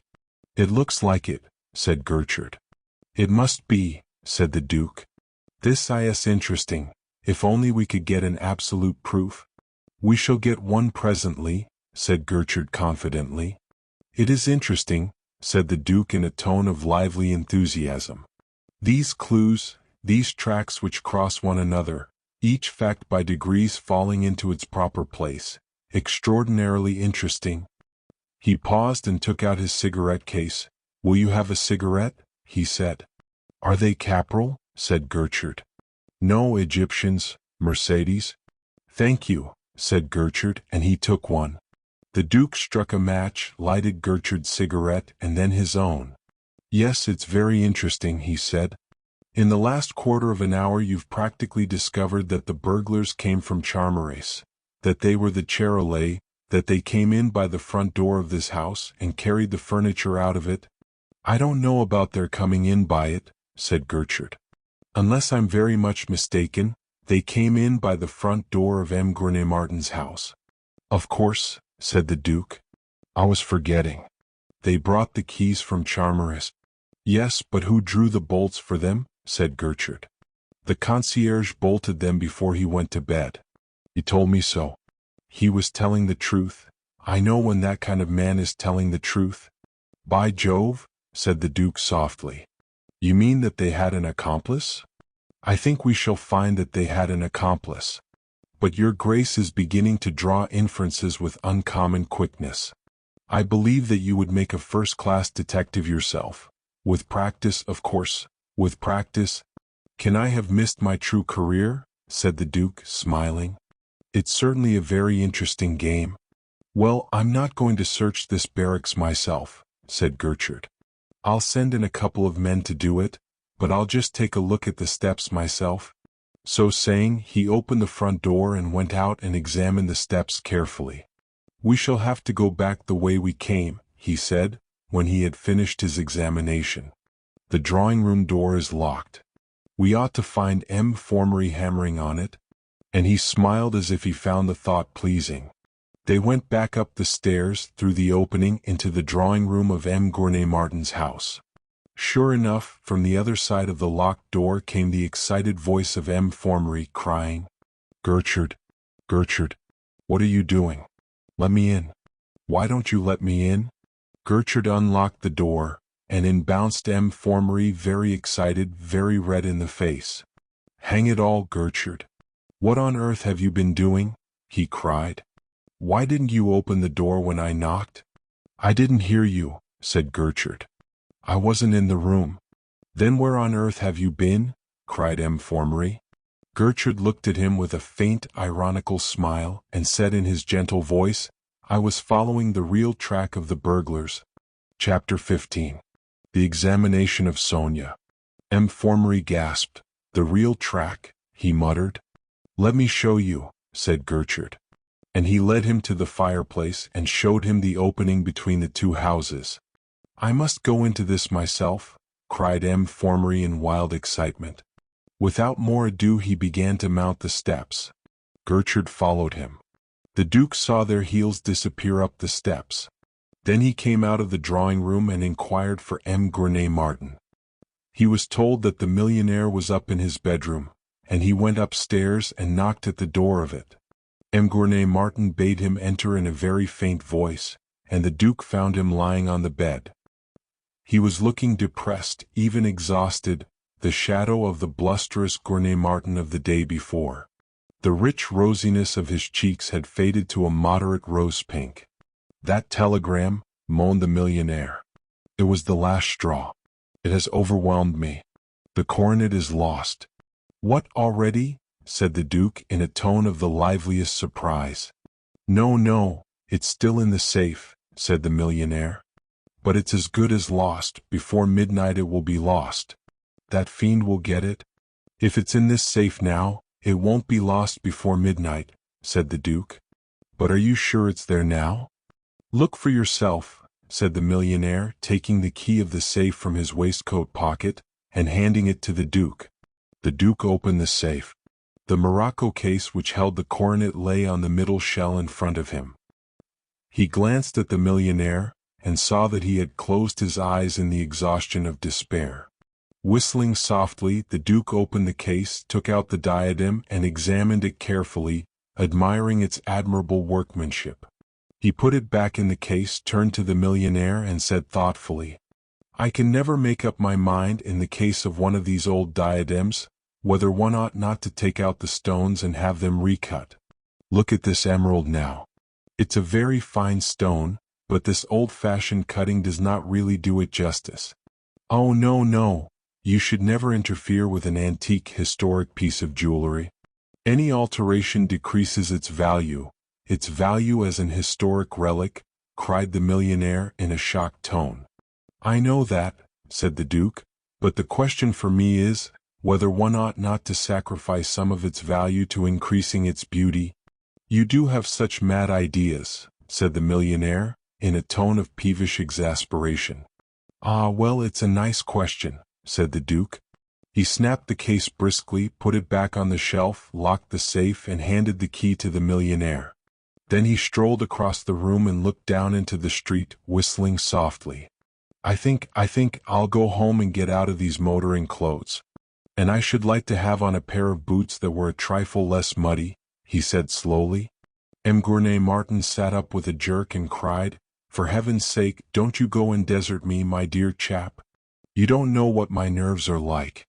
Oh, you've got that sleuth-hound Gertrude and the splendid Formery and 4 other detectives and half a dozen ordinary policemen guarding you.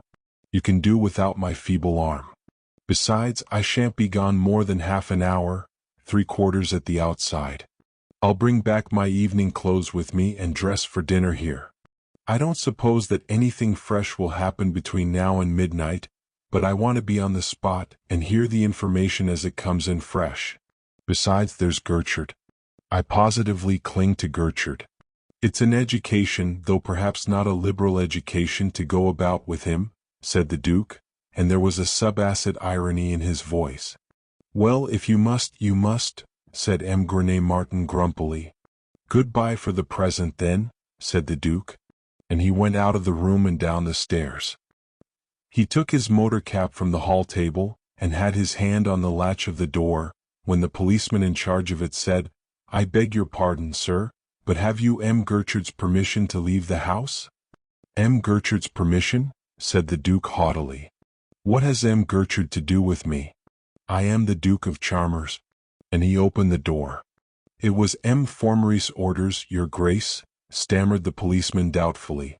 M. Formery's orders? Said the Duke, standing on the top step. Call me a taxicab, please. The concierge, who stood beside the policeman, ran down the steps and blew his whistle. The policeman gazed uneasily at the Duke, shifting his weight from one foot to the other, but he said no more. A taxicab came up to the door, the Duke went down the steps, stepped into it, and drove away. 3/4 of an hour later he came back, having changed into clothes more suited to a Paris drawing-room. He went up to the drawing-room, and there he found Gertrude M. Formery and the inspector, who had just completed their tour of inspection of the house next door and had satisfied themselves that the stolen treasures were not in it. The inspector and his men had searched it thoroughly just to make sure, but as Gertrude had foretold, the burglars had not taken the chance of the failure of the police to discover the opening between the 2 houses. M. Formery told the Duke about their tour of inspection at length. Gertrude went to the telephone and told the exchange to put him through to Charmerace. He was informed that the trunk line was very busy and that he might have to wait half an hour. The Duke inquired if any trace of the burglars, after they had left with their booty, had yet been found. M. Formery told him that, so far, the detectives had failed to find a single trace. Gertrude said that he had 3 men at work on the search, and that he was hopeful of getting some news before long. The layman is impatient in these matters, said M. Formery, with an indulgent smile. But we have learnt to be patient after long experience. He proceeded to discuss with Gertrude the new theories with which the discovery of the afternoon had filled his mind. None of them struck the Duke as being of great value, and he listened to them with a somewhat absent-minded air. The coming examination of Sonia weighed heavily on his spirit. Gertrude answered only in monosyllables to the questions and suggestions thrown out by M. Formery. It seemed to the Duke that he paid very little attention to him, that his mind was still working hard on the solution of the mystery, seeking the missing facts which would bring him to the bottom of it. In the middle of one of M. Formery's more elaborate dissertations the telephone bell rang. Gertrude rose hastily and went to it.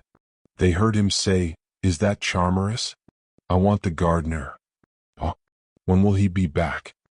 "Tell him to ring me up at M. Martin's house in Paris the moment he gets back." Detective Inspector Gertrude. Gertrude. Detective Inspector. He turned to them with a frown and said, "Of course, since I want him, the confounded gardener has gone out for the day. Still, it's of very little importance. A mere corroboration I wanted." And he went back to his seat and lighted another cigarette. M. Formery continued his dissertation. Presently Gertrude said, "You might go and see how Victoire is, Inspector, whether she shows any signs of waking." "What did the doctor say?" "The doctor said that she would not really be sensible and have her full wits about her much before 10 o'clock tonight," said the inspector, "but he went to examine her present condition." M. Formery proceeded to discuss the effects of different anesthetics. The others heard him with very little attention. The inspector came back and reported that Victor showed no signs of awaking. "Well then, M. Formery, I think we might get on with the examination of Mademoiselle Krichnoff," said Gertrude. "Will you go and fetch her, Inspector?"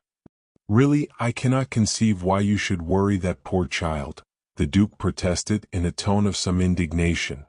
"It seems to me hardly necessary," said M. Formery. "Excuse me," said Gertrude suavely, "but I attach considerable importance to it. It seems to me to be our bounden duty to question her fully. One never knows from what quarter light may come." "Oh well, since you make such a point of it," said M. Formery. "Inspector, ask Mademoiselle Krichnoff to come here." "Fetch her."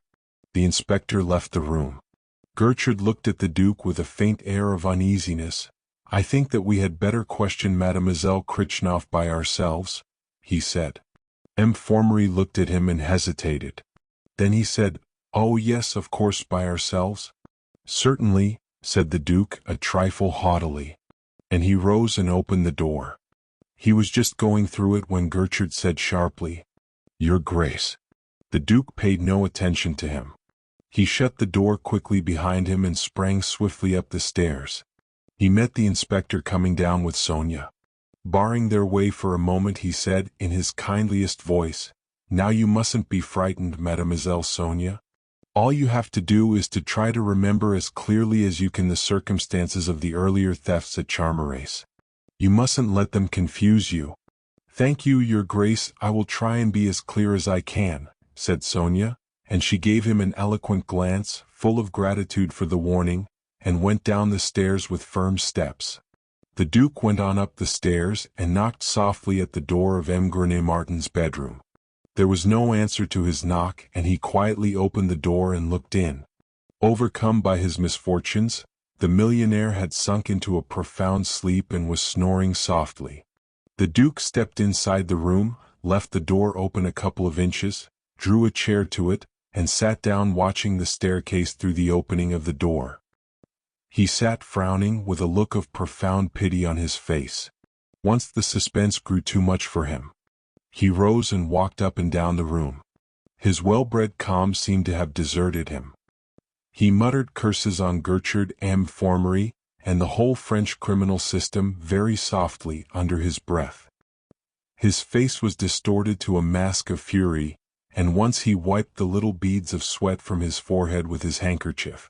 Then he recovered himself, sat down in the chair, and resumed his watch on the stairs. At last, at the end of half an hour, which had seemed to him months long, he heard voices. The drawing-room door shut, and there were footsteps on the stairs.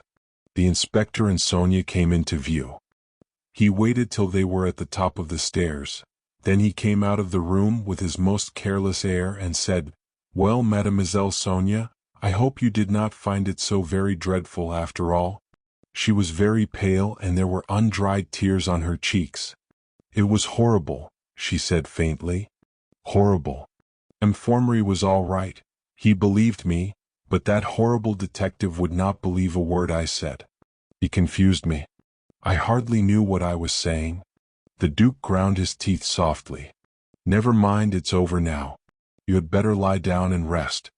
I will tell one of the servants to bring you up a glass of wine." He walked with her to the door of her room and said, "Try to sleep, sleep away the unpleasant memory." She went into her room, and the Duke went downstairs and told the butler to take a glass of champagne up to her. Then he went upstairs to the drawing-room. Infirmary was at the table writing. Gertrude stood beside him. He handed what he had written to Gertrude, and with a smile of satisfaction, Gertrude folded the paper and put it in his pocket. "Well, Infirmary, did Mademoiselle Krichnoff throw any fresh light on this mystery?" said the Duke in a tone of faint contempt. "No, in fact she convinced me that she knew nothing whatever about it." Gertrude seems to entertain a different opinion. "But I think that even he is convinced that Mademoiselle Krichnoff is not a friend of Arsène Lupin." "Oh well, perhaps she isn't. But there's no telling," said Gertrude slowly. "Arsène Lupin?" cried the Duke. "Surely you never thought that Mademoiselle Krichnoff had anything to do with Arsène Lupin?" "I never thought so," said Infirmary. "But when one has a fixed idea, well, one has a fixed idea." He shrugged his shoulders and looked at Gertrude with contemptuous eyes. The Duke laughed, an unaffected ringing laugh, but not a pleasant one. "It's absurd," he cried. "There are always those thefts," said Gertrude with a nettled air. "You have nothing to go upon," said Infirmary. "What if she did enter the service of Mademoiselle Grenouille just before the thefts began? Besides, after this lapse of time, if she had committed the thefts, you'd find it a job to bring them home to her. It's not a job worth your doing anyhow. It's a job for an ordinary detective, Gertrude." "There's always the pendant," said Gertrude.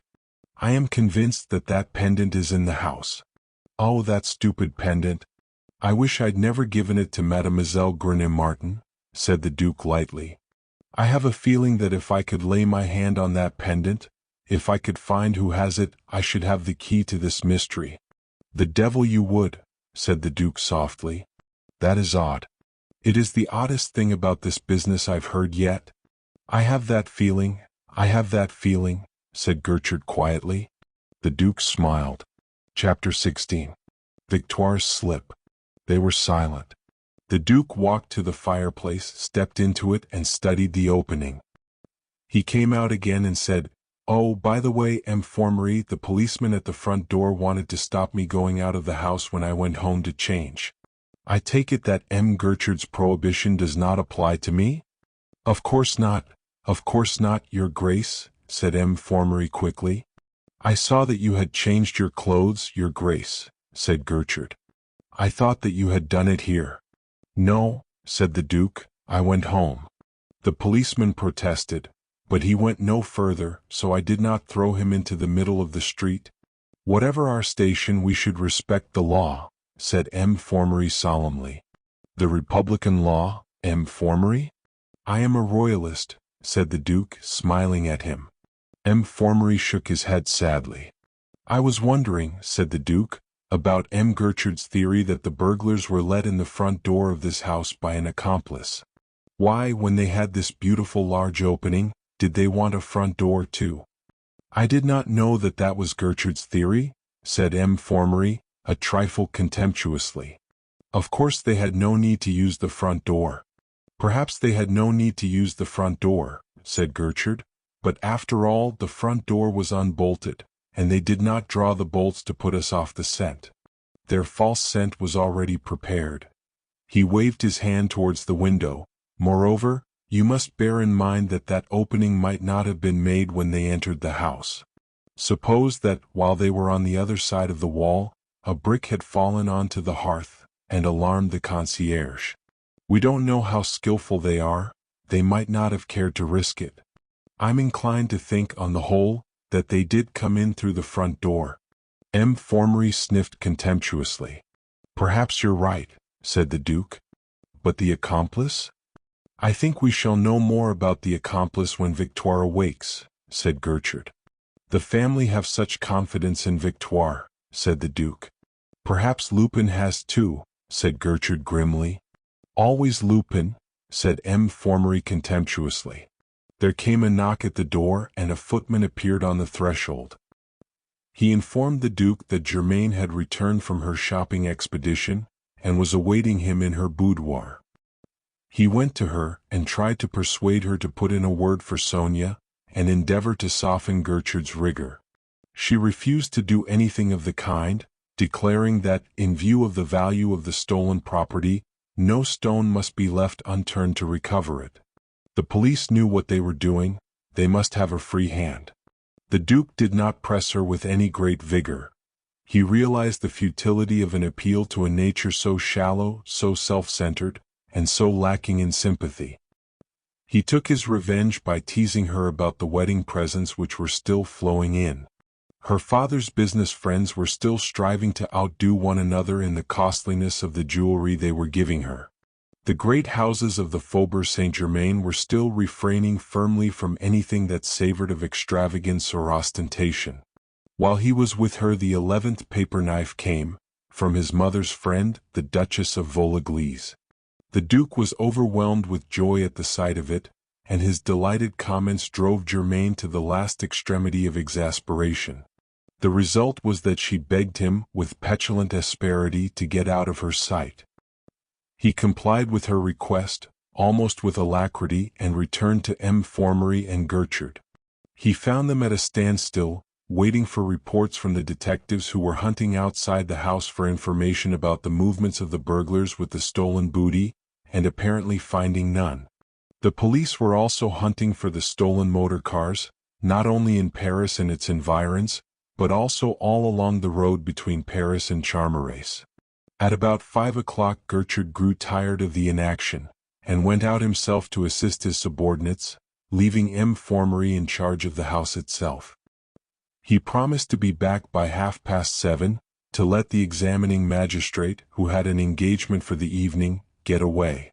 The Duke spent his time between the drawing-room, where M. Formery entertained him with anecdotes of his professional skill, and the boudoir, where Germaine was entertaining envious young friends who came to see her wedding presents. The friends of Germaine were always a little ill at ease in the society of the Duke, belonging as they did to that wealthy middle class which has made France what she is. His indifference to the doings of the old friends of his family saddened them, and they were unable to understand his airy and persistent trifling. It seemed to them a discord in the cosmic tune. The afternoon wore away, and at 7:30 Gertrude had not returned. M. Formery waited for him, fuming, for 10 minutes, then left the house in charge of the inspector, and went off to his engagement. M. Martin was entertaining 2 financiers and their wives, 2 of their daughters, and 2 friends of the Duke, the Baron de Vernan and the Comte de Vauvenus, at dinner that night. Thanks to the Duke, the party was of a liveliness to which the gorgeous dining-room had been very little used since it had been so fortunate as to become the property of M. Martin. The millionaire had been looking forward to an evening of luxurious woe, deploring the loss of his treasures, giving their prices, to his sympathetic friends. The Duke had other views, and they prevailed. After dinner the guests went to the smoking-room, since the drawing-rooms were in possession of Gertrude. Soon after 10 the Duke slipped away from them and went to the detective. Gertrude's was not a face at any time full of expression, and all that the Duke saw on it was a subdued dullness. "Well, Gertrude," he said cheerfully, "what luck? Have any of your men come across any traces of the passage of the burglars with their booty? No, your grace, so far all the luck has been with the burglars. For all that anyone seems to have seen them, they might have vanished into the bowels of the earth through the floor of the cellars in the empty house next door. That means that they were very quick loading whatever vehicle they used with their plunder. I should think myself that they first carried everything from this house down into the hall of the house next door, and then of course they could be very quick getting them from hall to their van or whatever it was. But still, someone saw that van, saw it drive up to the house or waiting at the house or driving away from it. Is M. Formery coming back? Said the Duke. Not tonight, said Gertrude. The affair is in my hands now, and I have my own men on it, men of some intelligence, or at any rate, men who know my ways and how I want things done. It must be a relief, said the Duke. Oh no, I'm used to M. Formery, to all the examining magistrates in Paris, and in most of the big provincial towns. They do not really hamper me, and often I get an idea from them, for some of them are men of real intelligence. And others are not, I understand, said the Duke. The door opened and Bonavent, the detective, came in. The housekeeper's awake, M. Gertrude, he said. Good, bring her down here, said Gertrude. Perhaps you'd like me to go, said the Duke. Oh no, said Gertrude. If it would interest you to hear me question her, please stay. Bonavent left the room. The Duke sat down in an easy chair, and Gertrude stood before the fireplace. M. Formery told me when you were out this afternoon that he believed this housekeeper to be quite innocent, said the Duke idly. There is certainly one innocent in this affair, said Gertrude, grinning. Who is that? Said the Duke. The examining magistrate, said Gertrude. The door opened and Bonavent brought Victoire in. She was a big middle-aged woman with a pleasant, cheerful, ruddy face, black-haired, with sparkling brown eyes, which did not seem to have been at all dimmed by her long drugged sleep. She looked like a well-to-do farmer's wife, a buxom, good-natured, managing woman. As soon as she came into the room, she said quickly, I wish, Mr. Inspector, your man would have given me time to put on a decent dress. I must have been sleeping in this one ever since those rascals tied me up and put that smelly handkerchief over my face. I never saw such a nasty-looking crew as they were in my life. How many were there, Madame Victoire? Said Gertrude. Dozens. The house was just swarming with them. I heard the noise, I came downstairs, and on the landing outside the door here, one of them jumped on me from behind and nearly choked me, to prevent me from screaming, I suppose. And they were a nasty-looking crew, were they? Said Gertrude. Did you see their faces? No, I wish I had. I should know them again if I had, but they were all masked, said Victoire. Sit down, Madame Victoire. There's no need to tire you, said Gertrude. And she sat down on a chair facing him. Let's see, you sleep in one of the top rooms, Madame Victoire. It has a dormer window set in the roof, hasn't it? Said Gertrude in the same polite, pleasant voice. Yes, yes. But what has that got to do with it? Said Victoire. Please answer my questions, said Gertrude sharply. You went to sleep in your room. Did you hear any noise on the roof? On the roof? How should I hear it on the roof? There wouldn't be any noise on the roof, said Victoire. You heard nothing on the roof? Said Gertrude. No, the noise I heard was down here, said Victoire. Yes, and you came down to see what was making it. And you were seized from behind on the landing and brought in here, said Gertrude. Yes, that's right, said Madame Victoire. And were you tied up and gagged on the landing or in here? Said Gertrude. Oh, I was caught on the landing and pushed in here and then tied up, said Victoire. I'm sure that wasn't one man's job, said Gertrude, looking at her vigorous figure with admiring eyes. You may be sure of that, said Victoire. It took 4 of them, and at least 2 of them have some nice bruises on their shins to show for it. I'm sure they have. And it serves them jolly well right, said Gertrude in a tone of warm approval. And I suppose while those 4 were tying you up the others stood round and looked on? Oh no, they were far too busy for that, said Victoire. What were they doing? Said Gertrude. They were taking the pictures off the walls and carrying them out of the window down the ladder, said Victoire. Gertrude's eyes flickered towards the Duke, but the expression of earnest inquiry on his face never changed. Now tell me, did the man who took a picture from the walls carry it down the ladder himself, or did he hand it through the window to a man who was standing on the top of a ladder ready to receive it? He said.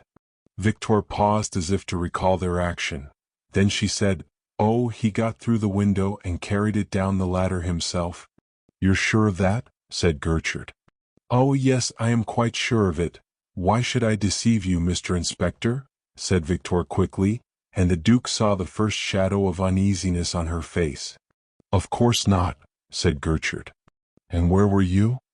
"Oh, they put me behind the screen." No, where were you when you came into the room?" "I was against the door," said Victoire. "And where was the screen?" said Gertrude. "Was it before the fireplace?" "No, it was on one side, the left-hand side," said Victoire. "Oh, will you show me exactly where it stood?" said Gertrude. Victoire rose, and, Gertrude aiding her, set the screen on the left-hand side of the fireplace. Gertrude stepped back and looked at it. "Now this is very important," he said. "I must have the exact position of the 4 feet of that screen. Let's see, some chalk, of course. You do some dressmaking, don't you, Madame Victoire?" "Oh yes, I sometimes make a dress for one of the maids in my spare time," said Victoire. "Then you've got a piece of chalk on you," said Gertrude. "Oh yes," said Victoire, putting her hand to the pocket of her dress. She paused, took a step backwards, and looked wildly round the room, while the color slowly faded in her ruddy cheeks. "What am I talking about?" she said in an uncertain, shaky voice. "I haven't any chalk. I ran out of chalk the day before yesterday." "I think you have, Madame Victoire." "Feel in your pocket and see," said Gertrude sternly. His voice had lost its suavity, his face its smile, his eyes had grown dangerous. No, I have no chalk," cried Victoire. With a sudden leap Gertrude sprang upon her, caught her in a firm grip with his right arm, and his left hand plunged into her pocket. Let me go. "You're hurting," she cried. Gertrude loosed her and stepped back. "What's this?" he said, and he held up between his thumb and forefinger a piece of blue chalk. Victoire drew herself up and faced him gallantly. "Well, what of it? It is chalk. Mayn't an honest woman carry chalk in her pockets without being insulted and pulled about by every policeman she comes across?" she cried. "That will be for the examining magistrate to decide," said Gertrude, and he went to the door and called Bonavent. Bonavent came in, and Gertrude said, "When the prison van comes, put this woman in it, and send her down to the station." "But what have I done?" cried Victoire. "I'm innocent. I declare I'm innocent. I've done nothing at all. It's not a crime to carry a piece of chalk in one's pocket. Now that's a matter for the examining magistrate. You can explain it to him," said Gertrude. "I've got nothing to do with it, so it's no good making a fuss now. Do go quietly, there's a good woman." He spoke in a quiet, business-like tone. Victoire looked him in the eyes, then drew herself up, and went quietly out of the room. Chapter 17. Sonia's Escape. "One of M. Formery's innocents," said Gertrude, turning to the Duke. "The chalk," said the Duke. "Is it the same chalk?" "It's blue," said Gertrude, holding it out. "The same as that of the signatures on the walls. Add that fact to the woman's sudden realization of what she was doing, and you'll see that they were written with it." "It is rather a surprise," said the Duke. "To look at her you would think that she was the most honest woman in the world." "Ah, you don't know Lupin, your Grace," said Gertrude. "He can do anything with women, and they'll do anything for him. And what's more, as far as I can see, it doesn't make a scrap of difference whether they're honest or not. The fair-haired lady I was telling you about was probably an honest woman. Ganimard is sure of it. We should have found out long ago who she was if she had been a wrong 'un. And Ganimard also swears that when he arrested Lupin on board the Province, some woman, some ordinary, honest woman among the passengers, carried away Lady Garland's jewels, which he had stolen and was bringing to America, and along with them a matter of £800 which he had stolen from a fellow passenger on the voyage. That power of fascination which some men exercise on women is one of those mysteries which science should investigate before it does anything else, said the Duke in a reflective tone.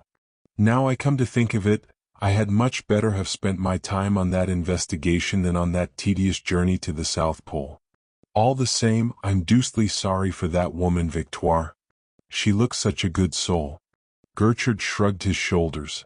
The prisons are full of good souls, he said, with cynical wisdom born of experience. They get caught so much more often than the bad. It seems rather mean of Lupin to make use of women like this, and get them into trouble, said the Duke. But he doesn't, said Gertrude quickly. At least he hasn't up to now. This Victoire is the first we've caught. I look on it as a good omen. He walked across the room, picked up his cloak, and took a card case from the inner pocket of it.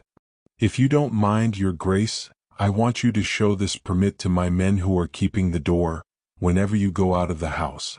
It's just a formality, but I attach considerable importance to it, for I really ought not to make exceptions in favor of anyone. I have 2 men at the door, and they have orders to let nobody out without my written permission. Of course M. Grenay Martin's guests are different. Bonavent has orders to pass them out. And if Your Grace doesn't mind, it will help me. If you carry a permit, no one else will dream of complaining of having to do so. Oh, I don't mind if it's of any help to you, said the Duke cheerfully. Thank you, said Gertrude. And he wrote on his card and handed it to the Duke. The Duke took it and looked at it. On it was written, "Past the Duke of Charmers, J. Gertrude." It's quite military, said the Duke, putting the card into his waistcoat pocket. There came a knock at the door, and a tall, thin, bearded man came into the room. Ah, Dusy! At last. What news? Cried Gertrude. Dusy saluted. I've learnt that a motor van was waiting outside the next house, in the side street, he said. At what time? Said Gertrude. Between 4 and 5 in the morning, said Dusy. Who saw it? Said Gertrude. A scavenger. He thinks that it was nearly 5 o'clock when the van drove off. Between 4 and 5, nearly 5. Then they filled up the opening before they loaded the van. I thought they would, said Gertrude thoughtfully. Anything else? A few minutes after the van had gone, a man in motoring dress came out of the house, said Dusy. In motoring dress? Said Gertrude quickly. Yes. And a little way from the house he threw away his cigarette. The scavenger thought the whole business a little queer, and he picked up the cigarette and kept it. Here it is. He handed it to Gertrude, whose eyes scanned it carelessly and then glued themselves to it. A gold-tipped cigarette, marked Mercedes? Why, Your Grace, this is one of your cigarettes. But this is incredible, cried the Duke. Not at all, said Gertrude.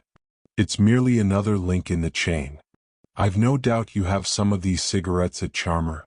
Oh yes, I've had a box on most of the tables, said the Duke. Well, there you are, said Gertrude. Oh, I see what you're driving at, said the Duke. You mean that one of the Charolais must have taken a box. Well, we know that they'd hardly stick at a box of cigarettes, said Gertrude. Yes, but I thought, said the Duke, and he paused. You thought what? Said Gertrude. Then Lupin. Since it was Lupin who managed the business last night, since you found those salvias in the house next door, then Lupin came from Charmer. Evidently, said Gertrude. And Lupin is one of the Charolais. Oh, that's another matter, said Gertrude. But it's certain, absolutely certain, said the Duke. We have the connecting links. The salvias. This cigarette. It looks very like it. You're pretty quick on a scent, I must say, said Gertrude. What a detective you would have made.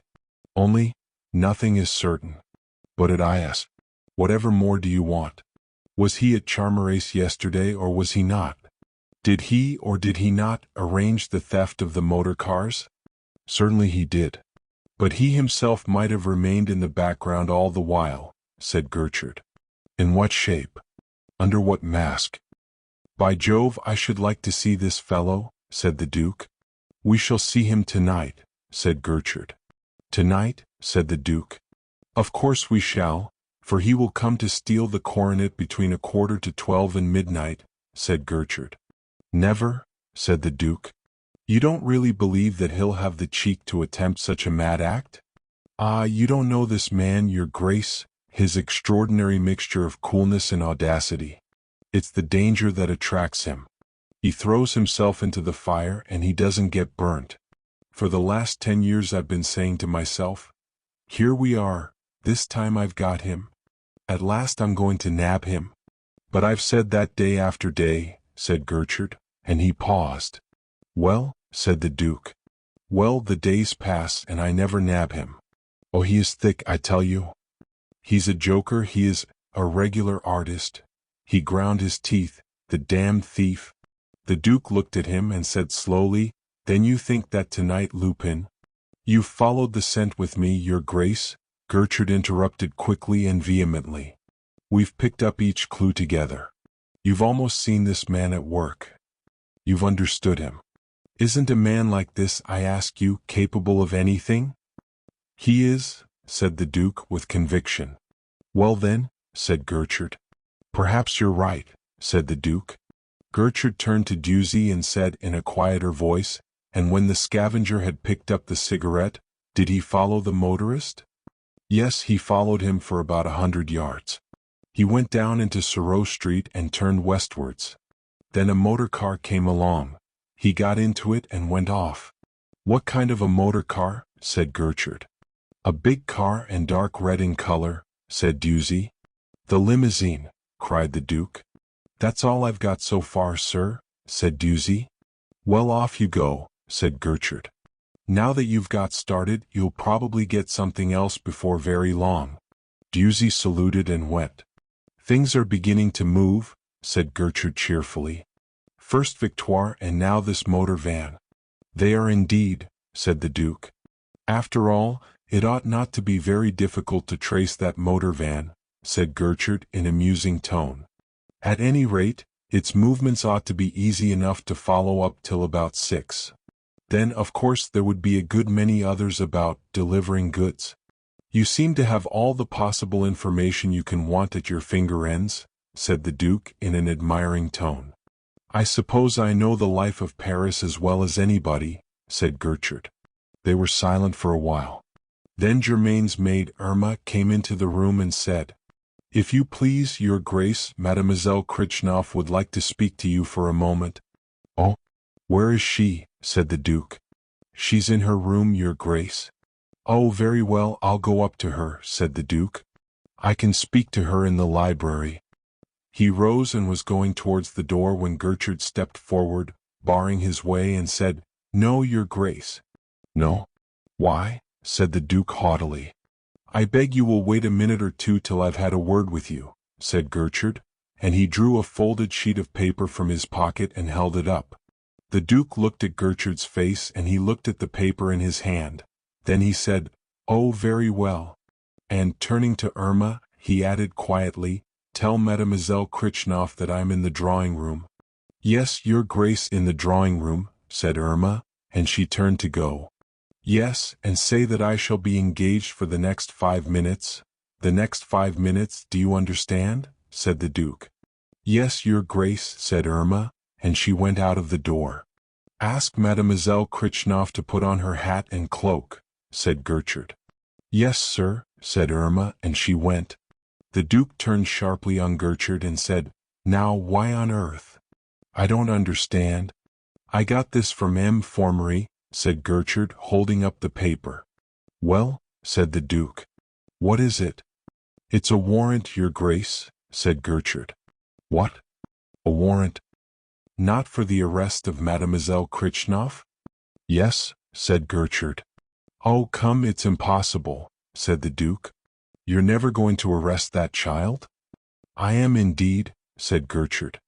Her examination this afternoon was in the highest degree unsatisfactory. Her answers were embarrassed, contradictory, and in every way suspicious. And you've made up your mind to arrest her? Said the Duke slowly, knitting his brow in anxious thought. I have indeed, said Gertrude. And I'm going to do it now. The prison van ought to be waiting at the door.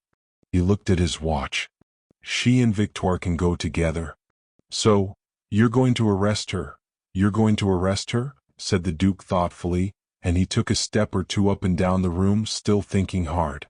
Well, you understand the position, don't you, Your Grace? Said Gertrude in a tone of apology. Believe me that, personally, I've no animosity against Mademoiselle Krichnoff. In fact, the child attracts me. Yes, said the Duke softly in a musing tone. She has the air of a child who has lost its way in life. And that poor little hiding place she found, that rolled-up handkerchief, thrown down in the corner of the little room in the house next door, it was absolutely absurd. What? A handkerchief? Cried Gertrude with an air of sudden, utter surprise. The child's clumsiness is positively pitiful, said the Duke. What was in the handkerchief? The pearls of the pendant, cried Gertrude. Yes, I supposed you knew all about it. Of course M. Formery left word for you, said the Duke, with an air of surprise at the ignorance of the detective. No, I've heard nothing about it, cried Gertrude. He didn't leave word for you? Said the Duke in a tone of greater surprise. Oh well, I dare say that he thought tomorrow would do. Of course you were out of the house when he found it. She must have slipped out of her room soon after you went. He found a handkerchief belonging to Mademoiselle Krichnoff. Where is it? Cried Gertrude. M. Formery took the pearls, but he left the handkerchief. I suppose it's in the corner where he found it, said the Duke. He left the handkerchief? Cried Gertrude. If that isn't just like the fool. He ought to keep hens, it's all he's fit for. He ran to the fireplace, seized the lantern and began lighting it. Where is the handkerchief? He cried. In the left-hand corner of the little room on the right on the second floor. But if you're going to arrest Mademoiselle Krichnoff, why are you bothering about the handkerchief? It can't be of any importance, said the Duke. I beg your pardon, said Gertrude. But it is. But why? Said the Duke. I was arresting Mademoiselle Krichnoff all right because I had a very strong presumption of her guilt. But I hadn't the slightest proof of it, said Gertrude. What? Cried the Duke in a horrified tone. No, you've just given me the proof, and since she was able to hide the pearls in the house next door, she knew the road which led to it. Therefore she's an accomplice, said Gertrude in a triumphant tone. What? Do you think that too? Cried the Duke. Good heavens!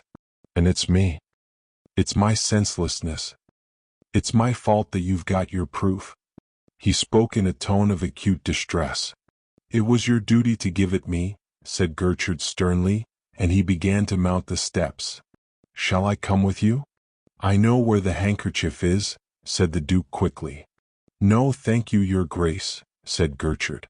I prefer to go alone. You'd better let me help you, said the Duke. No, Your Grace, said Gertrude firmly. I must really insist, said the Duke. No, no, no, said Gertrude vehemently with stern decision. It's no use your insisting, Your Grace. I prefer to go alone. I shall only be gone a minute or two. Just as you like, said the Duke stiffly. The legs of Gertrude disappeared up the steps. The Duke stood listening with all his ears. Directly he heard the sound of Gertrude's heels on the floor. When he dropped from the chimney-piece of the next room, he went swiftly to the door, opened it, and went out. Bonavent was sitting on the chair on which the young policeman had sat during the afternoon. Sonia, in her hat and cloak, was halfway down the stairs. The Duke put his head inside the drawing-room door and said to the empty room, Here is Mademoiselle Krichnoff and Gertrude. He held open the door. Sonia came down the stairs and went through it. The Duke followed her into the drawing-room and shut the door. There's not a moment to lose, he said in a low voice. Oh, what is it, Your Grace? Said Sonia anxiously. Gertrude has a warrant for your arrest. Then I'm lost, cried Sonia in a panic-stricken voice. No, you're not. You must go at once, said the Duke. But how can I go? No one can get out of the house. Gertrude won't let them, cried Sonia, panic-stricken. "We can get over that," said the Duke. He ran to Gertrude's cloak, took the card case from the inner pocket, went to the writing table and sat down. He took from his waistcoat pocket the permit which Gertrude had given him and a pencil. Then he took a card from the card case, set the permit on the table before him, and began to imitate Gertrude's handwriting with an amazing exactness. He wrote on the card, "Pass Mademoiselle Krichnoff, J. Gertrude." Sonia stood by his side, panting quickly with fear, and watched him do it. He had scarcely finished the last stroke, when they heard a noise on the other side of the opening into the empty house. The Duke looked at the fireplace, and his teeth bared in an expression of cold ferocity. He rose with clenched fists and took a step towards the fireplace. "Your Grace? Your Grace?" called the voice of Gertrude. "What is it?" answered the Duke quietly. "I can't see any handkerchief," said Gertrude. "Didn't you say it was in the left-hand corner of the little room on the right?" "I told you you'd better let me come with you and find it," said the Duke in a tone of triumph. "It's in the right-hand corner of the little room on the left." "I could have sworn you said the little room on the right," said Gertrude.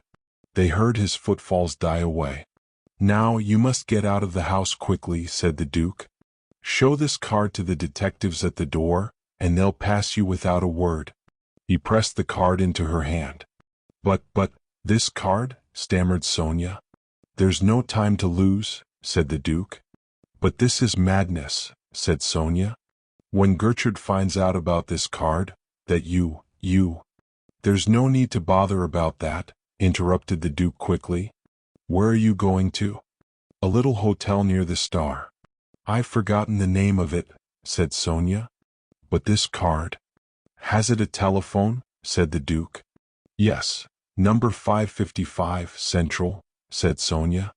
"If I haven't telephoned to you before 8:30 tomorrow morning, come straight to my house," said the Duke, scribbling the telephone number on his shirt cuff. Yes, said Sonia. "But this card. When Gertrude knows, when he discovers—" "Oh, I can't let you get into trouble for me." "I shan't. But go," said the Duke, and he slipped his right arm round her and drew her to the door. "Oh, how good you are to me," said Sonia softly. The Duke's other arm went round her. He drew her to him, and their lips met. He loosed her and opened the door, saying loudly, "You're sure you won't have a cab, Mademoiselle Krichnoff?" No, thank you, Your Grace." "Good night," said Sonia. And she went through the door with a transfigured face. Chapter 18. The Duke's Days. The Duke shut the door and leant against it, listening anxiously, breathing quickly. There came the bang of the front door. With a deep sigh of relief he left the door, came briskly, smiling, across the room, and put the card case back into the pocket of Gertrude's cloak. He lighted a cigarette, dropped into an easy chair, and sat waiting with an entirely careless air for the detective's return. Presently he heard quick footsteps on the bare boards of the empty room beyond the opening. Then Gertrude came down the steps and out of the fireplace. His face wore an expression of extreme perplexity. "I can't understand it," he said. "I found nothing." "Nothing?" said the Duke. "No." "Are you sure you saw the handkerchief in one of those little rooms on the second floor?" "Quite sure," said Gertrude. "Of course I did," said the Duke. "Isn't it there?" "No," said Gertrude. "You can't have looked properly," said the Duke, with a touch of irony in his voice. "If I were you, I should go back and look again." "No. If I've looked for a thing, I've looked for it. There's no need for me to look a second time. But all the same, it's rather funny." "Doesn't it strike you as being rather funny, Your Grace?" said Gertrude with a worried air. "It strikes me as being uncommonly funny," said the Duke with an ambiguous smile. Gertrude looked at him with a sudden uneasiness. Then he rang the bell. Bonavent came into the room. "Mademoiselle Krichnoff, Bonavent." "It's quite time," said Gertrude. "Mademoiselle Krichnoff?" said Bonavent with an air of surprise. "Yes, it's time that she was taken to the police station." "Mademoiselle Krichnoff has gone, sir," said Bonavent, in a tone of quiet remonstrance. "Gone? What do you mean by gone? Said Gertrude. Gone, sir, gone, said Bonavent patiently. But you're mad. Mad? Cried Gertrude. No, I'm not mad, said Bonavent. Gone. But who let her go? Cried Gertrude. The men at the door, said Bonavent. The men at the door, said Gertrude in a tone of stupefaction. But she had to have my permit on my card. Send the fools up to me. Bonavent went to the top of the staircase and called down it. Gertrude followed him. Two detectives came hurrying up the stairs and into the drawing room. What the devil do you mean by letting Mademoiselle Krichnoff leave the house without my permit, written on my card? Cried Gertrude violently. But she had your permit, sir, and it was written on your card, stammered one of the detectives. It was, said Gertrude. Then, by Jove, it was a forgery. He stood thoughtful for a moment. Then quietly he told his two men to go back to their post. He did not stir for a minute or two, puzzling it out, seeking light. Then he came back slowly into the drawing room and looked uneasily at the Duke.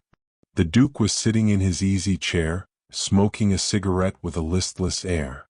Gertrude looked at him, almost as if he now saw him for the first time.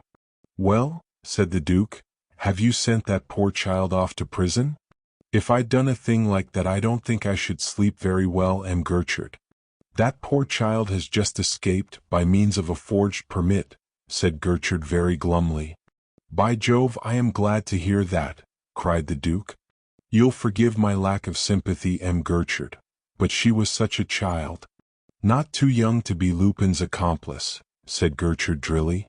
You really think she is? Said the Duke in a tone of doubt. I'm sure of it, said Gertrude with decision. Then he added slowly with a perplexed air. But how could she get that forged permit? The Duke shook his head and looked as solemn as an owl. Gertrude looked at him uneasily, went out of the drawing room and shut the door. How long has Mademoiselle Krichnoff been gone? He said to Bonavent. Not much more than 5 minutes, said Bonavent. She came out from talking to you in the drawing room? Talking to me in the drawing room? Exclaimed Gertrude.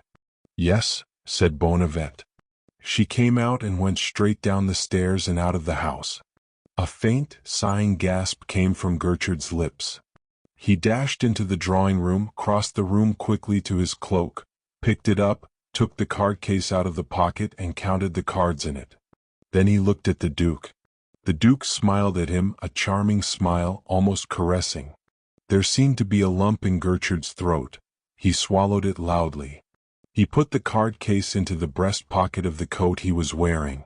Then he cried sharply, Bonavent! Bonavent!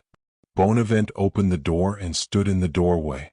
You sent off Victoire in the prison van, I suppose? Said Gertrude. Oh, a long while ago, sir, said Bonavent. The van had been waiting at the door since 9:30. Since 9:30? But I told them I shouldn't want it till 11:15. I suppose they were making an effort to be in time for once. Well, it doesn't matter, said Gertrude. Then I suppose I'd better send the other prison van away, said Bonavent. What other van? Said Gertrude. The van which has just arrived, said Bonavent. What on earth are you talking about? Cried Gertrude with a sudden anxiety in his voice and on his face. Didn't you order 2 prison vans? Said Bonavent. Gertrude jumped, and his face went purple with fury and dismay. You don't mean to tell me that 2 prison vans have been here? He cried. Yes, sir, said Bonavent.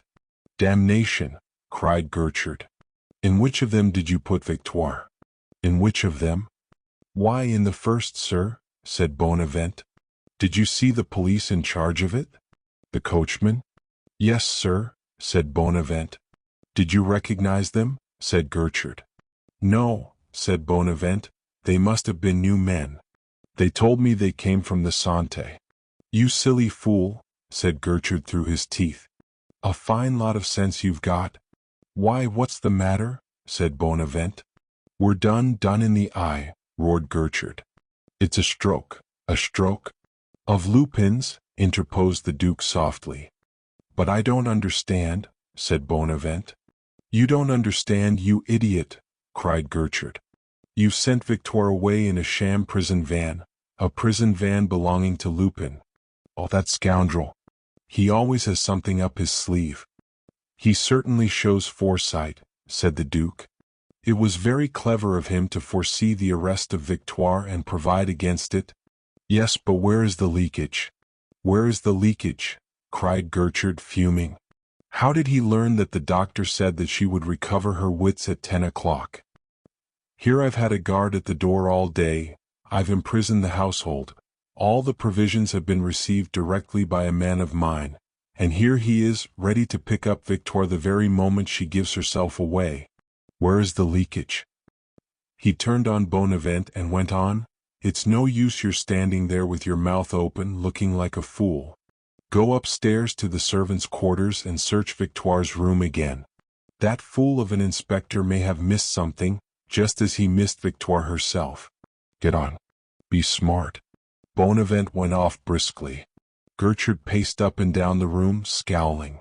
"Really, I'm beginning to agree with you, Gertrude, that this Lupin is a remarkable man," said the Duke. "That prison van is extraordinarily neat." "I'll prison van him," cried Gertrude. "But what fools I have to work with. If I could get hold of people of ordinary intelligence, it would be impossible to play such a trick as that." "I don't know about that," said the Duke thoughtfully. "I think it would have required an uncommon fool to discover that trick." "What on earth do you mean?" "Why," said Gertrude. "Because it's so wonderfully simple," said the Duke. "And at the same time it's such infernal cheek." "There's something in that," said Gertrude grumpily. "But then I'm always saying to my men, suspect everything, suspect everybody, suspect, suspect, suspect. I tell you, Your Grace, that there is only one motto for the successful detective, and that is that one word, suspect." "It can't be a very comfortable business then," said the Duke. "But I suppose it has its charms." "Oh, one gets used to the disagreeable part," said Gertrude. The telephone bell rang, and he rose and went to it. He put the receiver to his ear and said, "Yes, it's I, Chief Inspector Gertrude." He turned and said to the Duke, "It's the gardener at Chalmers, Your Grace." "Is it?" said the Duke indifferently. Gertrude turned to the telephone. "Are you there?" he said. "Can you hear me clearly? I want to know who was in your hothouse yesterday, who could have gathered some of your pink salvias." "I told you that it was I," said the Duke. "Yes, yes, I know," said Gertrude. And he turned again to the telephone. "Yes, yesterday," he said. "Nobody else? No one but the Duke of Charmeres? Are you sure? Quite sure? Absolutely sure?" "Yes, that's all I wanted to know. Thank you." He turned to the Duke and said, "Did you hear that, Your Grace?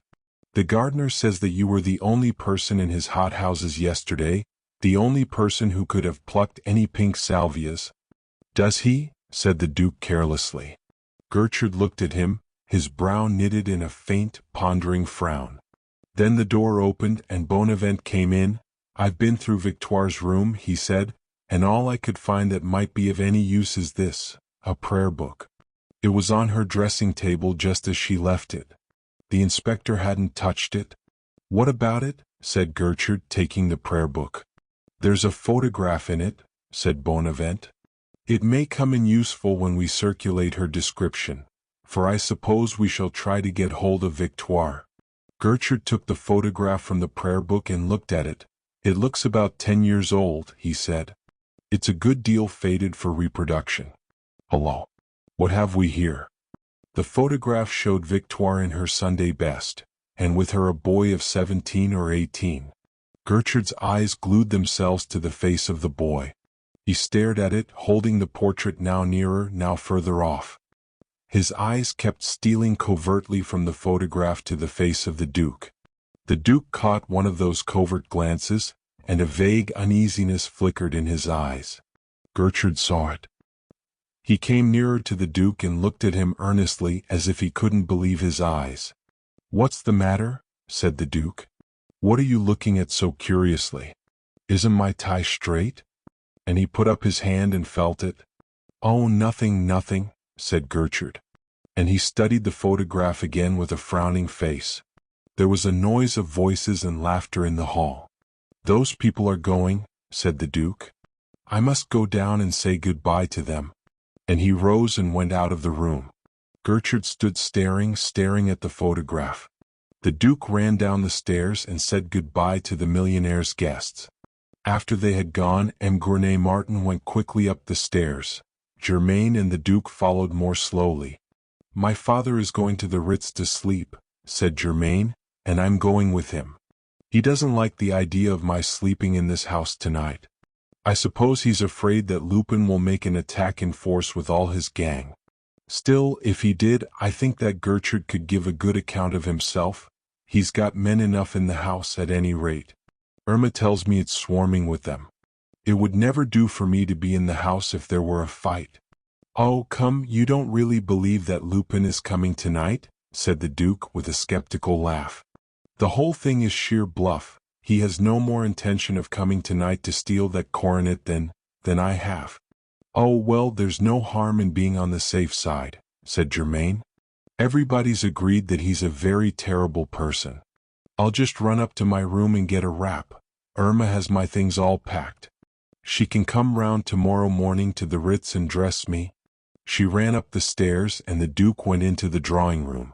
He found Gertrude standing where he had left him, still frowning, still thinking hard. "The family are off to the Ritz. It's rather a reflection on your powers of protecting them, isn't it?" said the Duke. "Oh, well, I expect they'd be happier out of the house," said Gertrude. He looked at the Duke again with inquiring, searching eyes. "What's the matter?" said the Duke. "Is my tie crooked?" "Oh, no, it's quite straight, your Grace," said Gertrude, but he did not take his eyes from the Duke's face. The door opened, and in came M. Gournay Martin, holding a bag in his hand. "It seems to be settled that I'm never to sleep in my own house again," he said in a grumbling tone. "There's no reason to go," said the Duke. "Why are you going?" "Danger," said M. Gournay Martin. "You read Lupin's telegram. I shall come tonight between 11:45 and midnight to take the coronet. He knows that it was in my bedroom. Do you think I'm going to sleep in that room with the chance of that scoundrel turning up and cutting my throat?" "Oh, you can have a dozen policemen in the room if you like," said the Duke. "Can't he, Gertrude?" "Certainly," said Gertrude. "I can answer for it that you will be in no danger, M. Gournay Martin." "Thank you," said the millionaire. "But all the same, outside is good enough for me." Germain came into the room, cloaked and ready to start. "For once in a way you are ready first, Papa," she said. "Are you coming, Jacques?" "No, I think I'll stay here on the chance that Lupin is not bluffing," said the Duke. "I don't think myself that I'm going to be gladdened by the sight of him. In fact, I'm ready to bet against it. But you're all so certain about it that I really must stay on the chance. And after all, there's no doubt that he's a man of immense audacity and ready to take any risk." "Well, at any rate, if he does come he won't find the diadem," said M. Gournay Martin in a tone of triumph. "I'm taking it with me, I've got it here." And he held up his bag. "You are?" said the Duke. "Yes, I am," said M. Gournay Martin firmly. "Do you think it's wise?" said the Duke. "Why not?" said M. Gournay Martin. "If Lupin's really made up his mind to collar that coronet, and if you're so sure that, in spite of all these safeguards, he's going to make the attempt, it seems to me that you're taking a considerable risk. He asked you to have it ready for him in your bedroom. He didn't say which bedroom?" "Good Lord! I never thought of that," said M. Gournay Martin, with an air of sudden and very lively alarm. "His Grace is right," said Gertrude. "It would be exactly like Lupin to send that telegram to drive you out of the house with the coronet to some place where you would be less protected. That is exactly one of his tricks." "Good heavens!" said the millionaire, pulling out his keys and unlocking the bag. He opened it, paused hesitatingly, and snapped it to again. "Half a minute," he said. "I want a word with you, Duke." He led the way out of the drawing-room door, and the Duke followed him. He shut the door and said in a whisper, "In a case like this, I suspect everybody." "Everybody suspects everybody, apparently," said the Duke. "Are you sure you don't suspect me?" Now, this is no time for joking," said the millionaire impatiently. "What do you think about Gertrude?" "About Gertrude?" said the Duke. "What do you mean?" "Do you think I can put full confidence in Gertrude?" said M. Gournay Martin. "Oh, I think so," said the Duke. "Besides, I shall be here to look after Gertrude. And though I wouldn't undertake to answer for Lupin, I think I can answer for Gertrude. If he tries to escape with the coronet, I will wring his neck for you with pleasure. Would do me good. And it would do Gertrude good too." The millionaire stood reflecting for a minute or two. Then he said, "Very good, I'll trust him." Hardly had the door closed behind the millionaire and the Duke, when Gertrude crossed the room quickly to Germain and drew from his pocket the photograph of Victoire and the young man. "Do you know this photograph of His Grace, mademoiselle?" he said quickly. Germain took the photograph and looked at it. "It's rather faded," she said. "Yes, it's about 10 years old," said Gertrude. "I seem to know the face of the woman," said Germain. "But if it's 10 years old, it certainly isn't the photograph of the Duke." "But it's like him," said Gertrude. "Oh yes, it's like the Duke as he is now, at least it's a little like him. But it's not like the Duke as he was 10 years ago. He has changed so," said Germain. "Oh, has he?" said Gertrude. "Yes, there was that exhausting journey of his, and then his illness. The doctors gave up all hope of him, you know." "Oh, did they?" said Gertrude. "Yes, at Montevideo. But his health is quite restored now." The door opened and the millionaire and the Duke came into the room. M. Gournay Martin set his bag upon the table, unlocked it, and with a solemn air took out the case which held the coronet. He opened it and they looked at it. "Isn't it beautiful?" he said with a sigh. "Marvelous," said the Duke. M. Gournay Martin closed the case and said solemnly, "There is danger, M. Gertrude, so I am going to trust the coronet to you. You are the defender of my hearth and home, you are the proper person to guard the coronet. I take it that you have no objection?" "Not the slightest, M. Gournay Martin," said Gertrude. "It's exactly what I wanted you to ask me to do."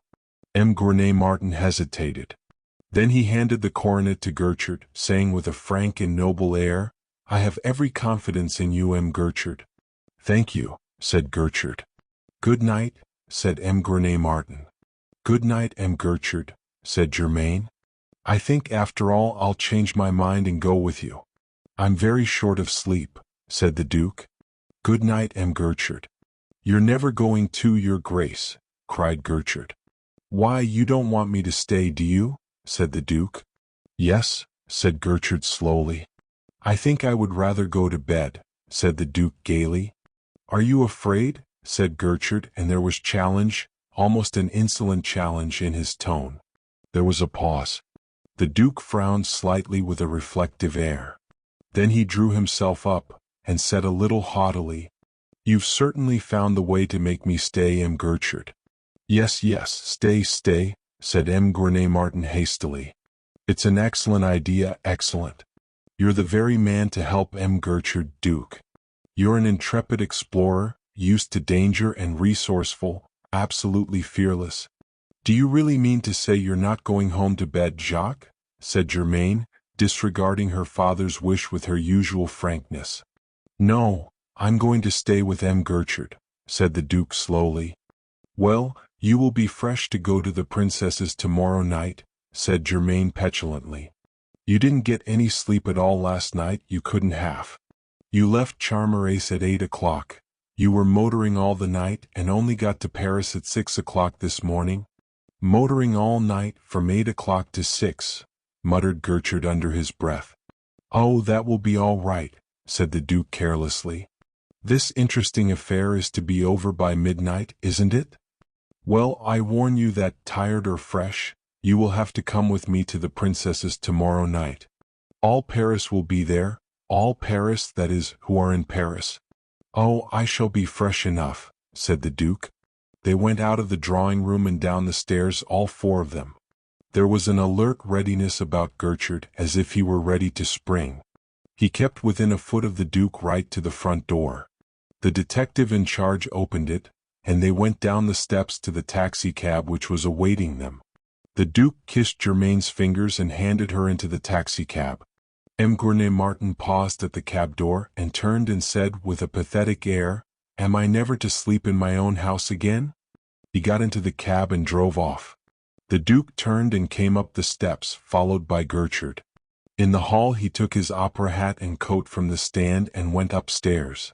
Halfway up the flight he paused and said, "Where shall we wait for Lupin and Gertrude? In the drawing room or in M. Gournay Martin's bedroom?" "Oh, the drawing room," said Gertrude. "I think it very unlikely that Lupin will look for the coronet in M. Gournay Martin's bedroom. He would know very well that that is the last place to find it now." The Duke went on into the drawing room. At the door Gertrude stopped and said, "I will just go and post my men, your grace." "Very good," said the Duke, and he went into the drawing room.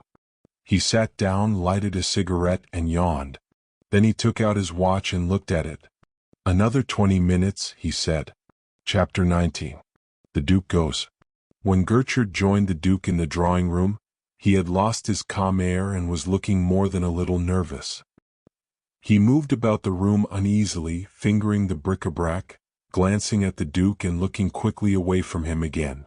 Then he came to a standstill on the hearth rug with his back to the fireplace. "Do you think it's quite safe to stand there, at least with your back to the hearth? If Lupin dropped through that opening suddenly, he'd catch you from behind before you could wink twice," said the Duke in a tone of remonstrance. "There would always be your grace to come to my rescue," said Gertrude, and there was an ambiguous note in his voice, while his piercing eyes now rested fixed on the Duke's face. They seemed never to leave it, they explored and explored it. "It's only a suggestion," said the Duke. "This is rather nervous work, don't you know?" "Yes, and of course you're hardly fit for it," said Gertrude. "If I'd known about your breakdown in your car last night, I should have hesitated about asking you." "A breakdown?" interrupted the Duke. "Yes, you left Charmerace at 8 o'clock last night. And you only reached Paris at 6 this morning. You couldn't have had a very high-power car," said Gertrude.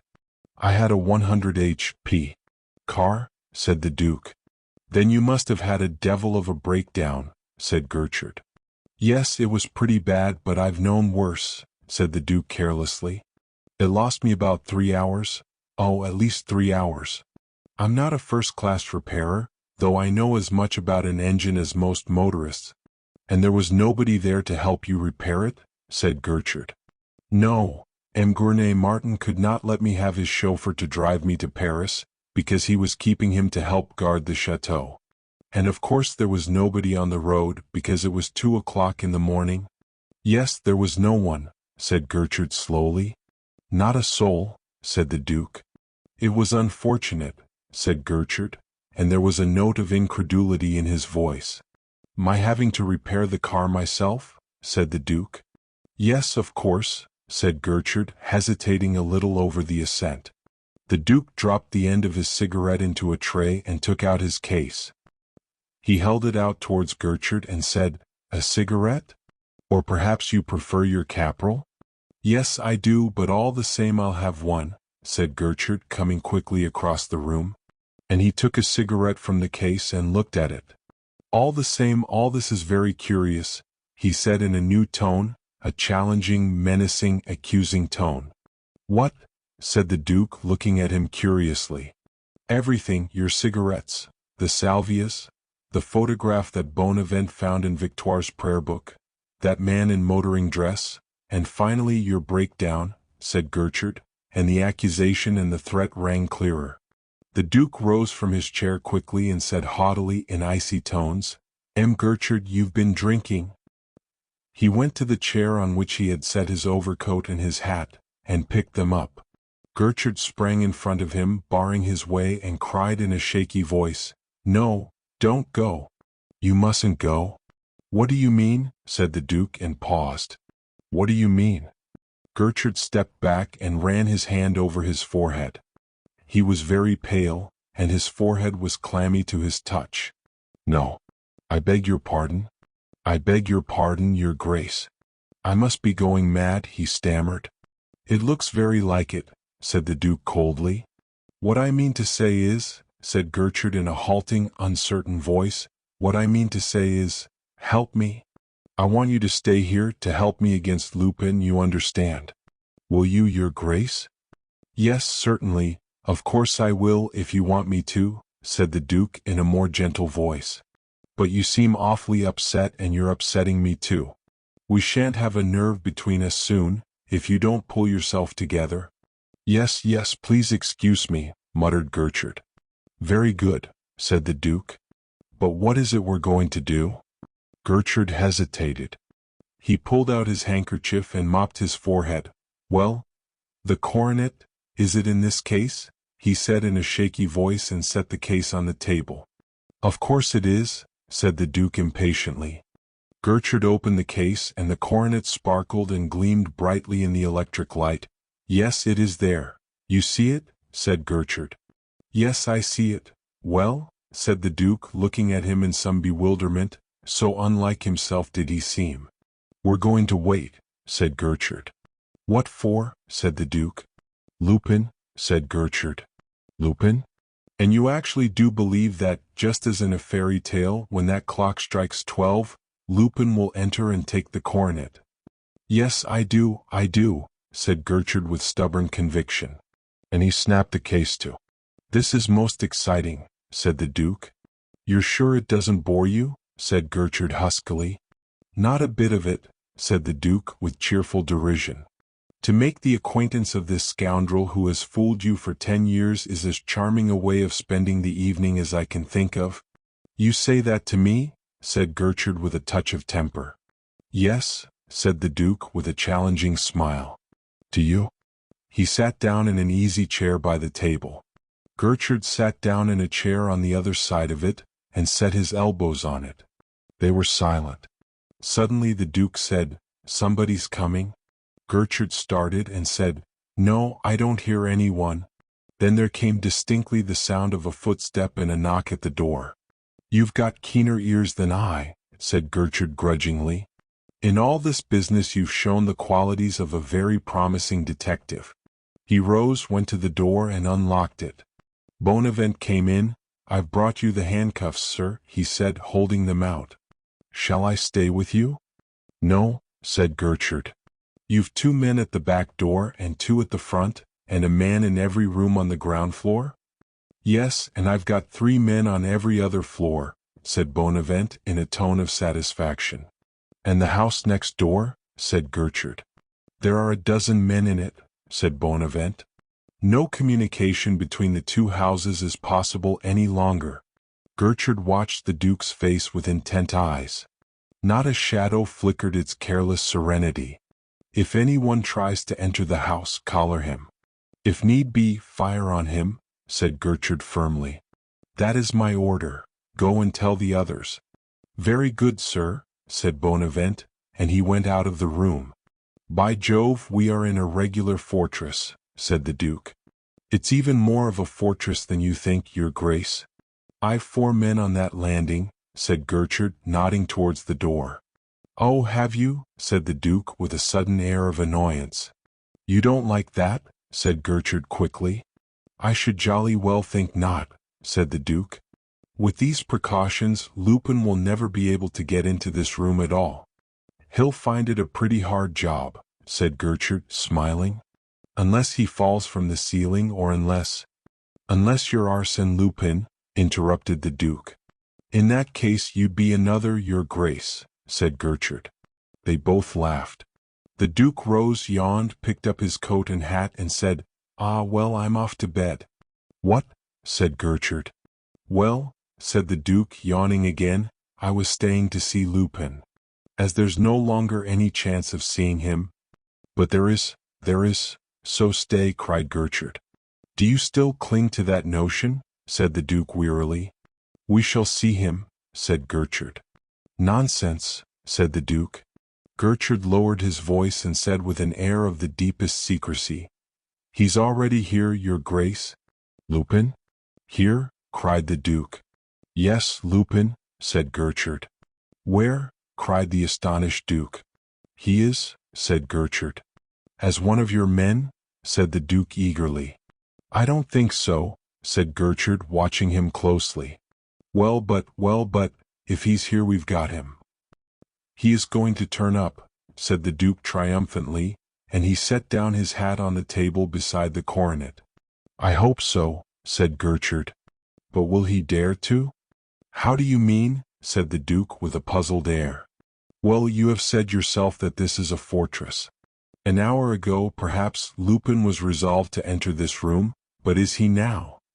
I see what you mean, said the Duke in a tone of disappointment. Yes, you see that now it needs the devil's own courage. He must risk everything to gain everything and throw off the mask.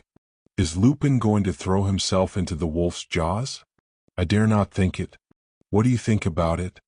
Gertrude's husky voice had hardened to a rough harshness. There was a ring of acute anxiety in it, and under the anxiety a faint note of a challenge that dare not make itself too distinct. His anxious, challenging eyes burned on the face of the Duke, as if they strove with all intensity to pierce a mask. The Duke looked at him curiously, as if he were trying to divine what he would be at, but with a careless curiosity, as if it were a matter of indifference to him what the detective's object was. Then he said carelessly, Well, you ought to know better than I. You have known him for 10 years? He paused and added with just the faintest stress in his tone, at least by reputation. The anxiety in the detective's face grew plainer, it almost gave him the air of being unnerved, and he said quickly in a jerky voice, Yes, and I know his way of acting too. During the last 10 years I have learned to unravel his intrigues, to understand and anticipate his maneuvers. Oh, his is a clever system. Instead of lying low as you'd expect, he attacks his opponent. Openly. He confuses him, at least he tries to. He smiled a half-confident, a half-doubtful smile. It is a mass of entangled, mysterious combinations. I've been caught in them myself again and again. You smile? It interests me so, said the Duke in a tone of apology. Oh, it interests me, said Gertrude with a snarl. But this time I see my way clearly. No more tricks, no more secret paths. We're fighting in the light of day. He paused and said in a clear, sneering voice, Lupin has pluck perhaps, but it's only thief's pluck. Oh, is it? Said the Duke sharply, and there was a sudden faint glitter in his eyes. Yes, rogues have very poor qualities, sneered Gertrude. One can't have everything, said the Duke quietly, but his languid air had fallen from him. Their ambushes, their attacks, their fine tactics aren't up to much, said Gertrude, smiling contemptuously. You go a trifle too far, I think, said the Duke, smiling with equal contempt. They looked one another in the eyes with a long, lingering look. They had suddenly the air of fencers who have lost their tempers, and are twisting the buttons off their foils. Not a bit of it, Your Grace, said Gertrude, and his voice lingered on the words Your Grace with a contemptuous stress. This famous Lupin is immensely overrated. However, he has done some things which aren't half bad, said the Duke with his old charming smile. He had the air of a duelist drawing his blade lovingly through his fingers before he falls to. Oh, has he? Said Gertrude scornfully. Yes, one must be fair. Last night's burglary, for instance. It is not unheard of, but it wasn't half bad. And that theft of the motor cars, it was a neat piece of work, said the Duke in a gentle, insolent voice infinitely aggravating. Gertrude snorted scornfully. And a robbery at the British Embassy, another at the Treasury, and a third at M. Lepine's, all in the same week. It wasn't half bad, don't you know? Said the Duke in the same gentle, irritating voice. Oh no, it wasn't. But, and the time when he contrived to pass as Gertrude, the great Gertrude, do you remember that? The Duke interrupted. Come, to give the devil his due between ourselves, it wasn't half bad. No, snarled Gertrude. But he has done better than that lately. Why don't you speak of that? Of what? Said the Duke. Of the time when he passed as the Duke of Charmerace, snapped Gertrude. What? Did he do that? Cried the Duke, and then he added slowly, but you know I'm like you, I'm so easy to imitate. What would have been amusing, your grace, would have been to get as far as actual marriage, said Gertrude more calmly. Oh, if he had wanted to, said the Duke, and he threw out his hands. But you know, married life, for Lupin. A large fortune, a pretty girl, said Gertrude in a mocking tone. He must be in love with someone else, said the Duke. A thief, perhaps, sneered Gertrude. Like himself. And then, if you wish to know what I think, he must have found his fiancée rather trying, said the Duke with his charming smile. After all, it's pitiful, heartrending, you must admit it, that on the very eve of his marriage, he was such a fool as to throw off the mask. And yet at bottom it's quite logical, it's Lupin coming out through Charmerace. He had to grab at the dowry at the risk of losing the girl, said Gertrude in a reflective tone, but his eyes were intent on the face of the Duke. Perhaps that's what one should call a marriage of reason, said the Duke with a faint smile. What a fall, said Gertrude in a taunting voice. To be expected eagerly at the princess's tomorrow evening, and to pass the evening in a police station, to have intended in a month's time as the Duke of Charmerace, to mount the steps of the Madeleine with all pomp and to fall down the father-in-law's staircase this evening, this very evening. His voice rose suddenly on a note of savage triumph, with the handcuffs on. What? Is that a good enough revenge for Gertrude, for that poor old idiot Gertrude? The rogue's Brummel in a convict's cap, the gentleman burglar in a jail. For Lupin it's only a trifling annoyance, but for a duke it's a disaster. Come, in your turn, be frank. Don't you find that amusing? The Duke rose quietly and said coldly, Have you finished? Do you? Cried Gertrude, and he rose and faced him. Oh yes, I find it quite amusing, said the Duke lightly. And so do I, cried Gertrude. No, you're frightened, said the Duke calmly. Frightened? Cried Gertrude with a savage laugh. Yes, you're frightened, said the Duke. And don't think, policeman, that because I'm familiar with you I throw off a mask. I don't wear one. I've none to throw off. I am the Duke of Charmers.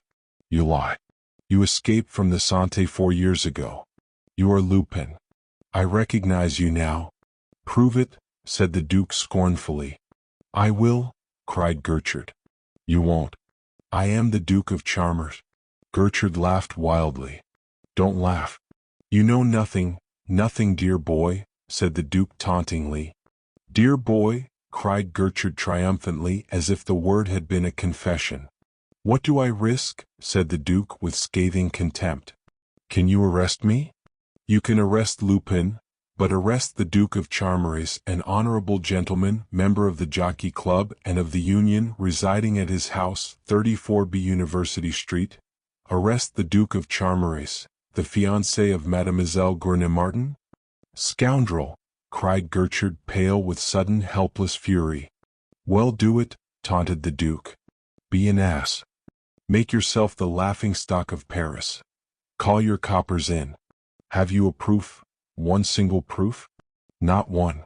Oh, I shall get them, howled Gertrude beside himself. I think you may, said the Duke coolly. And you might be able to arrest me next week. The day after tomorrow, perhaps. Perhaps never? But not tonight, that's certain. Oh, if only somebody could hear you, gasped Gertrude. Now don't excite yourself, said the Duke. That won't produce any proofs for you. The fact is, M. Formery told you the truth when he said that, when it is a case of Lupin, you lose your head. Ah, that Formery, there is an intelligent man if you like. At all events, the coronet is safe, tonight. Wait, my good chap, wait, said the Duke slowly, and then he snapped out, Do you know what's behind that door? And he flung out his hand towards the door of the inner drawing-room, with a mysterious, sinister air. What? Cried Gertrude, and he whipped round and faced the door, with his eyes starting out of his head. Get out, you funk, said the Duke with a great laugh. Hang you, said Gertrude shrilly. I said that you were going to be absolutely pitiable, said the Duke, and he laughed again cruelly. Oh, go on talking, do, cried Gertrude, mopping his forehead. Absolutely pitiable, said the Duke with a cold, disquieting certainty. As the hand of that clock moves nearer and nearer midnight, you will grow more and more terrified." He paused and then shouted violently, "Attention!" Gertrude jumped and then he swore. "Your nerves are on edge," said the Duke, laughing. "Joker," snarled Gertrude. "Oh, you're as brave as the next man. But who can stand the anguish of the unknown thing which is bound to happen?" "I'm right. You feel it, you're sure of it. At the end of these few fixed minutes an inevitable, fated event must happen. Don't shrug your shoulders, man, you're green with fear." The Duke was no longer a smiling, cynical dandy. There emanated from him an impression of vivid, terrible force. His voice had deepened. It thrilled with a consciousness of irresistible power. It was overwhelming, paralyzing. His eyes were terrible. "My men are outside." "I'm armed," stammered Gertrude. "Child, bear in mind that it is always when you have foreseen everything, arranged everything, made every combination. Bear in mind that it is always then that some accident dashes your whole structure to the ground," said the Duke in the same deep, thrilling voice. "Remember that it is always at the very moment at which you are going to triumph that he beats you, that he only lets you reach the top of the ladder to throw you more easily to the ground." "Confess then that you are Lupin," muttered Gertrude. "I thought you were sure of it," said the Duke in a jeering tone. Gertrude dragged the handcuffs out of his pocket and said between his teeth, "I don't know what prevents me, my boy." The Duke drew himself up and said haughtily, "That's enough." "What?" cried Gertrude. "I say that that's enough," said the Duke sternly. "It's all very well for me to play at being familiar with you, but don't you call me my boy." "Oh, you won't impose on me much longer," muttered Gertrude, and his bloodshot, haggard eyes scanned the Duke's face in an agony, an anguish of doubting impotence. "If I'm Lupin, arrest me," said the Duke. "I'll arrest you in 3 minutes from now, or the coronet will be untouched," cried Gertrude in a firmer tone. "In 3 minutes from now the coronet will have been stolen, and you will not arrest me," said the Duke in a tone of chilling certainty. "But I will. I swear I will," cried Gertrude. "Don't swear any foolish oaths."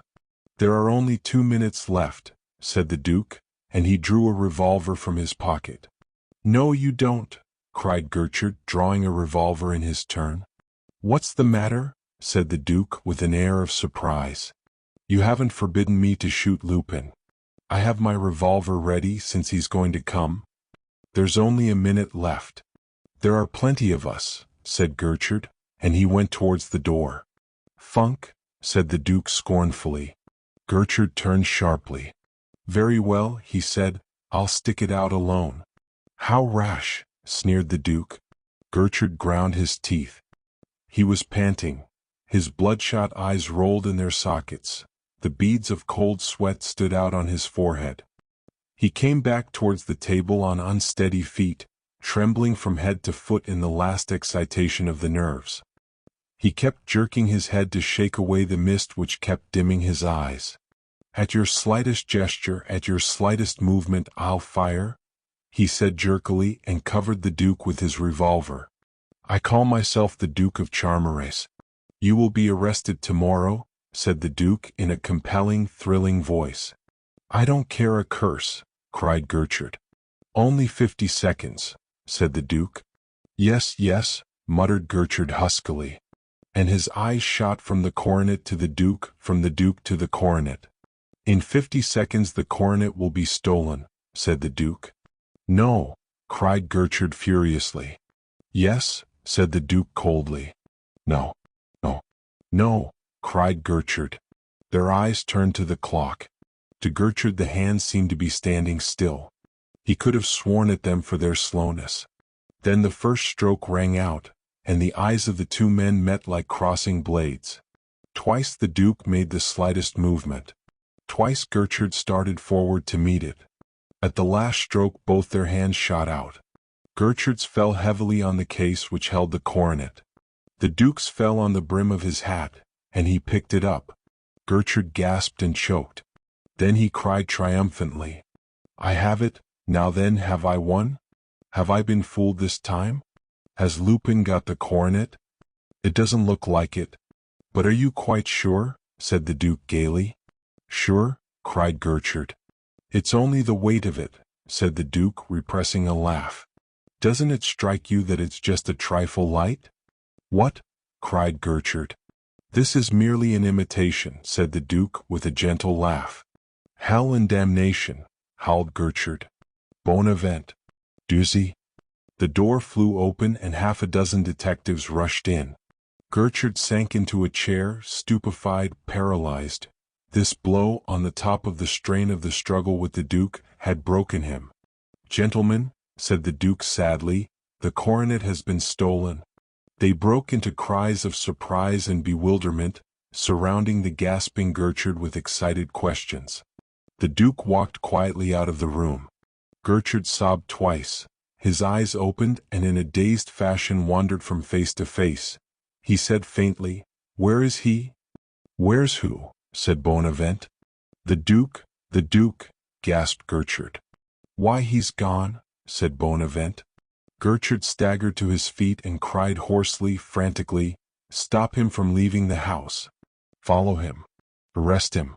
Catch him before he gets home. Chapter 20. Lupin comes home. The cold light of the early September morning illumined but dimly the charming smoking room of the Duke of Charmerace in his house at 34B University Street, though it stole in through two large windows.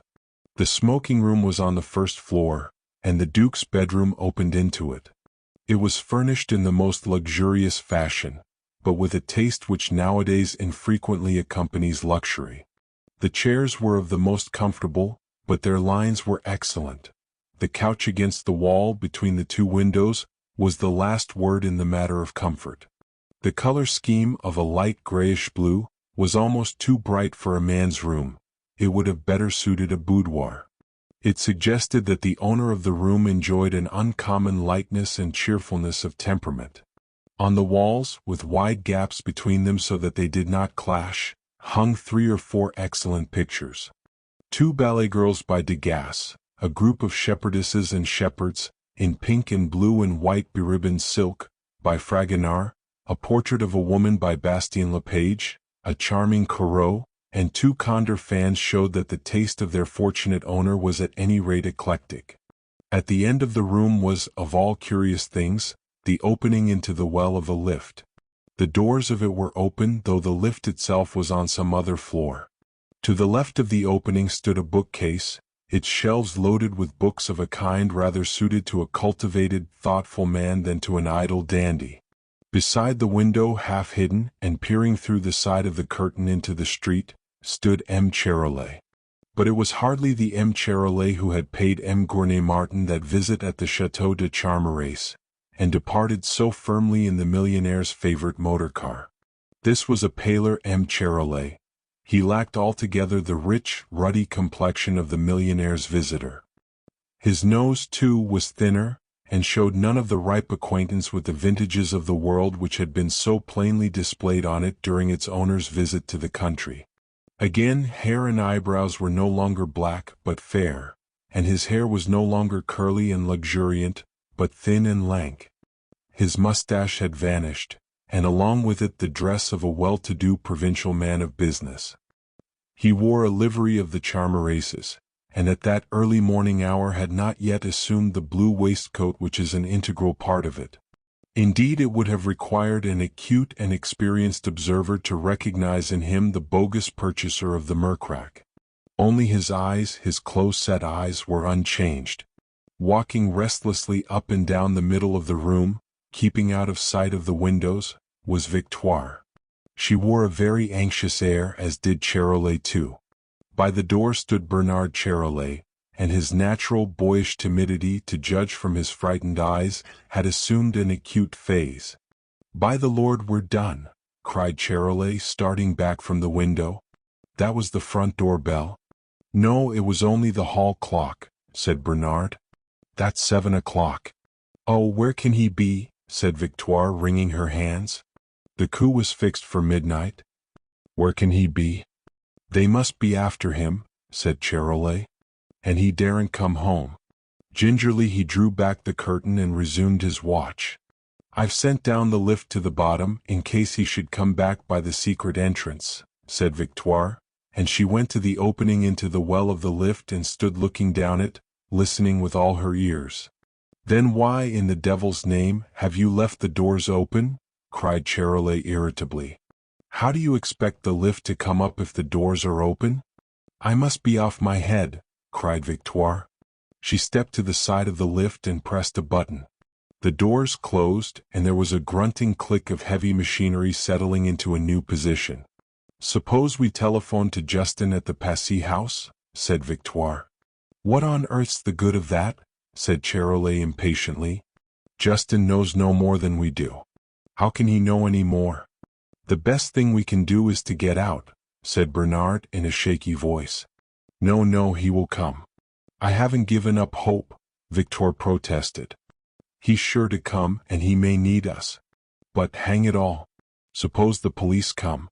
Suppose they ransack his papers. He hasn't told us what to do. We are not ready for them." "What are we to do?" cried Charolais in a tone of despair. "Well, I'm worse off than you are, and I'm not making a fuss. If the police come they'll arrest me," said Victoire. "Perhaps they've arrested him," said Bernard in his shaky voice. "Don't talk like that," said Victoire fretfully. "Isn't it bad enough to wait and wait without your croaking like a scared crow?" She started again her pacing up and down the room, twisting her hands, and now and again moistening her dry lips with the tip of her tongue. Presently she said, "Are those two plainclothes men still there watching?" And in her anxiety she came a step nearer the window. "Keep away from the window," snapped Charolais. "Do you want to be recognized, you great idiot?" Then he added, more quietly, "They're still there all right, curse them, in front of the café." "Hello? What is it now?" cried Victoire, starting. "A copper and a detective running," said Charolais. "They are running for all they're worth." "Are they coming this way?" said Victoire, and she ran to the door and caught hold of the handle. "No," said Charolais. "Thank goodness," said Victoire. "They're running to the two men watching the house. They're telling them something." "Oh, hang it, they're all running down the street." "This way?"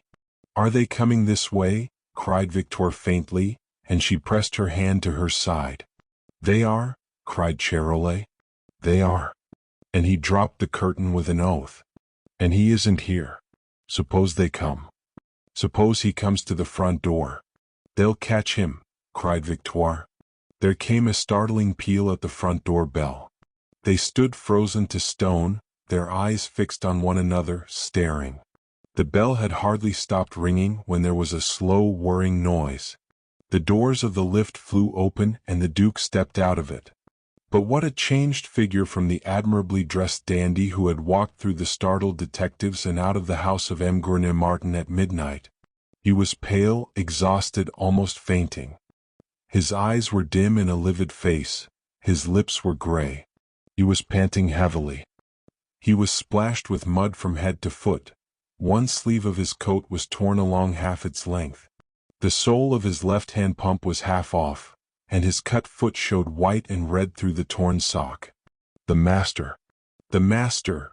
cried Charolais in a tone of extravagant relief, and he danced round the room snapping his fingers. "You're wounded?" cried Victoire. "No," said Arsène Lupin. The front door bell rang out again, startling, threatening, terrifying. The note of danger seemed to brace Lupin, to spur him to a last effort. He pulled himself together and said in a hoarse but steady voice, "Your waistcoat, Charolais. Go and open the door, not too quickly, fumble the bolts." Bernard shut the bookcase. "Victoire, get out of sight. Do you want to ruin us all? Be smart now, all of you. Be smart." He staggered past them into his bedroom and slammed the door. Victoire and Charolais hurried out of the room, through the anteroom, onto the landing. Victoire ran upstairs, Charolais went slowly down. Bernard pressed the button. The doors of the lift shut and there was a slow whirring as it went down. He pressed another button, and the bookcase slid slowly across and hid the opening into the lift well. Bernard ran out of the room and up the stairs. Charolais went to the front door and fumbled with the bolts. He bawled through the door to the visitors not to be in such a hurry at that hour in the morning, and they bawled furiously at him to be quick, and knocked and rang again and again. He was fully 3 minutes fumbling with the bolts, which were already drawn. At last he opened the door an inch or two and looked out. On the instant the door was dashed open, flinging him back against the wall, and Bonavent and Dusy rushed past him, up the stairs as hard as they could pelt. A brown-faced, nervous, active policeman followed them in and stopped to guard the door. On the landing the detectives paused and looked at one another, hesitating. "Which way did he go?" said Bonavent. "We were on his very heels."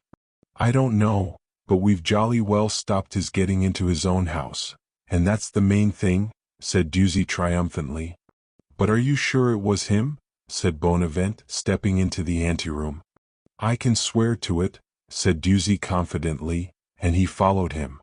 Charolais came rushing up the stairs and caught them up as they were entering the smoking room. "Here. What's all this?" he cried. "You mustn't come in here. His Grace isn't awake yet." "Awake? Awake? Your precious Duke has been galloping all night," cried Dusy. "And he runs devilish well too." The door of the bedroom opened, and Lupin stood on the threshold in slippers and pajamas.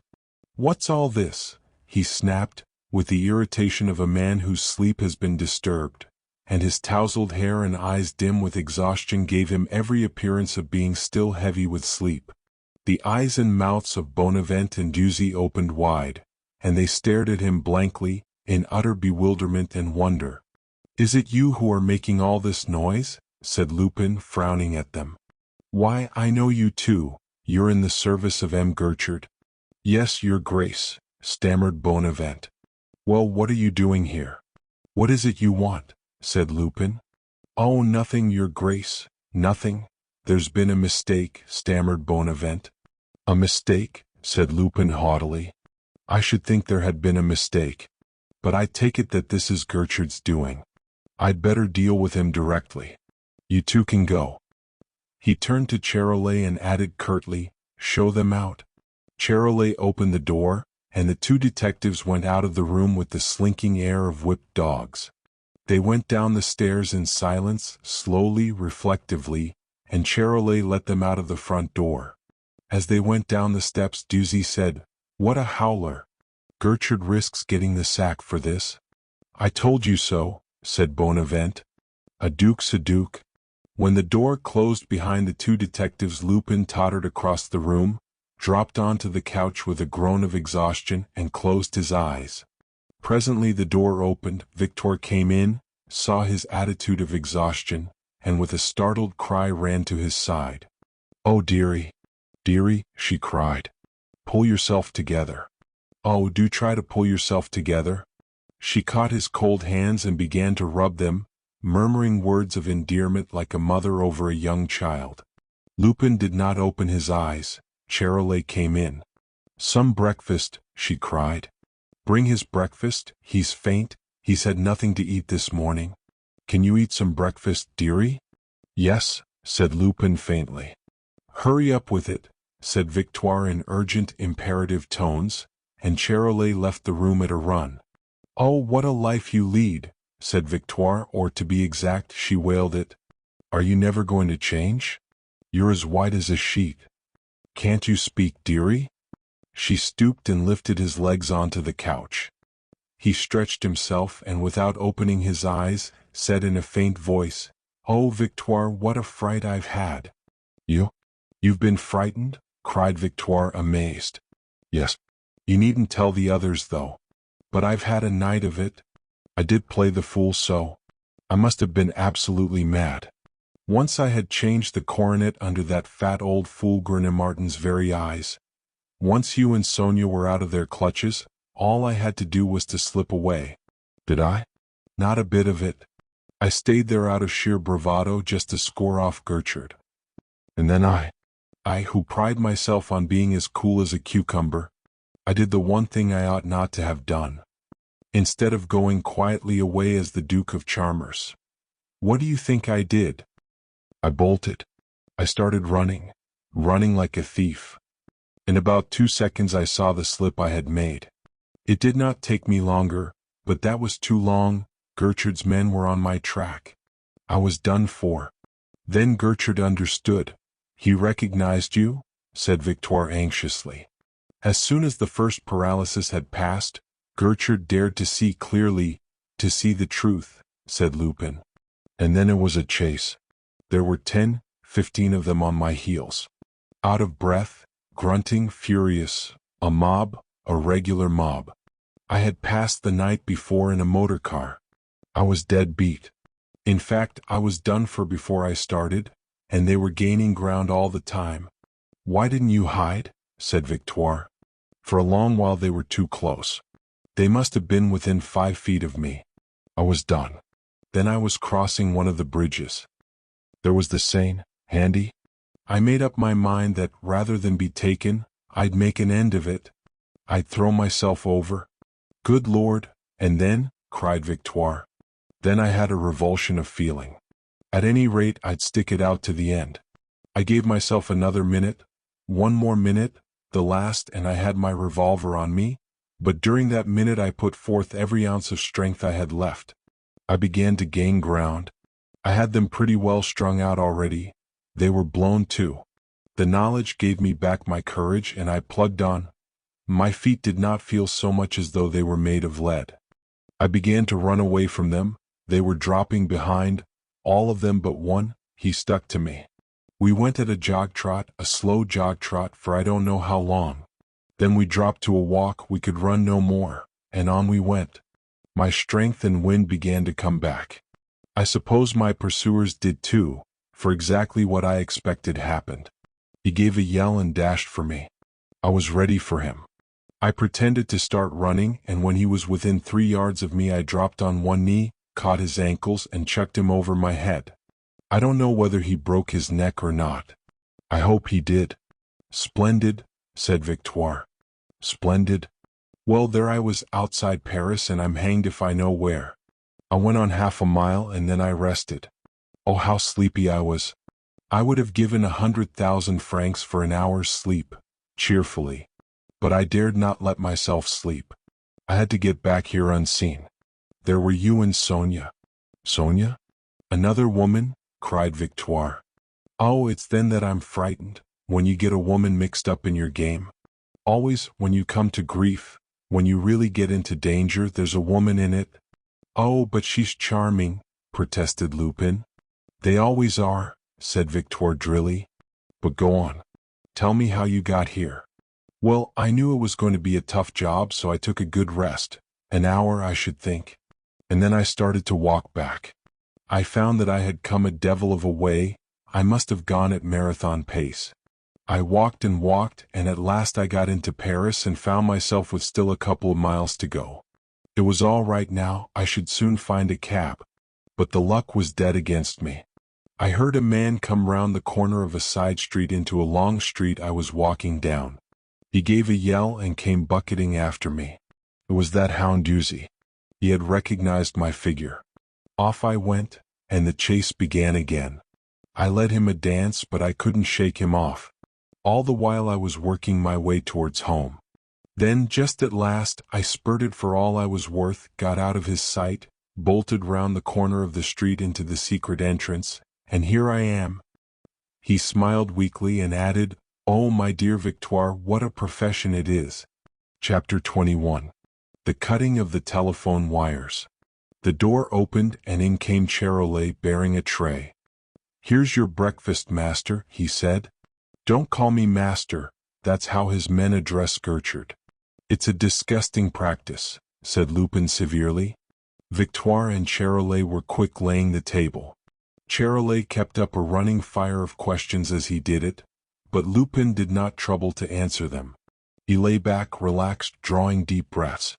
Already his lips had lost their grayness and were pink. There was a suggestion of blood under the skin of his pale face. They soon had the table laid, and he walked to it on fairly steady feet. He sat down, Charolais whipped off a cover and said, Anyhow, you've got out of the mess neatly. It was a jolly smart escape. Oh yes. So far it's all right, said Lupin. But there's going to be trouble presently, lots of it. I shall want all my wits. We all shall. He fell upon his breakfast with the appetite but not the manners of a wolf. Charolais went out of the room.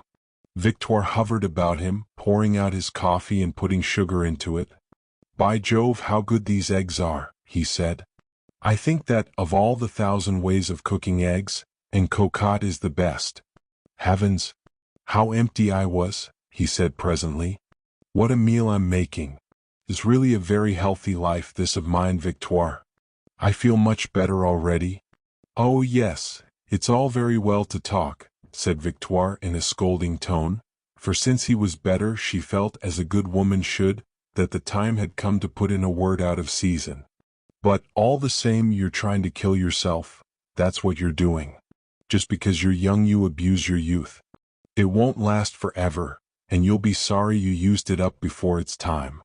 And this life of lies and thefts and of all kinds of improper things, I suppose it's going to begin all over again. It's no good you're getting a lesson. It's just thrown away upon you." "What I want next is a bath," said Lupin. "It's all very well your pretending not to listen to me, when you know very well that I'm speaking for your good," she went on, raising her voice a little. "But I tell you that all this is going to end badly. To be a thief gives you no position in the world, no position at all, and when I think of what you made me do the night before last, I'm just horrified at myself. We'd better not talk about that, the mess you made of it." "It was positively excruciating," said Lupin. "And what did you expect?" "I'm an honest woman, I am," said Victoire sharply. "I wasn't brought up to do things like that, thank goodness. And to begin at my time of life. It's true, and I often ask myself how you bring yourself to stick to me," said Lupin in a reflective, quite impersonal tone. "Please pour me out another cup of coffee." "That's what I'm always asking myself," said Victoire, pouring out the coffee. "I don't know, I give it up. I suppose it is because I'm fond of you." "Yes, and I'm very fond of you, my dear Victoire," said Lupin in a coaxing tone. "And then, look you, there are things that there's no understanding. I often talk to your poor mother about them." "Oh, your poor mother. Whatever would she have said to these goings-on?" Lupin helped himself to another cutlet. His eyes twinkled and he said, "I'm not sure that she would have been very much surprised. I always told her that I was going to punish society for the way it had treated her." "Do you think she would have been surprised?" "Oh, nothing you did would have surprised her," said Victoire. "When you were quite a little boy you were always making us wonder. You gave yourself such airs and you had such nice manners of your own, altogether different from the other boys. And you were already a bad boy, when you were only 7 years old, full of all kinds of tricks, and already you had begun to steal." "Oh, only sugar," protested Lupin. "Yes, you began by stealing sugar," said Victoire in the severe tones of a moralist. "And then it was jam and then it was pennies. Oh, it was all very well at that age. A little thief is pretty enough. But now, when you're 28 years old—" "Really, Victoire, you're absolutely depressing," said Lupin, yawning, and he helped himself to jam. "I know very well that you're all right at heart," said Victoire.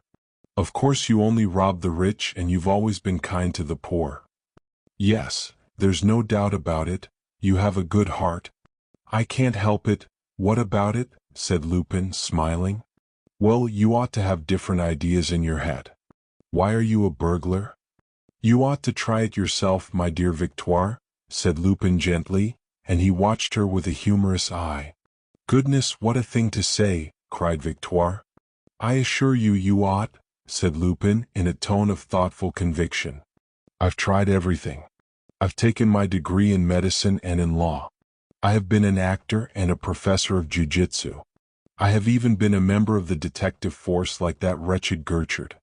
Oh, what a dirty world that is. Then I launched out into society. I've been a duke. Well, I give you my word that not one of these professions equals that of burglar, not even the profession of duke. There is so much of the unexpected in it, Victoire, the splendid unexpected.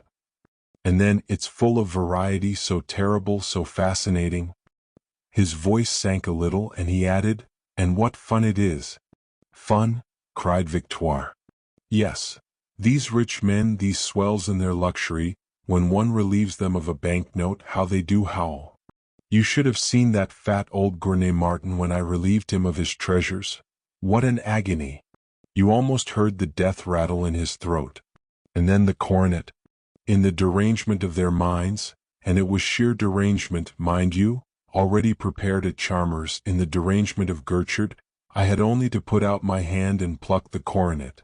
And the joy, the ineffable joy of enraging the police. To see Gertrude's furious eyes when I downed him. And look round you. He waved his hand round the luxurious room.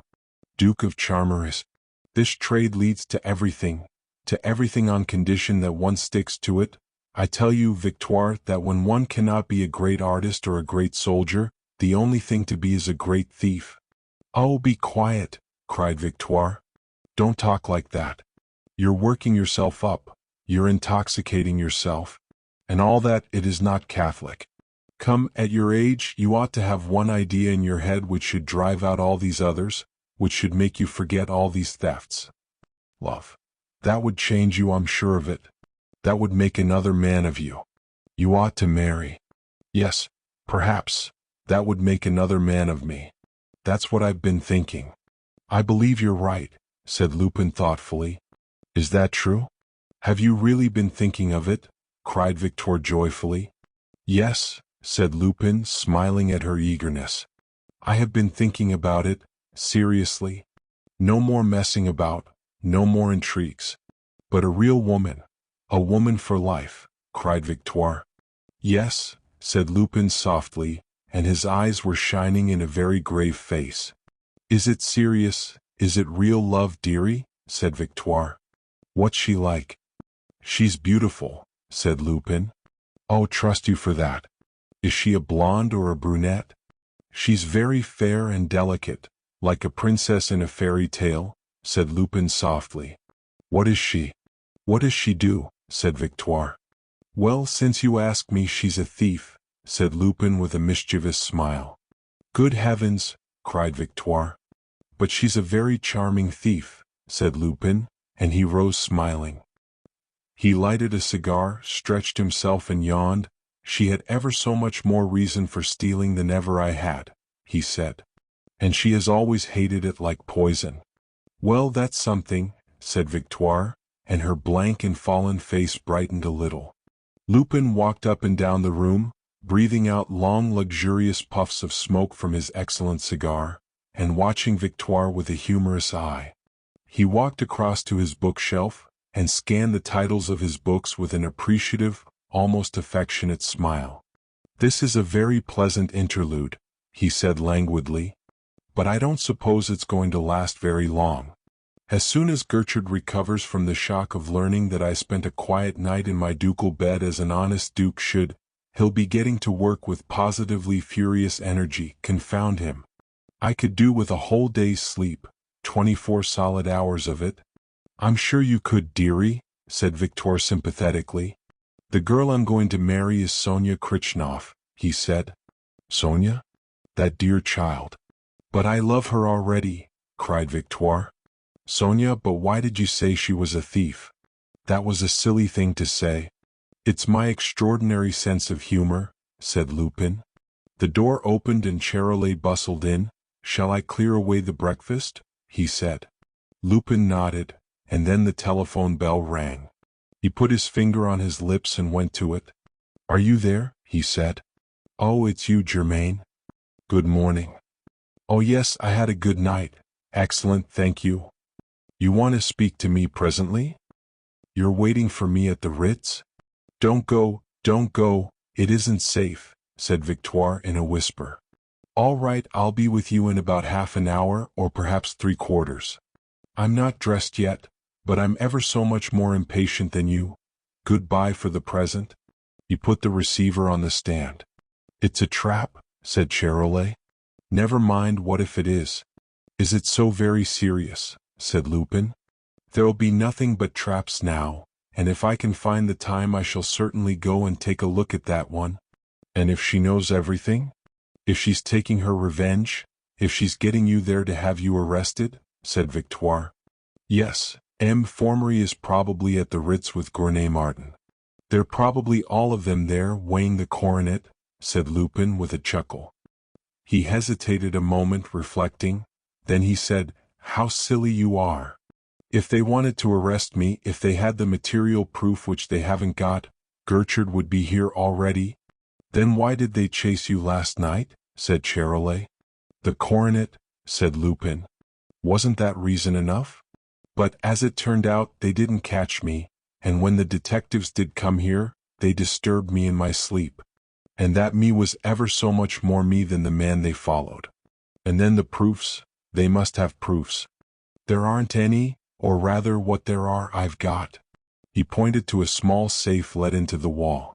"In that safe are the coronet, and above all, the death certificate of the Duke of Charmeris. Everything that Gertrude must have to induce M. Formery to proceed. But still, there is a risk. I think I'd better have those things handy in case I have to bolt." He went into his bedroom and came back with the key of the safe and a kit bag. He opened the safe and took out the coronet, the real coronet of the Princesse de Lamballe, and along with it a pocketbook with a few papers in it.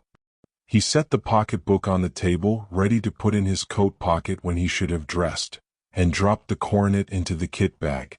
"I'm glad I have that death certificate. It makes it much safer," he said. "If ever they do nab me, I don't wish that rascal Gertrude to accuse me of having murdered the Duke. It might prejudice me badly. I've not murdered anybody yet." "That comes of having a good heart," said Victor proudly. "Not even the Duke of Charmeris," said Charolais sadly. "And it would have been so easy when he was ill, just one little draught. And he was in such a perfect place, so out of the way, no doctors."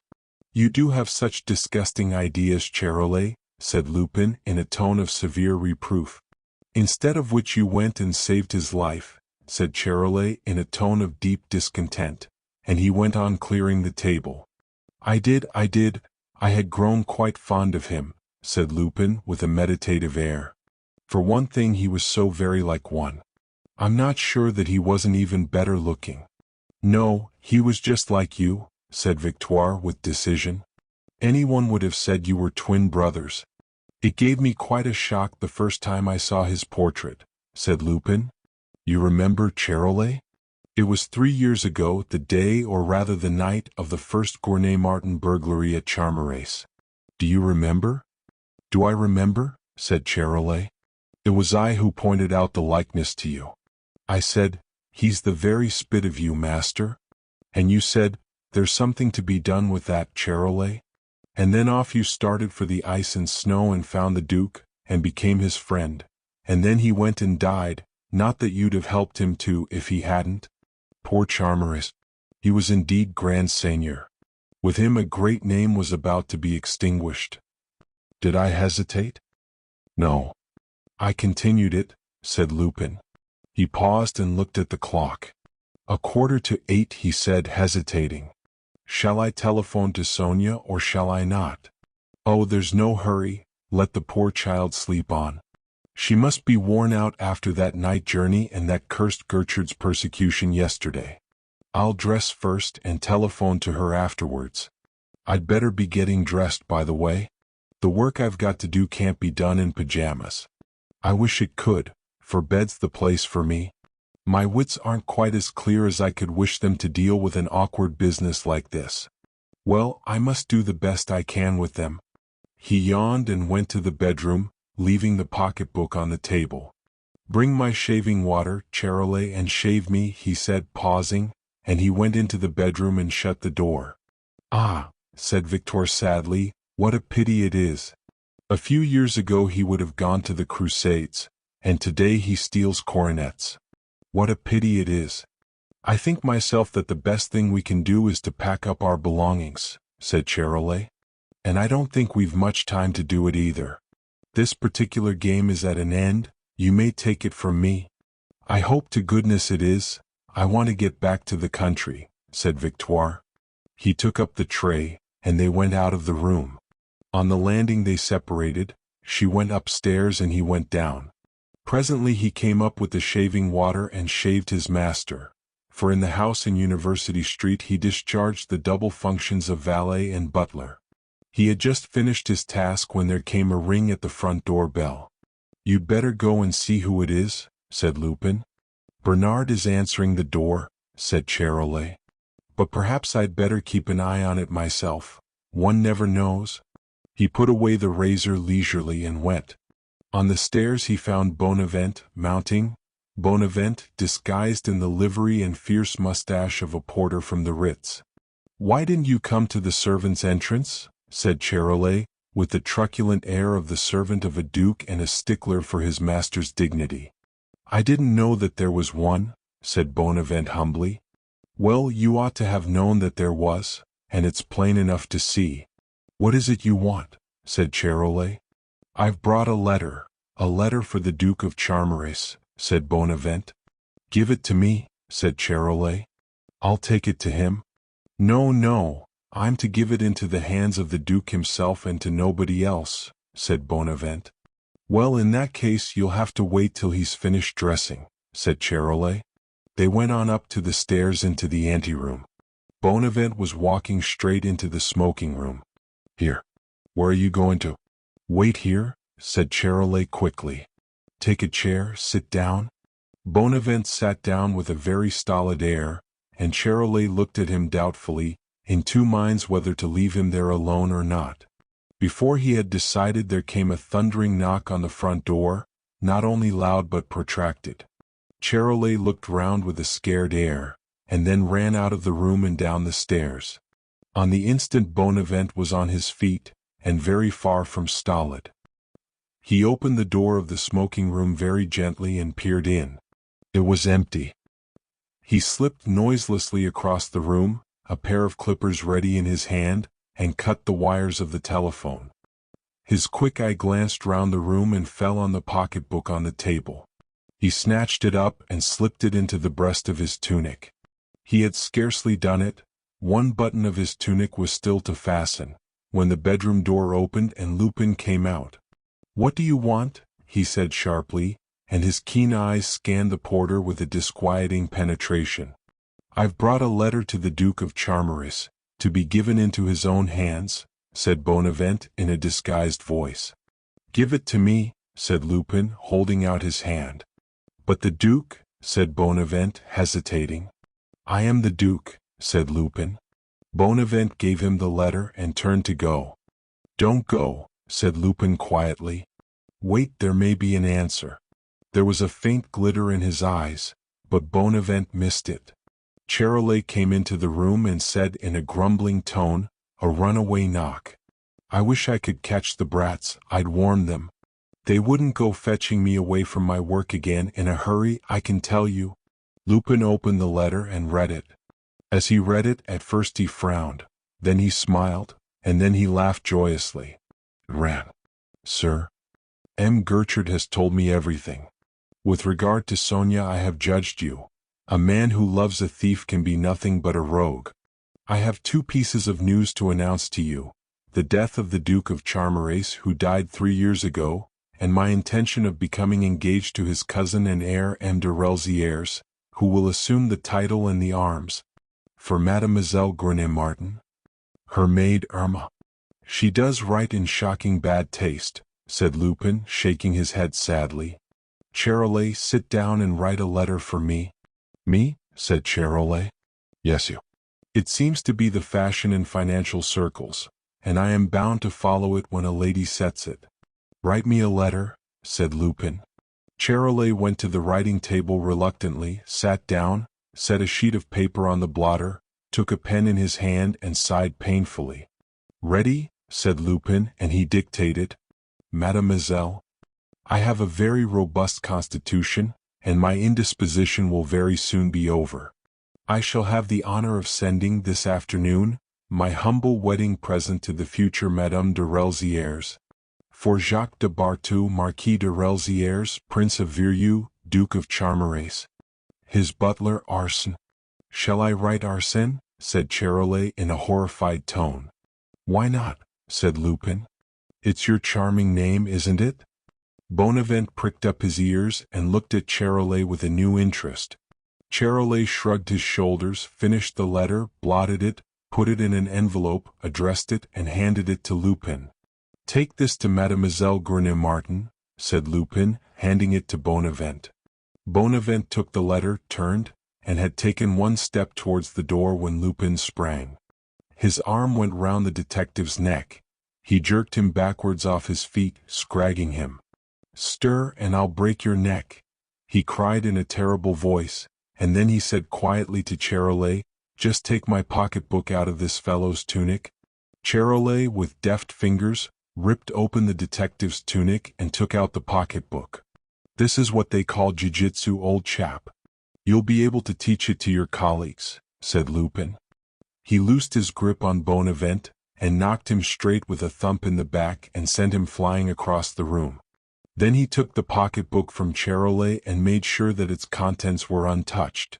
"Tell your master from me that if he wants to bring me down he'd better fire the gun himself," said Lupin contemptuously. "Show the gentleman out, Charolais." Bonavent staggered to the door, paused, and turned on Lupin a face livid with fury. "He will be here himself in 10 minutes, he said. "Many thanks for the information," said Lupin quietly. Chapter 22. The Bargain. Charolais conducted the detective down the stairs and led him out of the front door, cursing and threatening vengeance as he went. Charolais took no notice of his words. He was the well-trained servant. He came back upstairs and on the landing called to Victoire and Bernard. They came hurrying down, and the three of them went into the smoking room. "Now we know where we are," said Lupin with cheerful briskness. "Gertrude will be here in 10 minutes with a warrant for my arrest. All of you clear out. It won't be so precious easy." "The house is watched," said Charolais. "And I'll bet it's watched back and front." "Well, slip out by the secret entrance." "They haven't found that yet," said Lupin. "And meet me at the house at Passy." Charolais and Bernard wanted no more telling. They ran to the bookcase and pressed the buttons.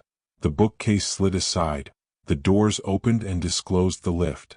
They stepped into it. Victoire had followed them. She paused and said, "And you? Are you coming?" "In an instant I shall slip out the same way," he said. "I'll wait for him." "You go on," said Victoire, and the lift went down. Lupin went to the telephone, rang the bell, and put the receiver to his ear. "You've no time to waste telephoning. They may be here at any moment," cried Victoire anxiously. "I must. If I don't telephone, Sonia will come here. She will run right into Gertrude's arms. Why the devil don't they answer?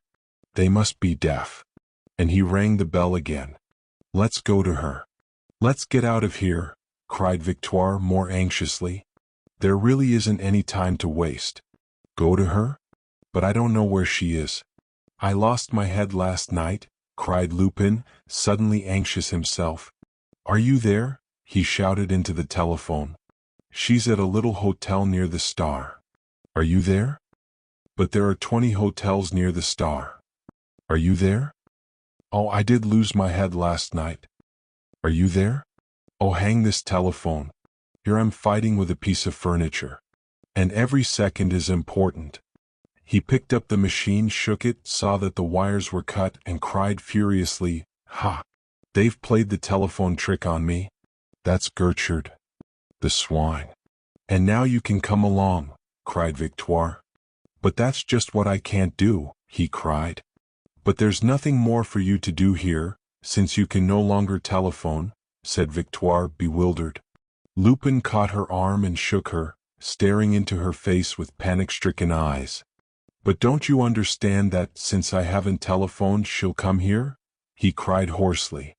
25 past 8. At 8:30 she will start to come here."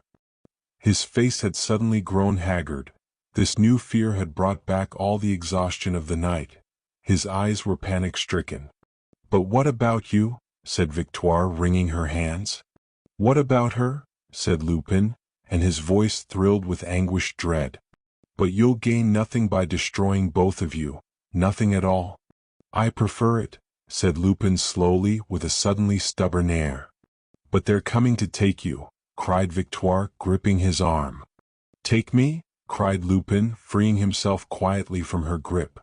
And he stood frowning, plunged in deep thought, weighing the chances, the risks, seeking a plan, saving devices.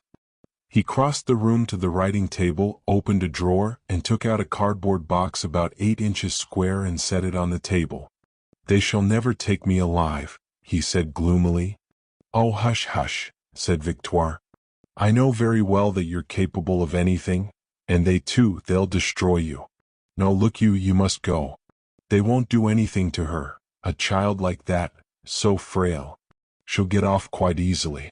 You're coming, aren't you?" "No, I'm not," said Lupin stubbornly. "Oh, well, if you won't," said Victoire, and with an air of resolution she went to the side of the lift well and pressed the buttons. The doors closed, the bookcase slid across. She sat down and folded her arms. "What, you're not going to stop here?" cried Lupin. "Make me stir if you can.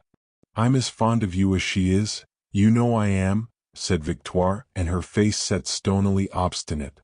Lupin begged her to go, ordered her to go. He seized her by the shoulder, shook her, and abused her like a pickpocket. She would not stir. He abandoned the effort, sat down, and knitted his brow again in profound and painful thought, working out his plan. Now and again his eyes flashed, once or twice they twinkled. Victoire watched his face with just the faintest hope on her own. It was past 25 to 9 when the front door bell rang. They gazed at one another with an unspoken question on their lips. The eyes of Victoire were scared, but in the eyes of Lupin the light of battle was gathering. "It's her?" said Victoire under her breath. "No," said Lupin. "It's Gertrude." He sprang to his feet with shining eyes. His lips were curved in a fighting smile. "The game isn't lost yet," he said in a tense, quiet voice. "I'm going to play it to the end. I've a card or two left still, good cards. I'm still the Duke of Charmer." He turned to her. "Now listen to me," he said. "Go down and open the door for him." "What, you want me to?" said Victoire in a shaky voice. "Yes, I do. Listen to me carefully. When you have opened the door, slip out of it and watch the house. Don't go too far from it. Look out for Sonia. You'll see her coming. Stop her from entering, Victoire. Stop her from entering." He spoke coolly, but his voice shook on the last words. "But if Gertrude arrests me," said Victoire. "He won't. When he comes in, stand behind the door. He will be too eager to get to me to stop for you. Besides, for him you don't count in the game. Once you're out of the house, I'll hold him here for half an hour. That will leave a margin. Sonia will hurry here. She should be here in 12 minutes. Get her away to the house at Passy. If I don't come, keep her there. She's to live with you. But I shall come." As he spoke, he was pushing her towards the door. The bell rang again. They were at the top of the stairs. "And suppose he does arrest me?" said Victoire breathlessly. "Never mind, you must go all the same," said Lupin. "Don't give up hope, trust to me. Go, for my sake." "I'm going, dearie," said Victoire, and she went down the stairs steadily with a brave air. He watched her halfway down the flight, then he muttered, "If only she gets to Sonia in time." He turned, went into the smoking room and shut the door. He sat quietly down in an easy chair, lighted a cigarette and took up a paper. He heard the noise of the traffic in the street grow louder as the front door was opened. There was a pause, then he heard the door bang. There was the sound of a hasty footstep on the stairs. The door flew open and Gertrude bounced into the room. He stopped short in front of the door at the sight of Lupin, quietly reading, smoking at his ease. He had expected to find the bird flown. He stood still, hesitating, shuffling his feet. All his doubts had returned, and Lupin smiled at him over the lowered paper. Gertrude pulled himself together by a violent effort and said jerkily, "Good morning, Lupin." "Good morning, Gertrude," said Lupin, with an ambiguous smile and all the air of the Duke of Charmeris. "You were expecting me? I hope I haven't kept you waiting," said Gertrude with an air of bravado. "No, thank you, the time has passed quite quickly. I have so much to do in the morning always," said Lupin. I hope you had a good night after that unfortunate business of the coronet.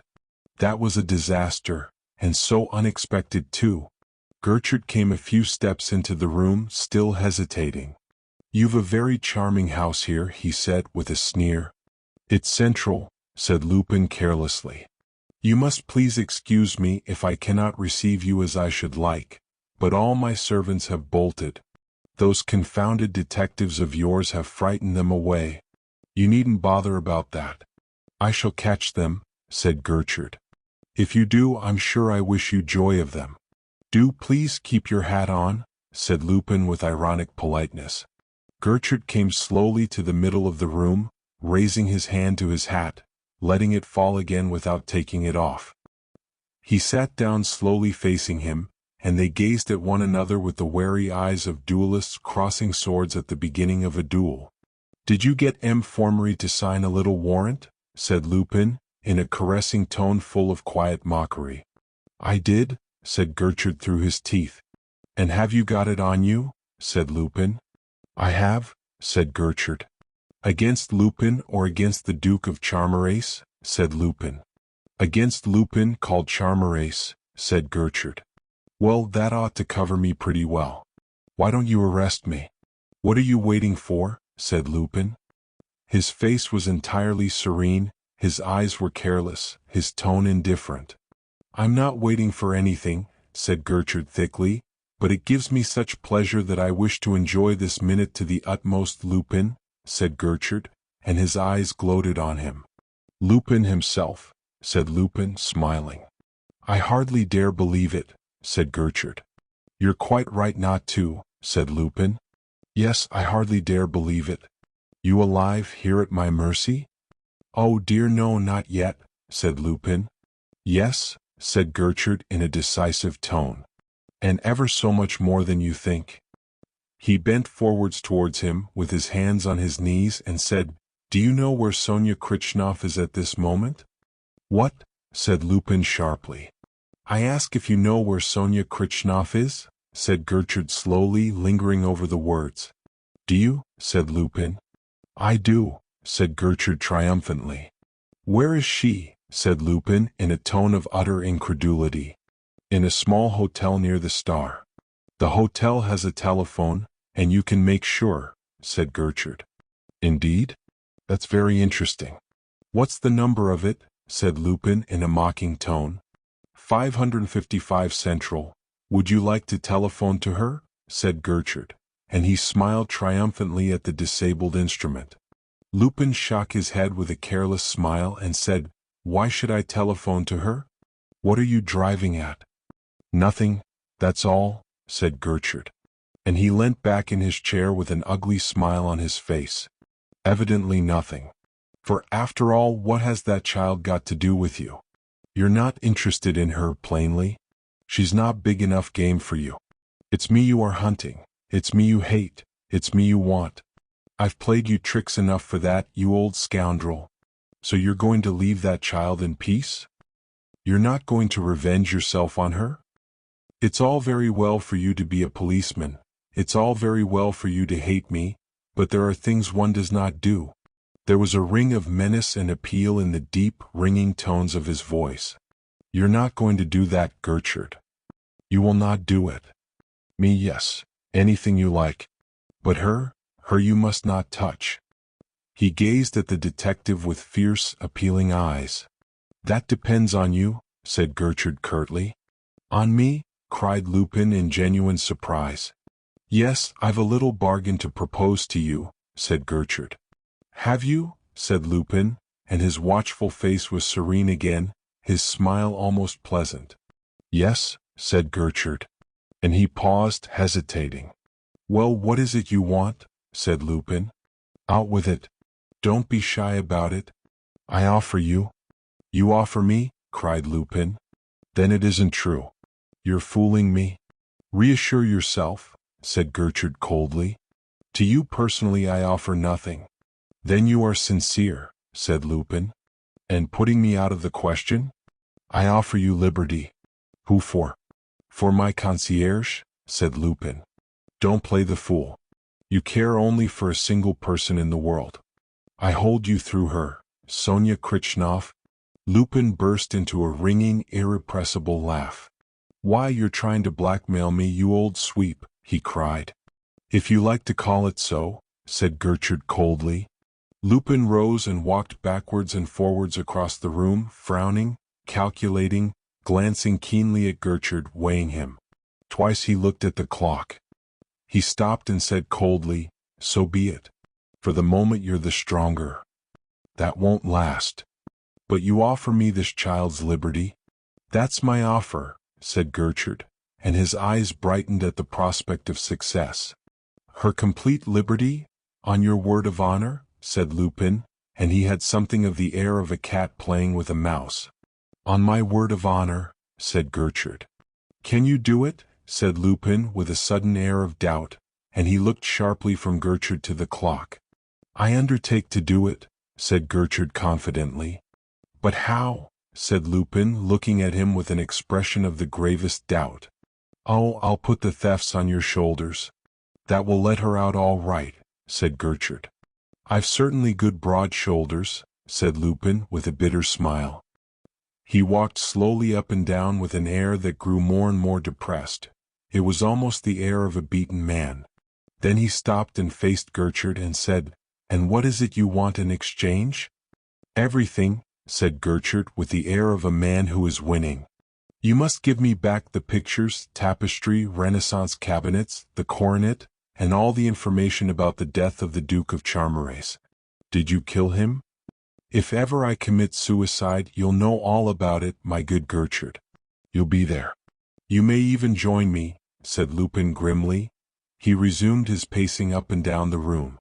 Done for, yes, I shall be done for, he said presently. The fact is, you want my skin. Yes, I want your skin, said Gertrude in a low, savage, vindictive tone. My skin, said Lupin thoughtfully. Are you going to do it? Think of that, girl, said Gertrude in a fresh access of uneasy anxiety. Lupin laughed. I can give you a glass of port, he said, but I'm afraid that's all I can do for you. I'll throw Victoire in, said Gertrude. What? Cried Lupin. You've arrested Victoire? There was a ring of utter dismay, almost despair in his tone. Yes, and I'll throw her in. She shall go scot-free.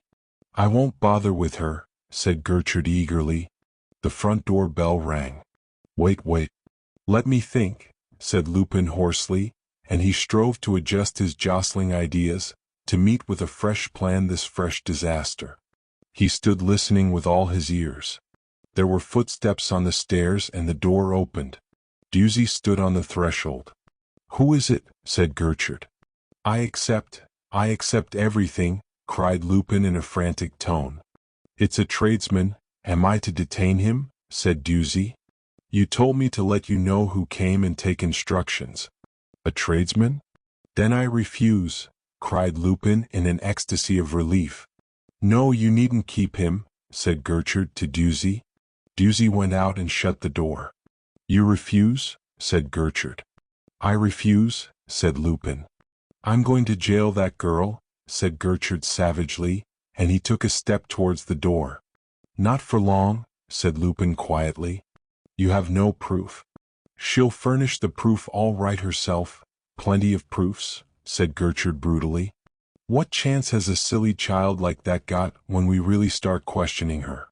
A delicate creature like that will crumple up before the end of the third day's cross-examination. You swine, said Lupin. You know well enough that I can do it, on my head, with a feeble child like that, and you know your code. 5 years is the minimum, said Gertrude in a tone of relentless brutality, watching him carefully, sticking to his hope. By Jove, I could wring your neck, said Lupin, trembling with fury. By a violent effort he controlled himself and said thoughtfully, After all, if I give up everything to you, I shall be free to take it back one of these days. Oh, no doubt, when you come out of prison, said Gertrude ironically, and he laughed a grim, jeering laugh. I've got to go to prison first, said Lupin quietly. Pardon me, if you accept, I mean to arrest you, said Gertrude. Manifestly you'll arrest me if you can, said Lupin. Do you accept? Said Gertrude. And again his voice quivered with anxiety. "Well," said Lupin. And he paused as if finally weighing the matter. "Well," said Gertrude, and his voice shook. "Well, no," said Lupin, and he laughed a mocking laugh. "You won't?" said Gertrude between his teeth. "No, you wish to catch me." "This is just a ruse," said Lupin in quiet, measured tones. "At bottom you don't care a hang about Sonia, Mademoiselle Krichnoff. You will not arrest her. And then if you did, you have no proofs. There are no proofs. As for the pendant, you'd have to prove it. You can't prove it. You can't prove that it was in her possession one moment. Where is the pendant?" He paused and then went on in the same quiet tone. "No, Gertrude, after having kept out of your clutches for the last 10 years, I'm not going to be caught to save this child, who is not even in danger. She has a very useful friend in the Duke of Charmerace. I refuse." Gertrude stared at him, scowling, biting his lips, seeking a fresh point of attack. For the moment he knew himself baffled, but he still clung tenaciously to the struggle in which victory would be so precious. The front door bell rang again. "There's a lot of ringing at your bell this morning," said Gertrude under his breath, and hope sprang afresh in him. Again they stood silent, waiting. Dusy opened the door, put in his head, and said, "It's Mademoiselle Krichnoff. Collar her. Here's the warrant." "Collar her," shouted Gertrude with savage, triumphant joy. "Never. You shan't touch her." "By heaven, you shan't touch her," cried Lupin frantically, and he sprang like a tiger at Gertrude. Gertrude jumped to the other side of the table.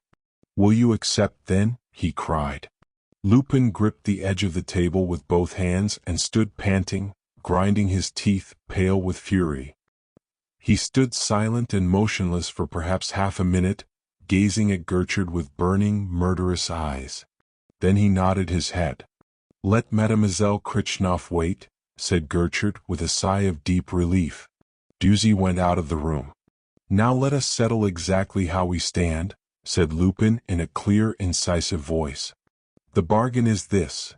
If I give you the pictures, the tapestry, the cabinets, the coronet, and the death certificate of the Duke of Charmerace, you give me your word of honor that Mademoiselle Krichnoff shall not be touched." "That's it," said Gertrude eagerly. "Once I deliver these things to you, Mademoiselle Krichnoff passes out of the game?" "Yes," said Gertrude. "Whatever happens afterwards. If I get back anything, if I escape, she goes scot-free," said Lupin. "Yes," said Gertrude, and his eyes were shining. "On your word of honor?" said Lupin. "On my word of honor," said Gertrude. "Very well," said Lupin in a quiet, businesslike voice. "To begin with, here in this pocketbook you'll find all the documents relating to the death of the Duke of Charmerace. In it you will also find the receipt of the Plantin Furniture Repository at Batignolles for the objects of art which I collected at Gournay Martin's. I sent them to Batignolles because in my letters asking the owners of valuables to forward them to me, I always make Batignolles the place to which they are to be sent. Therefore I knew that you would never look there. They are all in cases, for, while you were making those valuable inquiries yesterday, my men were putting them into cases. You'll not find the receipt in the name of either the Duke of Charmerace or my own. It is in the name of a respected proprietor of Batignolles, A.M. Pierre Servien.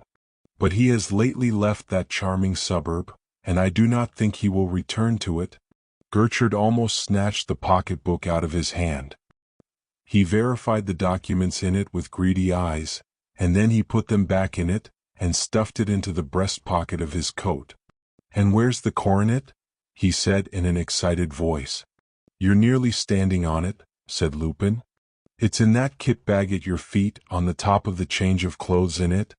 Gertrude snatched up the kit bag, opened it, and took out the coronet. "I'm afraid I haven't the case," said Lupin in a tone of regret. "If you remember, I left it at Gournay Martin's, in your charge." Gertrude examined the coronet carefully. He looked at the stones in it. He weighed it in his right hand and he weighed it in his left. "Are you sure it's the real one?" said Lupin in a tone of acute but affected anxiety. "Do not," Oh, do not let us have any more of these painful mistakes about it. They are so wearing. Yes, yes, this is the real one, said Gertrude with another deep sigh of relief. Well, have you done bleeding me? Said Lupin contemptuously. Your arms? Said Gertrude quickly. They weren't in the bond, said Lupin. But here you are. And he threw his revolver on the table. Gertrude picked it up and put it into his pocket. He looked at Lupin as if he could not believe his eyes, gloating over him. Then he said in a deep, triumphant tone, And now for the handcuffs. Chapter 23. The End of the Duel. The handcuffs, said Lupin, and his face fell. Then it cleared, and he added lightly, After all, there's nothing like being careful, and by Jove, with me you need to be. I might get away yet. What luck it is for you that I'm so soft, so little of a charmer, so human. Truly, I can't be much of a man of the world to be in love like this. Come, come, hold out your hands, said Gertrude, jingling the handcuffs impatiently. I should like to see that child for the last time, said Lupin gently. All right, said Gertrude. Arsène Lupin, and nabbed by you. If you aren't in luck. Here you are, said Lupin bitterly, and he held out his wrists. Gertrude snapped the handcuffs on them with a grunt of satisfaction. Lupin gazed down at them with a bitter face and said, Oh, you are in luck. You're not married by any chance? Yes, yes, I am, said Gertrude hastily, and he went quickly to the door and opened it. Dusy, he called. Dusy, Mademoiselle Kritchnoff is at liberty. Tell her so and bring her in here. Lupin started back, flushed and scowling. He cried, With these things on my hands. No. I can't see her. Gertrude stood still looking at him. Lupin's scowl slowly softened and he said half to himself, But I should have liked to see her, very much, for if she goes like that, I shall not know when or where. He stopped short, raised his eyes and said in a decided tone, Ah, well, yes, I should like to see her. If you've quite made up your mind, said Gertrude impatiently, and he went into the anteroom. Lupin stood very still, frowning thoughtfully. He heard footsteps on the stairs, and then the voice of Gertrude in the anteroom saying in a jeering tone, You're free, mademoiselle, and you can thank the Duke for it. You owe your liberty to him. Free. And I owe it to him, cried the voice of Sonia, ringing and golden with extravagant joy. Yes, mademoiselle, said Gertrude. You owe it to him. She came through the open door, flushed deliciously and smiling, her eyes brimming with tears of joy. Lupin had never seen her look half so adorable. Is it to you I owe it? Then I shall owe everything to you. Oh, thank you, she cried, holding out her hands to him. Lupin half turned away from her to hide his handcuffs. She misunderstood the movement. Her face fell suddenly like that of a child rebuked. Oh, I was wrong. I was wrong to come here, she cried quickly in changed, dolorous tones. I thought yesterday. I made a mistake. Pardon me. I'm going. Lupin was looking at her over his shoulder, standing sideways to hide the handcuffs. He said sadly, Sonia. No, I understand. It was impossible, she cried quickly, cutting him short. And yet if you only knew, if you knew how I have changed, with what a changed spirit I came here. I swear that now I hate all my past. I loathe it. I swear that now the mere presence of a thief would overwhelm me with disgust. Hush, said Lupin, flushing deeply and wincing. Hush. But after all you're right, she said in a gentler voice. One can't wipe out what one has done. If I were to give back everything I've taken, if I were to spend years in remorse and repentance, it would be no use. In your eyes I should always be Sonia Kritchnoff, the thief. The great tears welled slowly out of her eyes and rolled down her cheeks. She let them stream unheeded. Sonia, cried Lupin, protesting. But she would not hear him. She broke out with fresh vehemence, a feverish passion. And yet, if I'd been a thief like so many others, but you know why I stole. I'm not trying to defend myself, but after all, I did it to keep honest, and when I loved you it was not the heart of a thief that thrilled, it was the heart of a poor girl who loved. That's all? Who loved? You don't know what you're doing. You're torturing me. Be quiet, cried Lupin hoarsely beside himself. Never mind, I'm going. We shall never see one another any more, she sobbed. But will you shake hands just for the last time? No, cried Lupin. You won't? Wailed Sonia in a heartrending tone. I can't, cried Lupin. You ought not to be like this. Last night, if you were going to let me go like this, last night, it was wrong, she wailed and turned to go. Wait, Sonia. Wait, cried Lupin hoarsely. A moment ago you said something.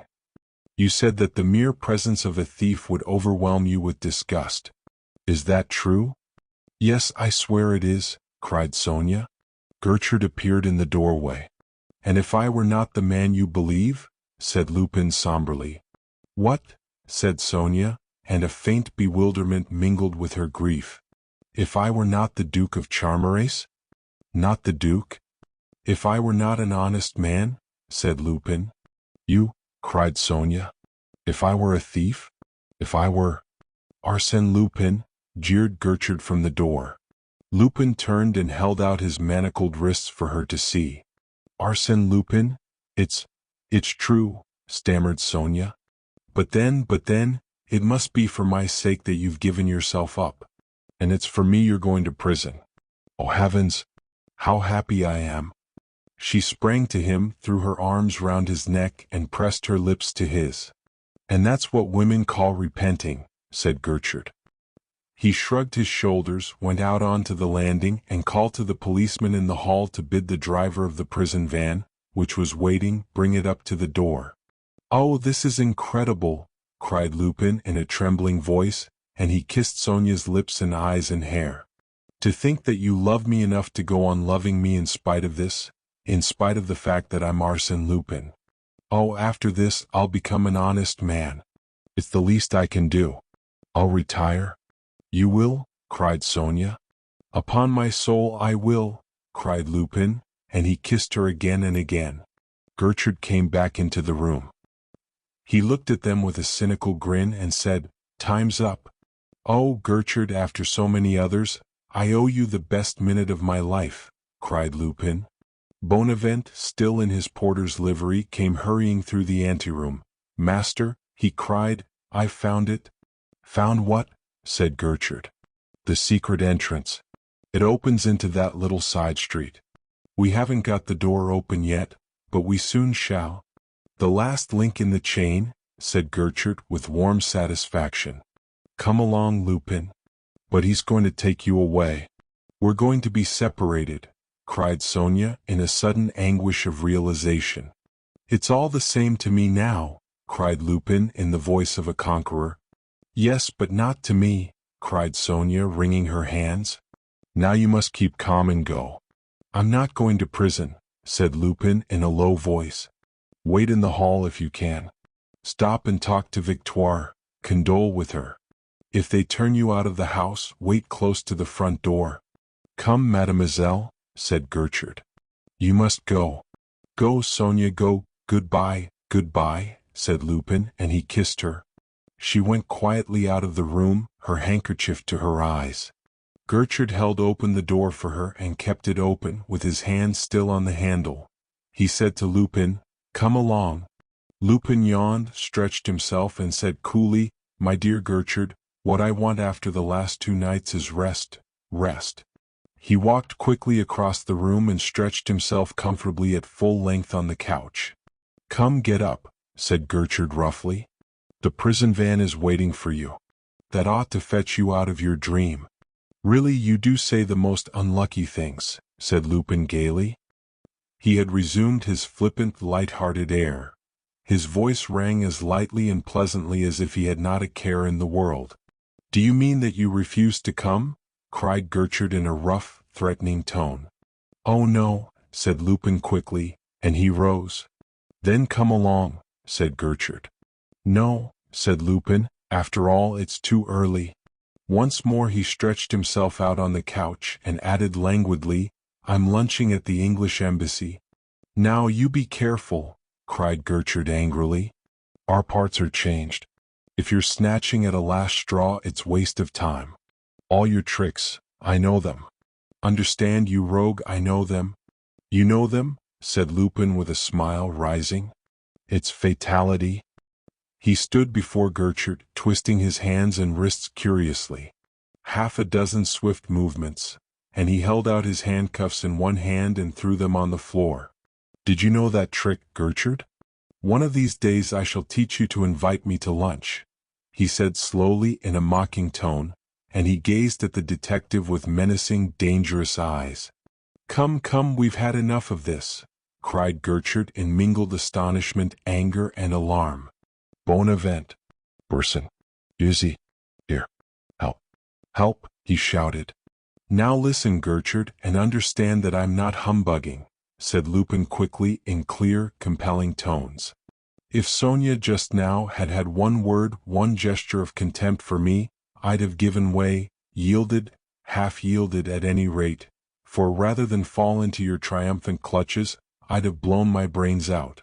I've now to choose between happiness, life with Sonia, or prison. Well, I've chosen.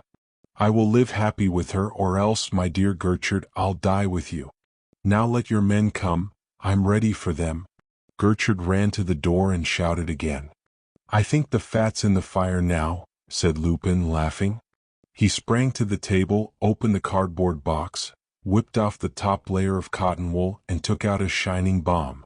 He sprang to the wall, pressed the button, the bookshelf glided slowly to one side, the lift rose to the level of the floor, and its doors flew open just as the detectives rushed in. "Collar him," yelled Gertrude.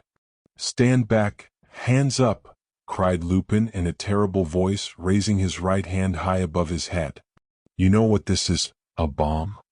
Come and collar me now, you swine. Hands up, you." "Gertrude." "You silly funks," roared Gertrude. "Do you think he'd dare?" "Come and see," cried Lupin. "I will," cried Gertrude. And he took a step forward. As one man his detectives threw themselves upon him. 3 of them gripped his arms, a 4th gripped him round the waist, and they all shouted at him together not to be a madman. To look at Lupin's eyes. That Lupin was off his head. "What miserable swine you are!" cried Lupin scornfully. He sprang forward, caught up the kit bag in his left hand, and tossed it behind him into the lift. "You dirty crew," he cried again. "Oh, why isn't there a photographer here? And now, Gertrude, you thief, give me back my pocketbook." "Never!" screamed Gertrude, struggling with his men, purple with fury. "Oh, Lord Master, do be careful. Don't rile him," cried Bonavent in an agony. "What? Do you want me to smash up the whole lot?" roared Lupin in a furious, terrible voice. "Do I look as if I were bluffing, you fools?" "Let him have his way, master," cried Dusy. "Yes, yes," cried Bonavent. "Let him have his way," cried another. "Give him his pocketbook," cried a third. "Never," howled Gertrude. "It's in his pocket, his breast pocket." "Be smart," roared Lupin. "Come, come, it's got to be given to him," cried Bonavent. "Hold the master tight." And he thrust his hand into the breast of Gertrude's coat, and tore out the pocketbook. "Throw it on the table," cried Lupin. Bonavent threw it onto the table, and it slid along it right to Lupin. He caught it in his left hand and slipped it into his pocket. "Good," he said. And then he yelled ferociously, "Look out for the bomb," and made a feint of throwing it. The whole group fell back with an odd, unanimous, sighing groan.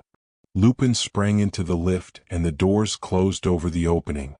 There was a great sigh of relief from the frightened detectives, and then the chunking of machinery as the lift sank.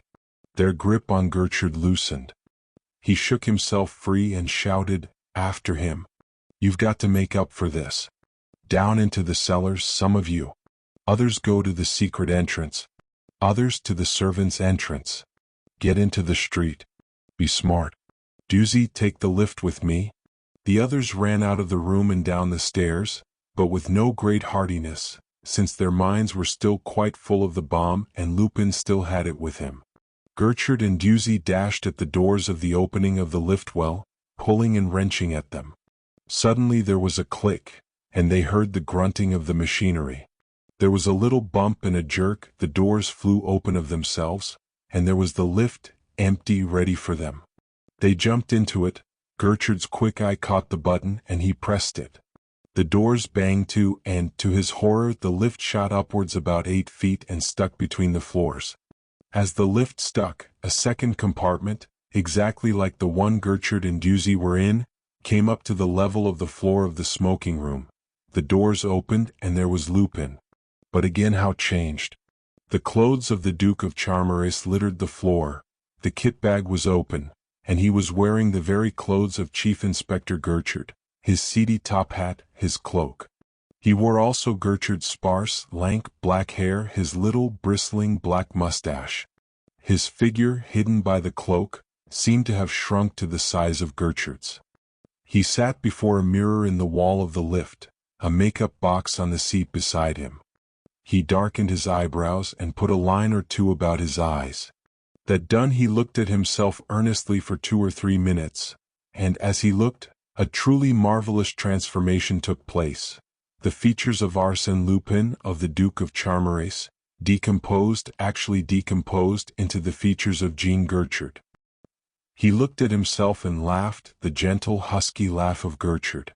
He rose, transferred the pocketbook to the coat he was wearing, picked up the bomb, came out into the smoking room and listened. A muffled roaring thumping came from the well of the lift. It almost sounded as if, in their exasperation, Gertrude and Dusy were engaged in a struggle to the death. Smiling pleasantly, he stole to the window and looked out. His eyes brightened at the sight of the motor car, Gertrude's car, waiting just before the front door and in charge of a policeman. He stole to the head of the stairs and looked down into the hall. Victoire was sitting huddled together on a chair.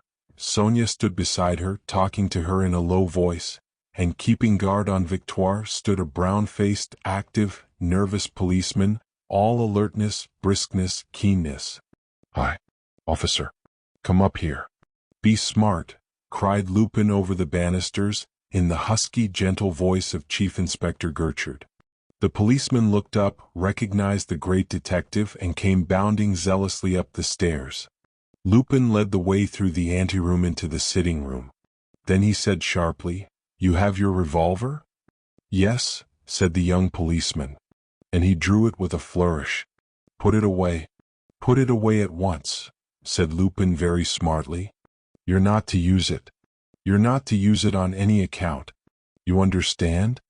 "Yes," said the policeman firmly, and with a slightly bewildered air he put the revolver away. "Here. Stand here," cried Lupin, raising his voice. And he caught the policeman's arm, and hustled him roughly to the front of the doors of the lift well. "Do you see these doors? Do you see them?" he snapped. "Yes, yes," said the policeman, glaring at them. "They're the doors of a lift," said Lupin. "In that lift are Dusy and Lupin. You know Dusy?" "Yes, yes," said the policeman. "There are only Dusy and Lupin in the lift. They are struggling together. You can hear them," shouted Lupin in the policeman's ear. "Lupin is disguised. You understand, Dusy and a disguised man are in the lift. The disguised man is Lupin.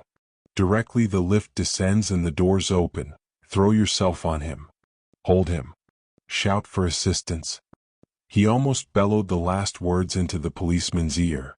"Yes, yes," said the policeman. And he braced himself before the doors of the lift well, gazing at them with harried eyes, as if he expected them to bite him. "Be brave. Be ready to die in the discharge of your duty," bellowed Lupin, and he walked out of the room, shut the door, and turned the key. The policeman stood listening to the noise of the struggle in the lift, himself strung up to fighting point. He was panting. Lupin's instructions were whirling and dancing in his head. Lupin went quietly down the stairs. Victoire and Sonia saw him coming.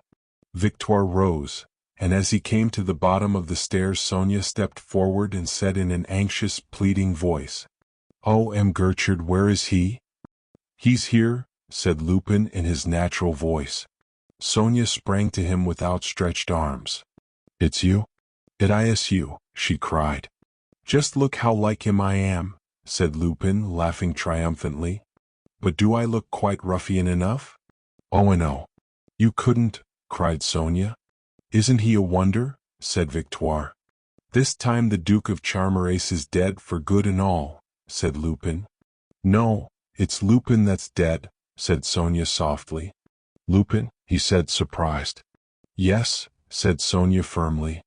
It would be a terrible loss, you know, a loss for France, said Lupin gravely. Never mind, said Sonia. Oh, I must be in love with you, said Lupin in a wondering tone, and he put his arm round her and kissed her violently. And you won't steal any more? Said Sonia, holding him back with both hands on his shoulders, looking into his eyes. I shouldn't dream of such a thing, said Lupin. You are here. Gertrude is in the lift. What more could I possibly desire? His voice softened and grew infinitely caressing as he went on. Yet when you are at my side I shall always have the soul of a lover and the soul of a thief. I long to steal your kisses, your thoughts, the whole of your heart. Ah, Sonia, if you want me to steal nothing else, you have only to stay by my side. Their lips met in a long kiss. Sonia drew herself out of his arms and cried, But we're wasting time. We must make haste. We must fly. Fly? Said Lupin sharply. No, thank you, never again. I did flying enough last night to last me a lifetime. For the rest of my life I'm going to crawl like a snail. But come along, you two, I must take you to the police station. He opened the front door and they came out on the steps. The policeman in charge of the car saluted. Lupin paused and said softly, Hark! I hear the sound of wedding bells. They went down the steps. Even as they were getting into the car, some chance blow of Gertrude or Duzy struck a hidden spring and released the lift. It sank to the level of Lupin's smoking room and stopped. The doors flew open, Duzy and Gertrude sprang out of it, and on the instant the brown-faced, nervous policeman sprang actively on Gertrude and pinned him. Taken by surprise, Gertrude yelled loudly, You stupid idiot! Somehow entangled his legs in those of his captor, and they rolled on the floor. Duzy surveyed them for a moment with blank astonishment. Then, with swift intelligence, grasped the fact that the policeman was Lupin in disguise. He sprang upon them, tore them asunder, fell heavily on the policeman, and pinned him to the floor with a strangling hand on his throat. Gertrude dashed to the door, tried it and found it locked, dashed for the window, threw it open and thrust out his head. 40 yards down the street a motor car was rolling smoothly away, rolling to a honeymoon. Oh, hang it, he screamed. He's doing a bunk in my motor car.